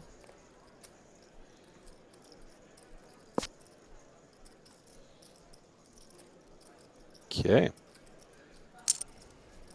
I was going to say, I guess this should go to showdown quite often, but we've seen Josh turning a lot of these sorts of hands into kind of bluffs, you know, where he should just have the best hand a bunch. And he, sure enough, fires that river. Yeah, I mean, it's going to be tough to get a better hand to fold there, but there are some. Flixboy asks, is it possible to make deals in this final table? It is. We don't see deals as often in knockout tournaments since there's so much money that can't be dealt, like half the prize pool is tied up in bounties, but you can make a deal, and you still have to leave a certain percentage of the prize pool to be played out as well. So it just ends up not being worth it most of the time.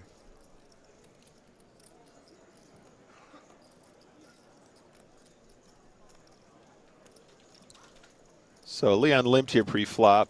Blue decided not to take advantage of his in-position scenario. He didn't stab the flop here with the 10-4.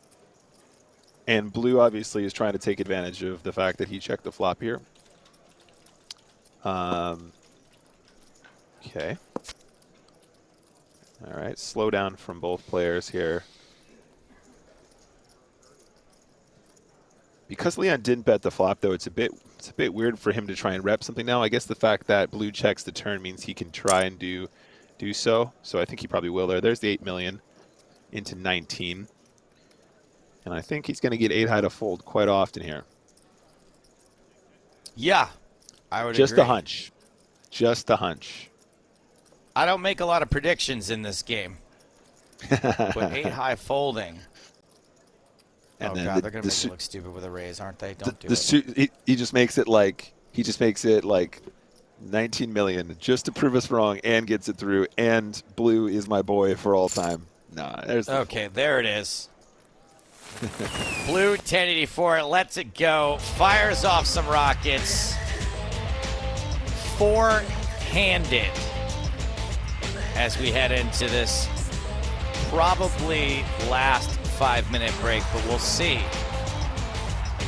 Blue 1084, the chip leader with 242 million. Lines are 2 million, 4 million. So that's just 60 bigs for the chip leader. Time to bring Griffin Benger back into the mix. Griffin, I heard you mention. Whoops, no, we're not bringing Griffin into the mix. We're bringing Nick Walsh, keeping Nick Walsh into the mix. That was my fault, guys. That was me misunderstanding. Very simple directions. Nick, we knew that Griffin has a Vegas trip coming up. I know that things have been slow to reopen, travel to happen from that side of the world. Do you have a trip on the books yet? Do you have your fingers crossed for something going on in your life? Well, I will be in Prague. I will be in Prague for the EPT, so I'm looking forward to that one. And that is confirmed, right? That's happening. That's all booked up. And then, of course, hopefully, well, okay, I guess that's the only one that I'm looking forward to that I have actually queued up. So I guess I'll just stick to Prague. And we don't want to jinx it. Yeah, let's bring Griffin in now. Sorry, gang, for messing up before. There he is. Griffin, I know you mentioned that this Vegas trip coming up is with friends, but I know that you have friends who are poker friends, friends who are not poker friends, friends who are Burning Man friends, whatever it is. Who are you meeting up with, and how much poker is going to be played? Yeah, no real intention to play poker at all. One of my very best friends, Rory, lives in Vegas, and then one of my other very, very best friends, who normally lives in Malta, Max, is going to be in Vegas on business. So sort of me gathering the infinity stones of my closest friends. Sure. I just kind of had to pop in there and say hi. So no real plans to play poker. I know Max wants to play some sort of drunken 1-2 or something like that just for some fun one night. But definitely some golf planned. Rory's a big golfer, and I haven't been able to golf in this deep winter here in Canada. So really looking forward to that. Well, that's interesting you should say that, Griffin, because, and I know meeting up in Vegas is difficult, but I also will be in Vegas next week. I'm flying with Maria Ho to Daytona on the 14th to do a charity event on the 15th, but the 16th I'm flying to Vegas because the Global Poker Awards are on Saturday. Yes, that's right. 18th, I'm going to be going. I'm going to go. I've already talked to Max. It's been a long time. Yeah. A long time. All right, fine, guys. I'll book a flight. Okay, fine. Well, I mean, you should. And just, Griffin, I know that you're going to be with a fairly big group of people, and I probably shouldn't say this out loud, but things have been going pretty well for me, and my girlfriend just got a big raise and a promotion at work, and so I was thinking of getting a table at Jewel nightclub on Friday night before the awards. Okay. And I don't know if that's your guys' style or not. Yeah, but, why not? That sounds great. If that's something interesting to you, then maybe we should get together off the air and see what kind of group we can get together. I think I got about 8 people gathered now, but they got a nice 20-spot table still available on Friday night before the awards. So the awards, is it the awards on the 17th? Is it? The awards are Saturday night, which is the 19th. The 19th, yeah. And the 18th, it would be the night we're going to try to go to Jewel. Yeah, Friday night you should come to the Golden Knights game, or the 18th you should come to the Golden Knights game with us. Ooh, that sounds really fun. I've never been. Oh, you've never been to the Golden Knights game? I know. Oh, it's so good. No, I've never been to a Golden Knights game, and obviously I got, Daniel's invited me a bunch of times, and his tickets are like a hot commodity. Maybe I'll see if anyone's spoken for being his +1 that night. And then we can go to the club afterward, right? That seems like a perfectly... No, I'm saying I have a seat for you. I have a spot for you in the private suite. Come on now. That's so nice, Griffin. But my girlfriend's with me. Raquel, do you? I don't I'll know see if I can get another one. Don't worry. Okay. Max has a lot of pull. That would be super cool. I will 100% be in for that if you can do that, man. I appreciate even the thought. Oh, let's go. Speaking of intimate VIP situations, we are down to 4-handed here, and I'm going to let Griffin and Nick do their best to take it on home. Oh, we're back. We're back, guys. We're back down to 4. Let's try and follow along with the action. Oh, Griff, you're such an angel, man. Taking care of our Joe. Someone's got to do it, right? Somebody's got to do it, man. Thank you. That's so kind. I'm saying thank you on Joe's behalf. That's how nice that is. I only had the chance to go to one Golden Knights game, but it was really, really awesome. And I wish ice hockey was more of a thing in this country. Honestly, it's not really that big in the States, is it? Apart from, it's kind of breaking in a little bit more now. Obviously Golden Knights being an example of that. Well, 26 of the 32 or 33 teams are American. So I think it really depends on where in the U.S. On what state you're Minnesota has a huge sort of contingency of fans, and some East Coast teams, but yeah, all over Canada it's like a religion. Yeah, no, I started watching it during the Winter Olympics some time ago, and I was like, this is just awesome. Like, why haven't I not watched more of this? This is really, really good. It's great live as well. Yeah, the Golden Knights is definitely a pretty strong representation of what it can be like. They have a pretty raucous building. It's awesome. Pocket queens for Roberts.com. The short stack, but a very good situation here. Might not get any action, especially not with this deuce-8 in the big blind. I don't care how many chips you have. 8 deuce off. Oh. It's not a hand you want to call here. Proving it wrong. Flops a piece, and with just a stack-to-pot ratio of 2-1, you got to wonder if Blue's just willing to play for it all. Just starting with 12 big blinds as Roberts.com.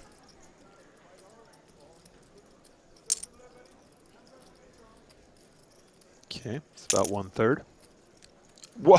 And there it is. Yep. All Wants to right. play for it all. Flop a pair and go for it. Been running good. Not that good, though. Okay.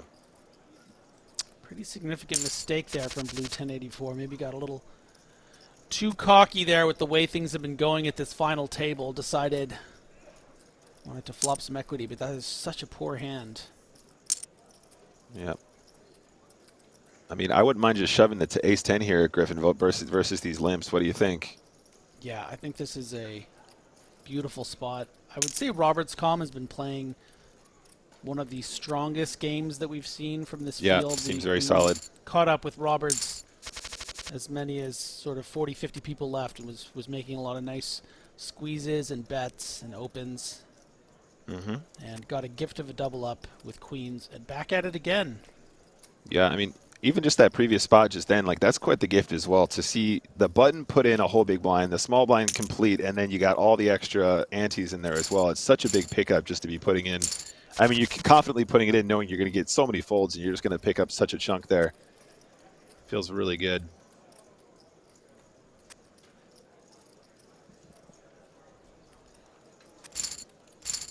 Does really level out the playing field. Not any significant short stacks now. Roberts Com actually with Leon's blinds in there.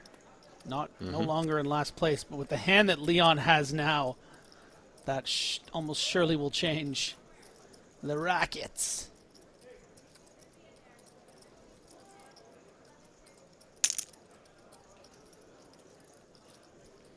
And will Blue learn their lesson after the 8 deuce debacle and does quickly fold the 5-4. Yep.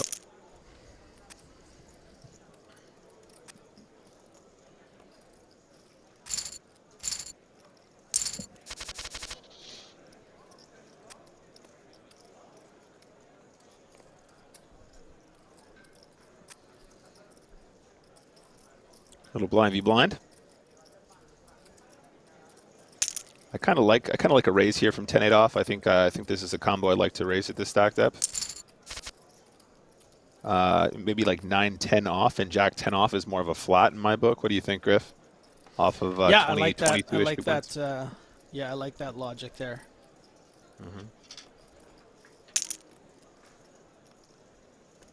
Ho ho.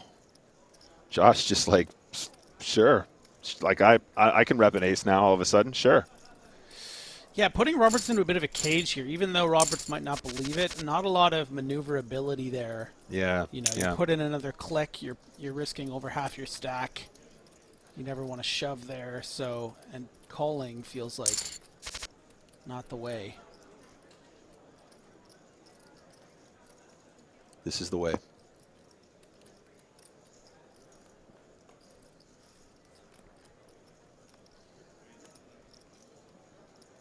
Okay, Leon here with the king high.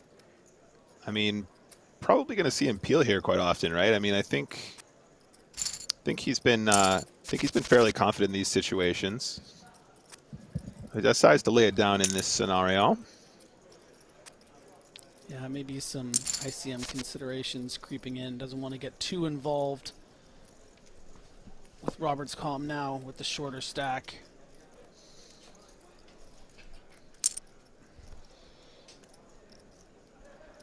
Okay, definitely an action flop here, guys. Top pair for Josh and the pair plus flush draw situation for Blue. My boy Blue. But Blue playing it as a check call, and rightfully so, doesn't want to just end Yeah. up all in first and second Yeah. chips. Yeah, I agree. I mean, I don't think you want to be getting... A lot of people kind of get overexcited when they see that kind of a situation. I mean, I think there's an argument for a check raise or something more aggressive in that scenario when it doesn't come ace high in particular. Ace high is really difficult when there's a pre-flop opener because then they're just going to have tons of that and they're going to feel really confident defending that.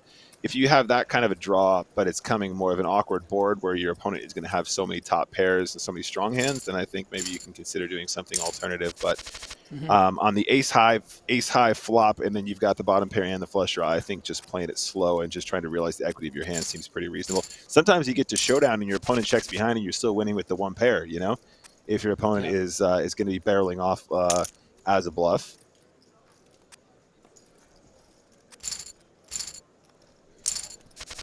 Josh actually extending a pretty nice lead here. You can see everyone else sort of leveling between that 80,000 and 120,000, and Josh all the way up near 300K. So really great situation for Josh. Blue seem to have control of this sort of 4-5 handed, but now it's turned around. Yeah, I mean, like I said earlier, they got tons and tons of actual chips, but in terms of big blinds, you know, we're exchanging a ton of chips here every round, and four-handed is 7. Oh, this is a really sick one. Yeah, Roberts has been so spot. patient. Yeah, there's no way out here. There's no way out for either player. I'm sorry. I think if you're folding nines here, you're being way too tight.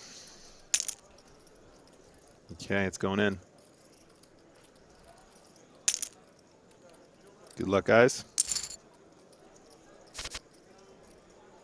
King's still good. No good on the turn, but a draw. And Roberts does get the full double, up to 198 million. Oh. And Blue straight back in with the Kings, 20 million all in. That's only 4 big blinds, ladies and gentlemen. Yeah, and an opportunity to really get back in the hunt. I mean, you double up here to nearly 10 big blinds, get another double up, and you're almost second in chips. So good spot for Blue to get some nice opportunities back here.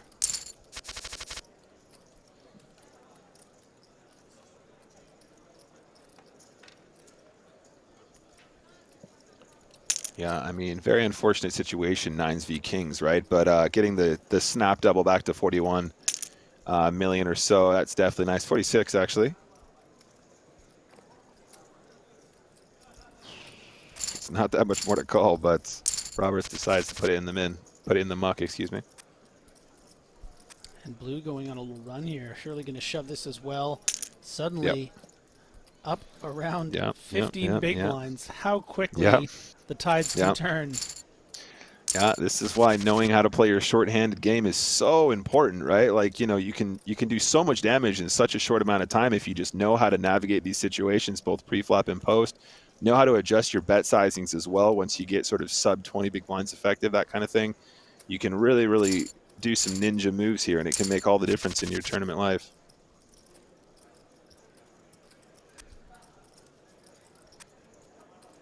I mean, KJ, blind v blind. I think they're a little bit too deep to want to just get it in pre, like as an open shove, but I think I actually don't mind a limp here from King Jack off, though, blind v blind, around 20 bigs. What do you think, Griff? Yeah, I mean, with probably a bit of both. The thing is that the benefit of limping is that you're going to have sort of weaker kings and weaker jacks check back that might otherwise fold to a raise. But as the chip leader, you also want to be putting that pressure on. You know, I think maybe even just a shove for the 20 big blinds is fine. It's definitely fine for sure. Yeah, it was. So I think what you're saying is in the context of a final table tournament situation, probably it's better to lean more towards the pre-flop aggression. Yeah, especially when you know you're the chip leader and this guy's third in chips with a short stack. Yeah, absolutely. ICM pressure is heavily on him in that scenario.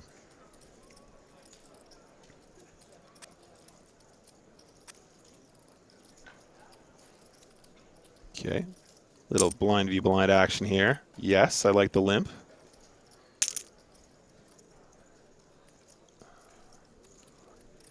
Yeah, I like this too. I like the 3x ISO. I was surprised to see Robert didn't defend there, though. I mean, if you're going to limp hands like Queen 5 suited, I guess you're probably supposed to limp call, limp defend versus the ISO, as the opponent will probably do that quite often. But as Griff pointed out already, the ICM pressure that is there. It's just ICM. And these other guys. Normally, yeah. You're playing 40 bigs, you'll limp call Queen 5 suited or something, but there's just no reason to sort of battle and, you know. Seems good.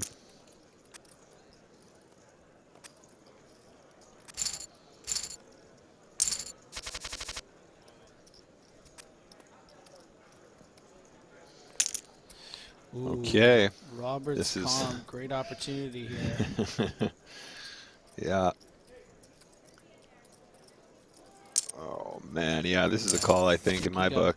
Oh, my gosh. And a call Oh, for the bounty quickly from Josh. And there is the 8 that's going to put blue in the lead with that diamond draw. Oh, my God. Oh, wow. This river is going to be painful.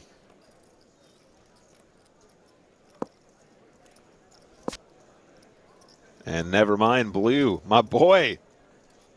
With 100%, he's going to be winning 130 million in this pot. Hey, back up. Let's go. You're my boy, blue. That is a big swing there. Oh, my goodness. Oh, my goodness.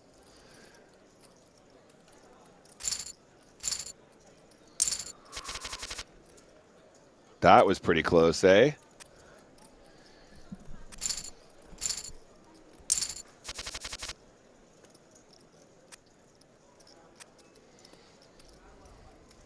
Oh, man, this is going to get tricky, too.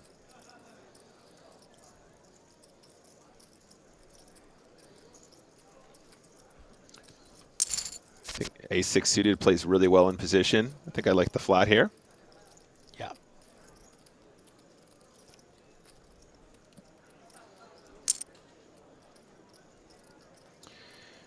Could even just raise the flop with a hand like ace-6 suited here. Yeah, I don't mind playing for your stack here on the 25 bigs. Just you're protecting against cards that can, you know, improve against. There's so many bad turns. Yeah. So many bad turns. If they somehow have an overpair, it's just such a cooler anyway. Mm.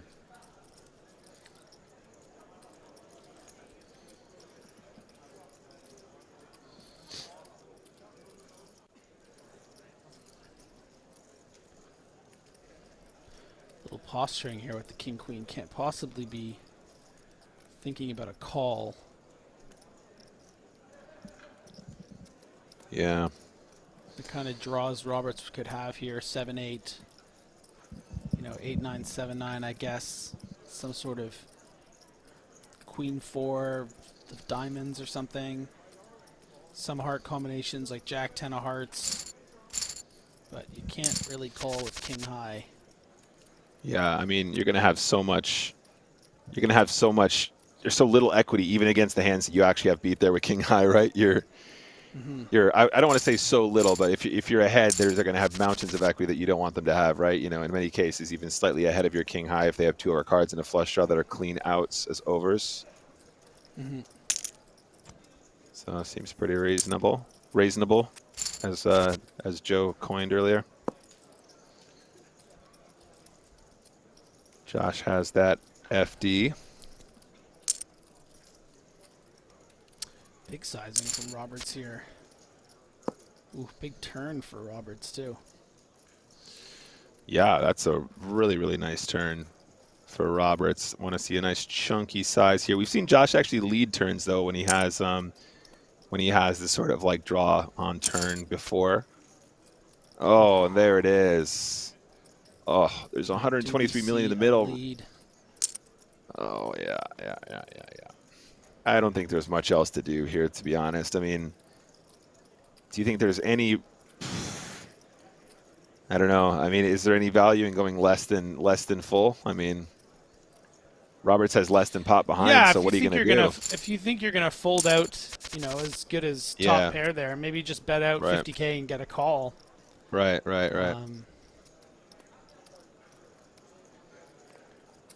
Or, you know, 30 mil or something like that. Yeah.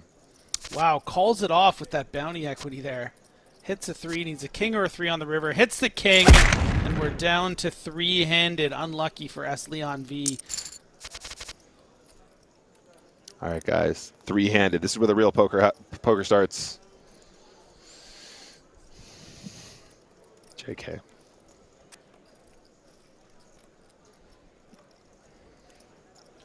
Shout out to Easy with Aces, rating with a party of 855 on Twitch. Hey, how's it going, Finton? Thank you very much. Finton just loves 3-handed play, so he stopped his stream and brought his boys over. He's like, "You guys got to see this. Morpheus is fighting Neo." Like, All right, guys. Welcome, welcome, welcome. You've joined us on the final table of the 50-50 series main event. This is a PKO event. It was a $50 buy-in. We're down to the final three.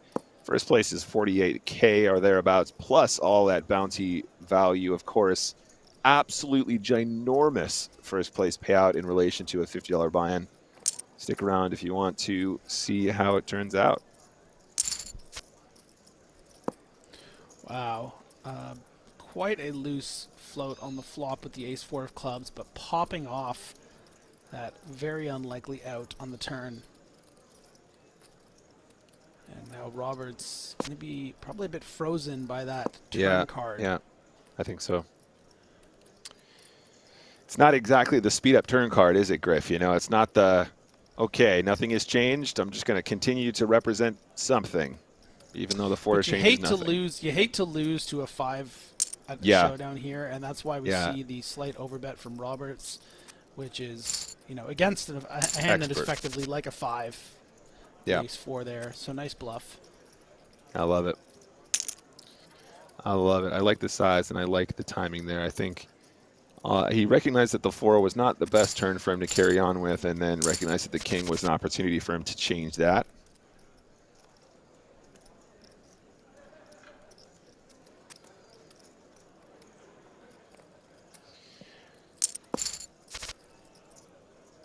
Very, very quick check from Josh.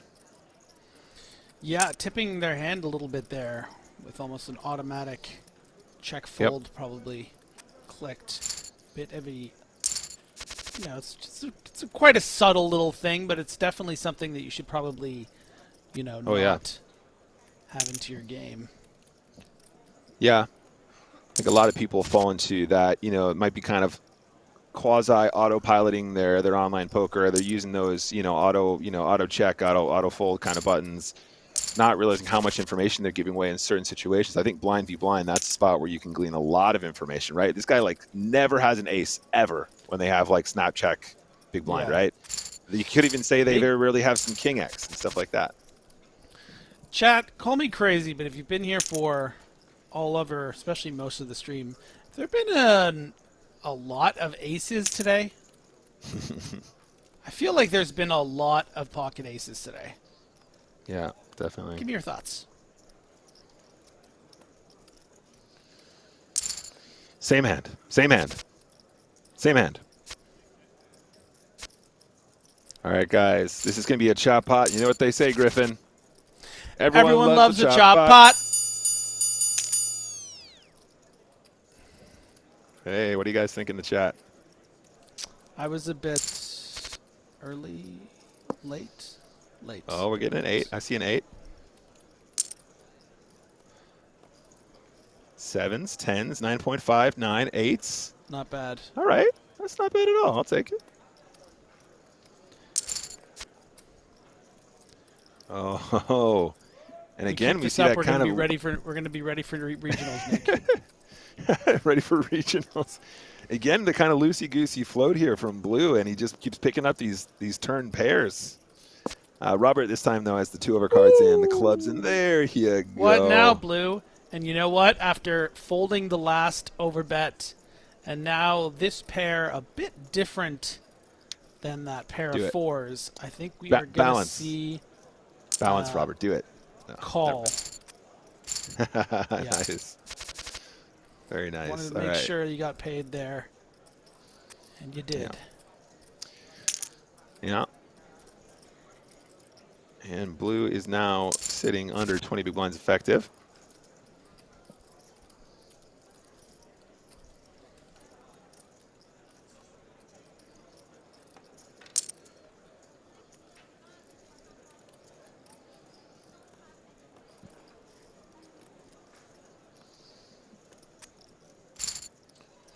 Okay.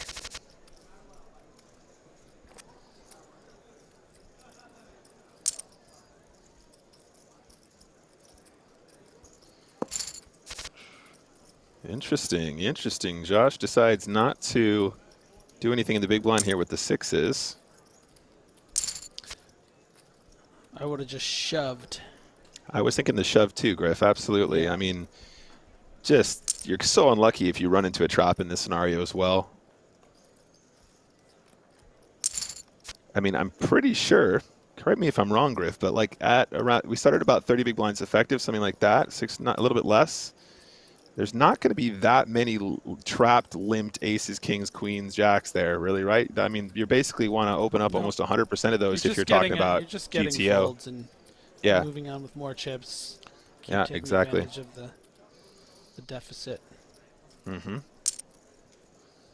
Oh, but instead does it on the river. What is this play? Ooh, Daddy Smooth. He was like, I know what I can do. Hey, Griff, listen to this. I know what I can do. I'm going to do it later. I'm going to do it on the river. Yeah, let me get 2 streets of value so that I just get even more chips. Like, I got the broke, he's the woke thing, you know? Galaxy brain to me. He's like, yeah, now, sure. Does blue, we can do it the easy way. This is going to be interesting. This could be the demise of blue. Oh, just calls. Okay. And we should go 3 ways. But it is definitely a spot for blue to have shoved, expecting to get a lot of folds from the chip leader button open. Would not have in this scenario. And instead, we're going to see a flop.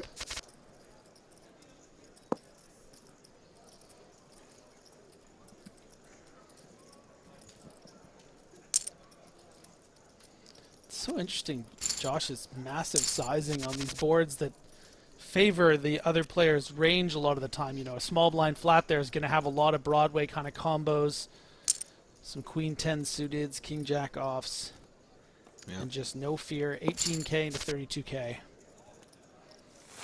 Check back with the ace deuce again. A hand I think I'd be happy to just shove. Yep. Yep. Specifically these like low suited aces that are like ace 5 to ace deuce where you can still make the small wheel. Pairs. Yeah. Yep. They're hands that just aren't that bad if for some reason you do end up all in. Sure, sure. And now Roberts has the, can just do that and really put you in the ringer. Yeah, Josh is not afraid though. Still the best hand on the river.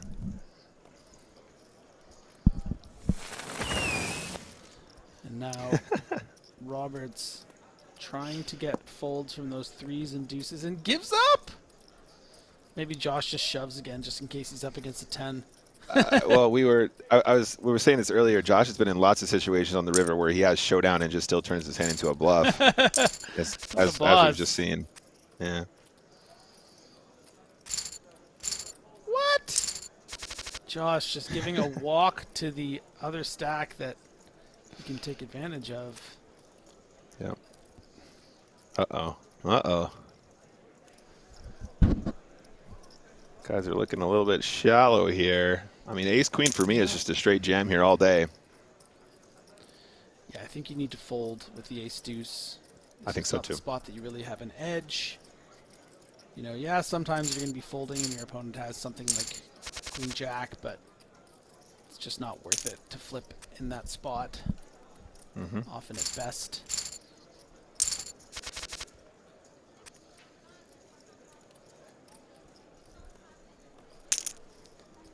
Gives a walk with the 8-5 of clubs, but min raises the king 6 and cracks ace 6. Wow. Straight banging in bets, too. All in.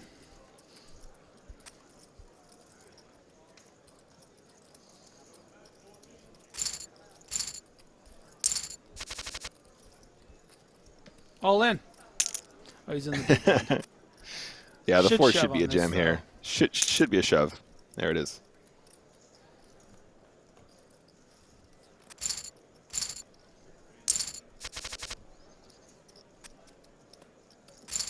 Okay. Oh. What? Okay, king 8's a fold there.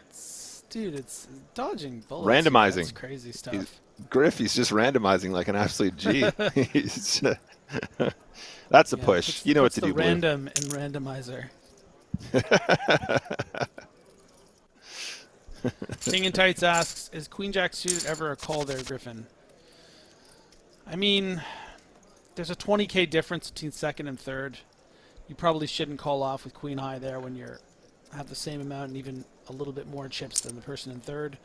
So the answer is no. You should probably play it as a raise fold. I mean, normally even you would think, oh, I should just shove this for the 16 big blinds, but the downside of running into, something like a flip and losing against a chip leader, as now we see that patience from blue folding that queen jack suited paying off to a completely dominated situation and a potential pay jump of those 20,000 for blue.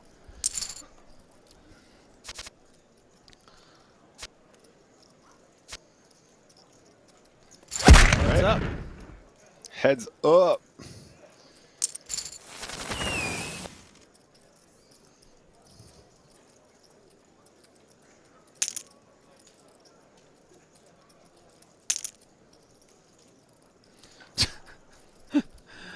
The click back with the queen 9 suited and the fold. Yo, I'm telling you, Josh is like, he's gotten just the matrix things going down the screen right now. Like, he is just he or she cannot go wrong. Let's assume he with the Josh Small. Just remarkable stuff. Yeah, Josh has been getting some really, really crazy spots so far on this final table. They're paying off for him now in spades. Well, in diamonds that last hand, but yes. Ooh, king 6 suited, the snap call. Okay. Needs a king now. Oh, no 8. And all right. Kings and 4s take it. You have a winner. And Josh that's all Small she wrote, AA. ladies and gentlemen. Countryman. That's all she wrote, ladies and gentlemen. Take a look at that. Josh Small taking down 69,616.95. Commiserations to my boy Blue, 1084. 53,576.69. What a way to finish this 50-50 series. Those are absolutely huge payouts considering the amount for the buy-in. But that's all she wrote. Let's get back to the boys. Hello. Hey, nice work. Bringing it home, Nick Walsh, Griffin Benger. I know a lot of folks out there were a little bit rooting against Josh because of some of the loose calls he made in an attempt to win some bounties. But as they say, fortune favors the bold. I did not quite catch the end of that there. Did Josh continue to luck box his way to a win, or was it more standard once we got to three-handed? I feel like he actually was playing pretty solid there towards the end, to be honest. There was a couple spots where he was just pulling off some ballsy moves. There was a really big pot at the very end where Griffin and I were actually discussing about how we probably would have just shoved a hand pre-flop, and then on the river he just went ahead and put it all in anyway, managed to get his opponents to fold the best hand. So definitely had some plays in there that worked out for him, as well as some big pots that went his way too. All right. Well, thanks very much, guys. Thanks for being with us. That's about all the time we've got for today's broadcast. Now, next week, Nick will be handling the broadcast without myself and James Hardigan. However, you will get your Stapes and Hardigan fix with a new episode of Poker in the Ears that will be released this Thursday. We finally will be speaking to Sam Greenwood and doing all the movie and TV stuff we've missed out on the last couple of months. But for now, that is all the time we've got for this broadcast. Griffin, hopefully I'll see you in Vegas next week. Yes, absolutely. I'm very much looking forward to it. Cool. Awesome. For Nick Walsh and for Griffin Benger and James Hardigan, this is Joe Stapleton saying, smell you later.